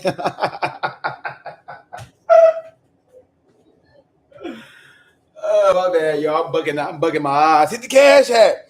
Donate. Take. I want to take. No, I'm just saying, y'all. Negroes, man. Like, stop all that, man. Goddamn. You know, we don't need no more Umars of the world, man. We had enough Umars, man. Feel me? Like, damn, we can't keep the people donating. Niggas ain't doing shit. Them days is over with, man. Feel me? Like, nah, bro. Them days is over with, y'all. So, but yeah, I don't know what y'all think of. I'm gonna leave y'all with this. I don't know how y'all feel about trying to see. Like, I want to start a book club, but I don't want a nigga just don't want to be on here. I ain't a nigga. Check myself. Young guy don't want to be on here just, you know, reading. You know, like just, you know, I want to make it. I have to make it entertaining. That's why I am the way that I'm aiming in the way, because niggas want to be entertained, bro. That's what it is. Niggas want. Sadly, we want to be entertained. And that's understandable, but we have to have that equilibrium. We got to have more education and entertainment in it, but not niggas want to be entertained. Education is at the bottom, nigga, and all I'm doing is, you know, whole bunch of nigga. You can't learn off nothing. Imagine nigga, if this whole life was me doing this, me doing shit like that, or me, shark bite, you know, but like it's just, I don't know, certain shit I just can't, I can't interface with, you know. So yeah, y'all, but just imagine. He said reading is definitely entertaining. Okay, bet. He said your reading is definitely. He said your reading is definitely. Hey, facts. I know what you mean. I know you mean it in a like you just, yeah, exactly. You feel me? Like, hell yeah, face expressions, and you know, I be serious too. So all that, man, for real. So I'm gonna incorporate, like, if it ain't like, I'm gonna incorporate, like, every time I go live, I'm gonna incorporate some type of book that I got, and so I'm gonna incorporate the book, contextualize it, you know, because I want to make sure I'm in context. So when I go live, I'm a yeah, I gotta, you know, I got too much information, y'all. It's too much information around me, you know, to not be putting it out, you know, and being consistent, you know, like for real, every day. So for real, and being that I love it, and hey, expect more of it, man, for real, y'all. Because bro said that he said the entertainment is. He said my reading is, yeah, definitely. Definitely, and I appreciate that, for real, man. For real. Shit.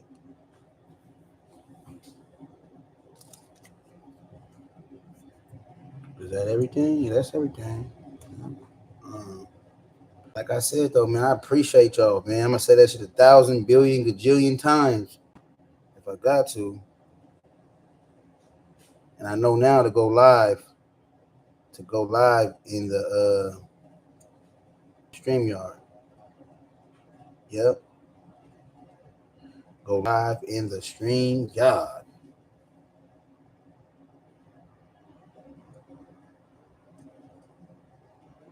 So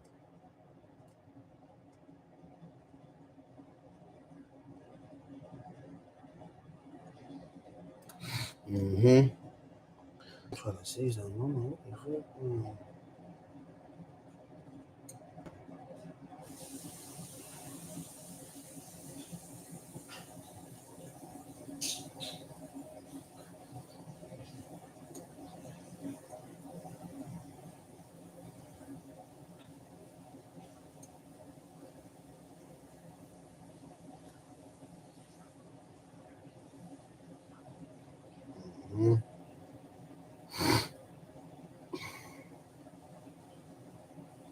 Like I said, I definitely appreciate y'all, the people. We still here. We ain't going nowhere. It's 10:41. That's all, y'all. I'm just You know, it's Friday night. You know, it's Friday night. Been alright. Let me see.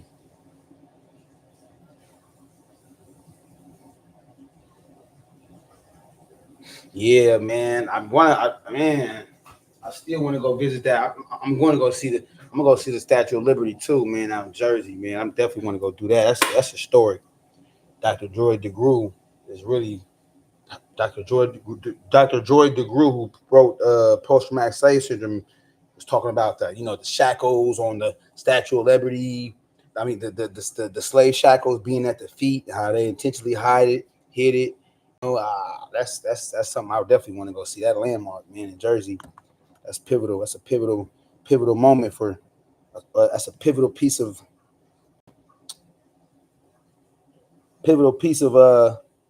structure. If I said that correctly.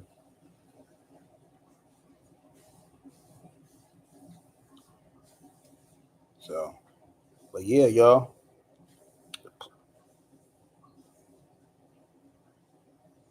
Y'all appreciate it. I appreciate. Like Tupac said, "Don't you remember, dear mama? I appreciate." Oh man, y'all, for real.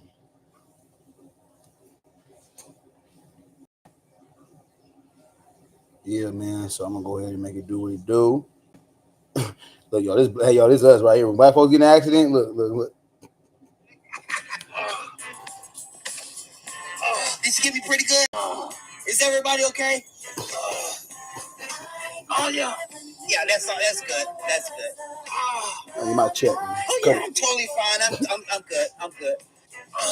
Fair use. So I guess we can change some information and. For real, because black folks don't get the opportunity. What? Nigga, we haven't had the opportunity to bequeath, meaning to pass down wealth. We ain't had the opportunity to pass down no wealth, man. So nigga, what? Nigga, motherfucker hit me. Oh, motherfucker do anything to me, nigga. I get a check. Oh, yeah, I need my nigga. Hey, I need my money. Nigga, I need my bread. Nigga, what you mean, nigga? Nigga, what you mean, nigga? I need mine, nigga. No one, nigga, my ancestors didn't get, nigga. We didn't get our 40 acres, nigga. So anytime I get an opportunity, sometimes poor is passing over opportunities repeatedly. Sometimes we're poor because I ain't saying black folks is poor because we pass over opportunities. No, I'm not saying that crazy shit. I mean the government didn't rob and pillage and plunder and manipulate and swindle us. No, I ain't saying that, but I'm saying as far as at certain junctures in our life, we have opportunities that come in our way, that come in our proximity, and we pass them over, which means we're passing over opportunities repeatedly, and that makes us poor. You feel me? Is not maximizing on them opportunities. And nigga, motherfucker, chop my neck off, or you hit me in my neck. You hit me in my neck. Protect your neck. You know. Case in point.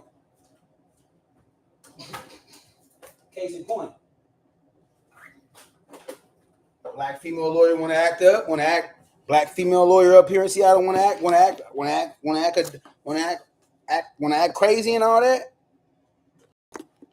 So what we do? We get another lawyer, and what they do? They stop the their little they send you that their little care package and all that. This is what we do. When you get to acting up, yeah, well, I need my check, man, brother. Mm-hmm. So yeah, so that's what I mean by taking it to white folks, not letting them. Yeah, I need mine. You lied on me too, Asian dude lied on me and all that. I definitely need my check. You ain't gonna lie on me, nigga. Ain't gonna lie, you know. So yeah, we gotta make it do what it do, man. You know, and yeah, man. Joey Badass. What he said? He said, "Don't push me because I'm close to the edge. Gotta know the ledge. And knowledge is power." That's what my OG said. I mean, somebody that ain't bar. Them is revolutionary bars right there, man. Anybody don't like Joey Badass is they smoking crack. Smoking big rubes. Brother be talking that talk. You know? Black women. All that. He's just, you know. Yeah, so. But yeah, y'all, for real, y'all. I'm serious, y'all. I need it. Like I said, black we have not been afforded the opportunities to accrue wealth. So a motherfucker do you wrong, black person in you. If anybody do you is if you're aggrieved and you can seek legal counsel, more do it. Get your money. I get your bread. Get it. God damn it. You know, there's more than one way you can be aggrieved. You ain't gotta get in the accident. You ain't gotta motherfucker get discriminated against you in so many ways. You know, get that check, y'all. Cause I know history. I know, you know. Fuck that. I need mine. I need every dollar, every cent, every red. My mama say every red penny. You know, every red penny. So, but yeah, y'all. I appreciate the people though. I think I'm gonna end it on that note, y'all. I appreciate y'all for coming through, stepping through, and just like I said, expect more. Like I've been saying, when I made the live about being consistent.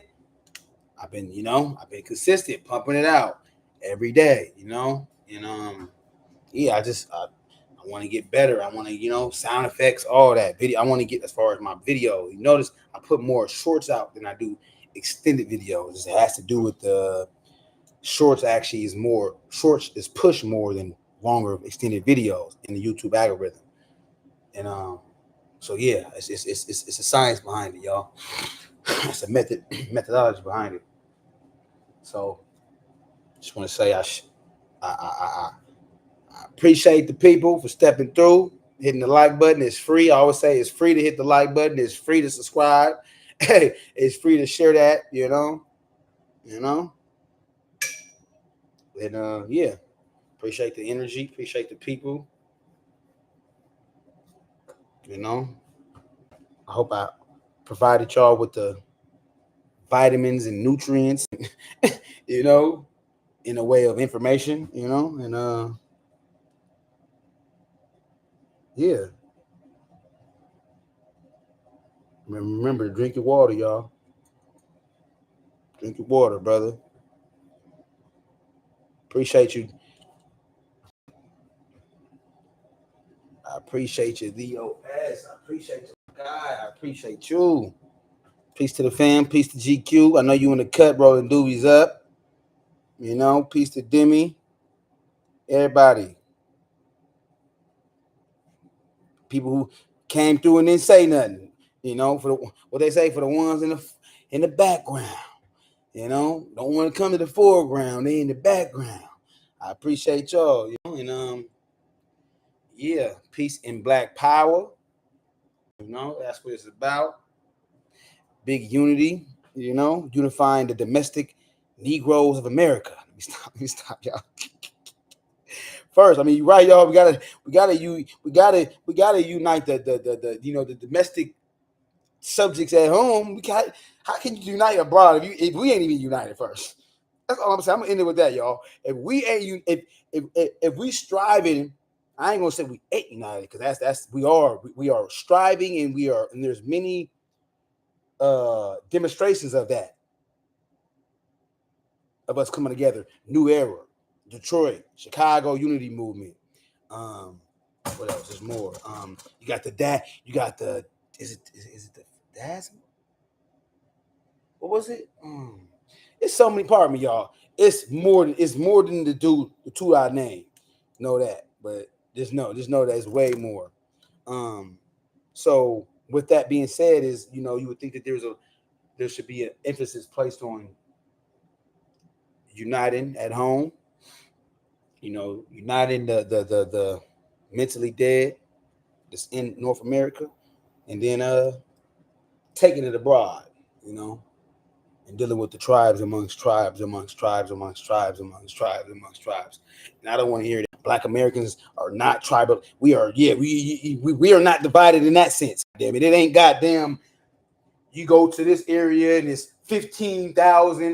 The gangs don't that shit. No, don't say nothing about no goddamn gangs. Gangs don't equate to 15 tribes and 20 tribes been beefing, and after that they've been beefing for years. So we ain't doing that. And I ain't being divisive. I'm just saying that yeah, y'all, we just gotta, focus on self. Anybody that's black that want to contribute can definitely contribute. That's like-minded, as long as this shit is reciprocal. But all that being the pack mules, and you can pack your eye. Go ahead and put plight on my back, and I'm gonna carry your plight. No, we ain't carrying motherfuckers plight no more. We ain't doing the man. Where my book at, man? I'm gonna leave it alone. Matter of fact, y'all, I keep saying I believe y'all, but look, I got this last book I'm gonna. It's gonna destroy that. Oh, Mexicans are our brothers. Mexicans are our brothers. Mexicans are our brothers. Build the wall. I am from the border. The Mexican Americans and African Americans in the struggle rights in Texas. And it's crazy because I want to go to this party here where it said, let me stop, y'all. I ain't gonna do that, y'all. I ain't gonna do that, y'all. I'm gonna leave it alone, y'all. But look right here, real quick. Where is it at? Y'all know me. That's one that I get to going. But this book is eye-opener about this. It's detailing the so-called nexus /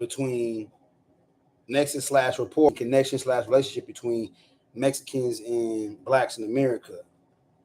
And it's been a struggle. It was always a struggle. The hell? It's always a goddamn struggle. A divide. My bad, y'all. I supposed to be about this motherfucker. Let me see, y'all. But it's a picture in here. So, right here. A group of black, see? I'm reading from right here, y'all. A group of Black Power youths affiliated with the SC protest police brutality in Dallas in 72. In 72, we protested police brutality. Although Mexican Americans suffer from persistent police abuse, most notably the shooting of Thomas Rodriguez and the killing of Santos Rodriguez, no Mexican Americans joined this protest. Fuck out of here. Fuck is you talking about?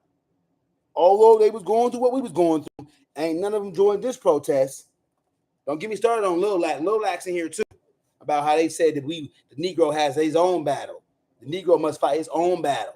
Yeah, Lil Lac. They in this book too. His history of Lil Lac is the first Mexican American organization, and they fought the U.S. Census to be classified as white. These niggas said we's white. We are white, motherfucker. We are not brown. We white. We is not niggers. That's what they said, y'all. So I'm gonna leave y'all with that. This might have to be, talk about this so-called relationship. Black and brown. Black and brown. My black and brown brother. My brother. That's my black and brown brethren. Look, that's my black and brown brother. Hold on, y'all. Y'all got me. Man, hold on. Actually, I'm gonna leave it alone, y'all. I'm gonna leave it alone. So look, I appreciate y'all. Shout out to the peace of the people. Remember, always stay learning, because I'm still learning, And I wanna change my YouTube channel name to my brand, y'all. I'm still learning, so I'm gonna get that. Can I do that? Can I change my YouTube? Can I change that name? See y'all. But yeah, I'm still learning. Peace to the people. One love. And yeah. Until next time, Until next time. Peace. Black Power.